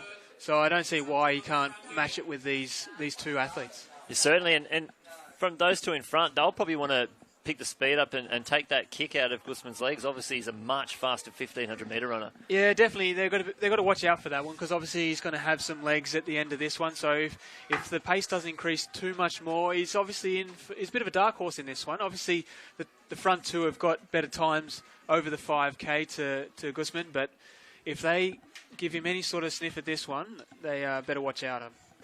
Yeah, exactly. And he's tucked in right in close. Only 3 laps to go. So 1,200 metres left. 13:22.60. That's the time to hit. But like we said for Heidi C, taking the national title puts you at the front seat. You can worry about the time later. You can only win the national title once a year. Yeah, and that's definitely right. And it's one of those things.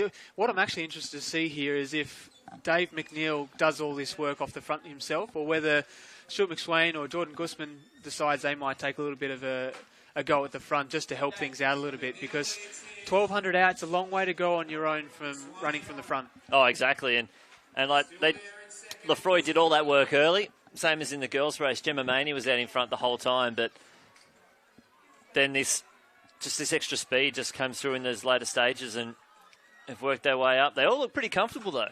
Yeah, they definitely do. It's interesting.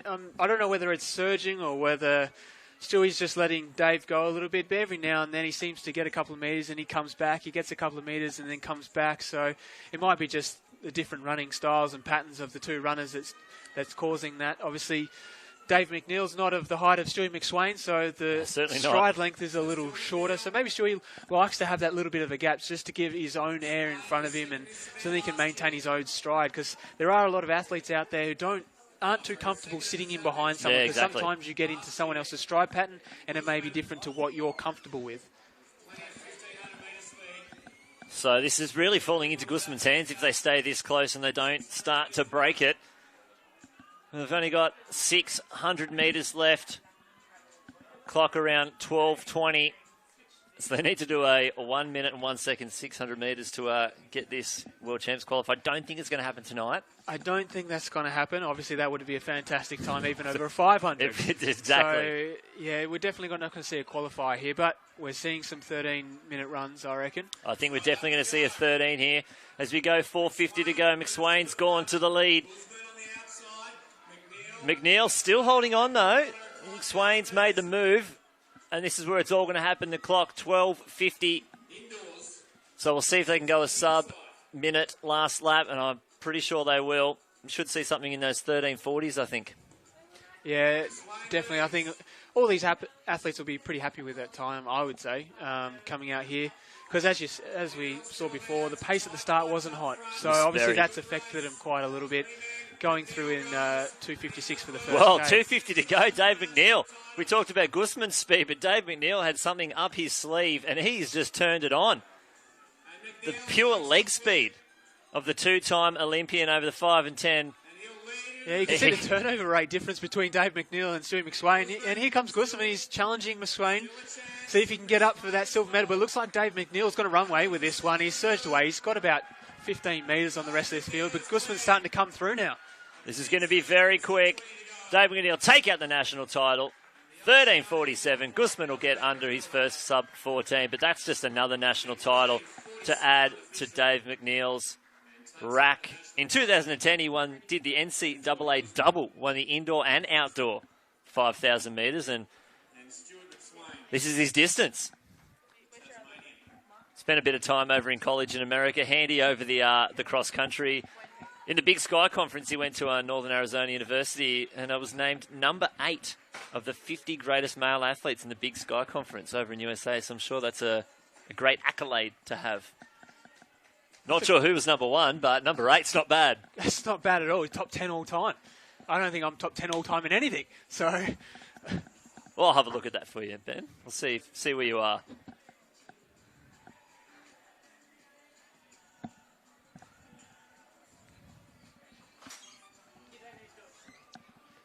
But there's the national title for Dave McNeil, and I don't doubt that he'll run 13:22. Yeah, definitely. I think if he gets in a hot race, we're definitely going to see him go under that qualifying time. Yeah, obviously the first part of this race really sort of affected that for him. But look, he's got some fans in there. Looks, they've got some banners out there for him. So he's got some support that has come down here and supported him at Big the national Sky title. Conference fans, I think. It's a long way to travel, but for someone in the top 10 all time, it's not a bad thing. 7, mate. 7 all time. Selling yourself short. Yeah, 7. Come on. No, I don't think I'm top time, except for the 400 metres in Australia. That's all. But there's a replay. Look at that speed of Dave McNeil. He toiled 2:50 to go. And so really, he's put himself in the box seat because now, effectively, there's only 2 spots left in the 5K. Yeah, and that's right. And he's got that little bit of a golden ticket with his national title win. And that's important because obviously we've seen plenty of times where we've had multiple athletes getting qualifiers in all sorts of events, and then having that national title ticket has been invaluable for a lot of athletes. It happened last year in that girls 1500 where we had no one did qualifiers. Heidi C won the national champs, and then all of a sudden Lyndon Hall, Jenny Blundell, Zoe Buckman just start dropping bombs. But if Heidi C ran even just a little bit slower than them, or a lot slower than them, just on the qualifier, she'd get in front of them. Yeah, definitely. And it was unfortunate. I think Heidi C went out, had some injury issues, which was disappointing to see because she was in great shape. She obviously showed it at that national champs, taking the win in that one. And it would have been good to see her go on to Europe and actually put in a good time, get the qualifier, and see her at the major. So it is a little bit disappointing. But it's great to see her back here, and she's running well, obviously. She's taken out the title of the 5K. She's put away some quality competition there. So hopefully we can see her out there this season and leading into the European season. She can get that qualifier and get on that major team. There we go. We have wrapped up here. We've seen 2 national titles, Dave McNeil and Heidi C taking out the 5,000 metre champs. Big thank you to Ben Offerins. We had Kelsey Lee Roberts in here, Ella Nelson. And we'll be back again tomorrow at 10:30. I nearly said it in Queensland time. Sorry. It is 10:30 Australian Eastern Daylight Savings Standard Time, East Coast, Australia. 11 plus Greenwich Mean Time? Yeah, I don't really know. Don't really mind. All but right. It's just good to see. I'm excited to come back tomorrow because obviously we've got some great events on. I'm looking forward to the 200s. As you said, Ella Nelson was up here. I think we're going to see some special things from Ella Nelson. We'll see all the opposites of what we just saw today. Yeah, it's going to be great. But I've got to go back. My highlight for today was definitely Keely Small in the women's 800 metre. Honestly, it's fantastic.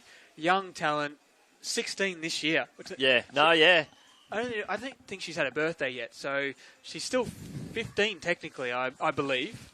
Don't quote me on that, but she's 16 this year, I know, and what a performance that is. I think she's booked herself a ticket to the Bahamas. Commonwealth Youth Games. That's why she's doing the under-18 age group at Nationals. She is, and I don't think anyone's going to take her spot. I don't think anyone's going to come anywhere near her with that sort of time. Yeah. Honestly, that's fantastic. And to take out Georgie Clark's record. And the talent that Georgie Clark had. Especially at that age. She was a prodigy at 16. Everyone thought she was going to go on, and she did some amazing things, but for Keely Small to come through and take out that national record, it's definitely something special. Ridiculous. We'll leave it there, guys. beautiful darkness of ACT, but we'll come back in the bright lights of Sunday morning, 10:30, Australian Daylight Savings Time. See you then.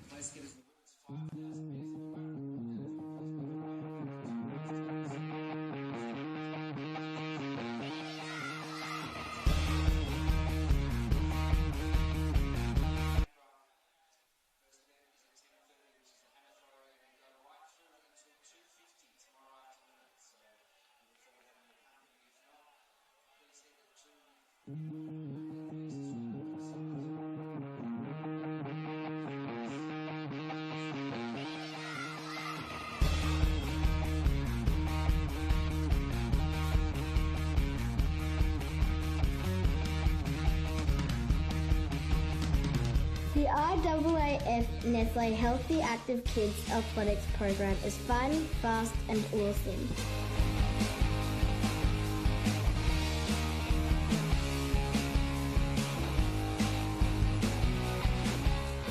It's an action-packed program filled with activities for all abilities from 5 to 12 years old. It's fun, fast and awesome. You can enjoy this program too now through the Sporting Schools program in primary schools across Australia. Come on, join us and sign up for athletics. For more information, check out athletics.com.au.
personal best, that win, that medal. We want that feeling to share the moment. It's like nothing else, that achievement of going faster, higher and further than ever before.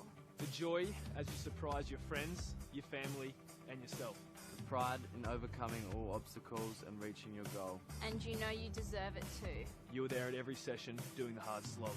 You pushed yourself when you were tired, when you hurt, and when you thought you couldn't go on. You didn't know if it was worth all the sacrifice. You didn't let rain stop you, and you wouldn't let injury keep you down.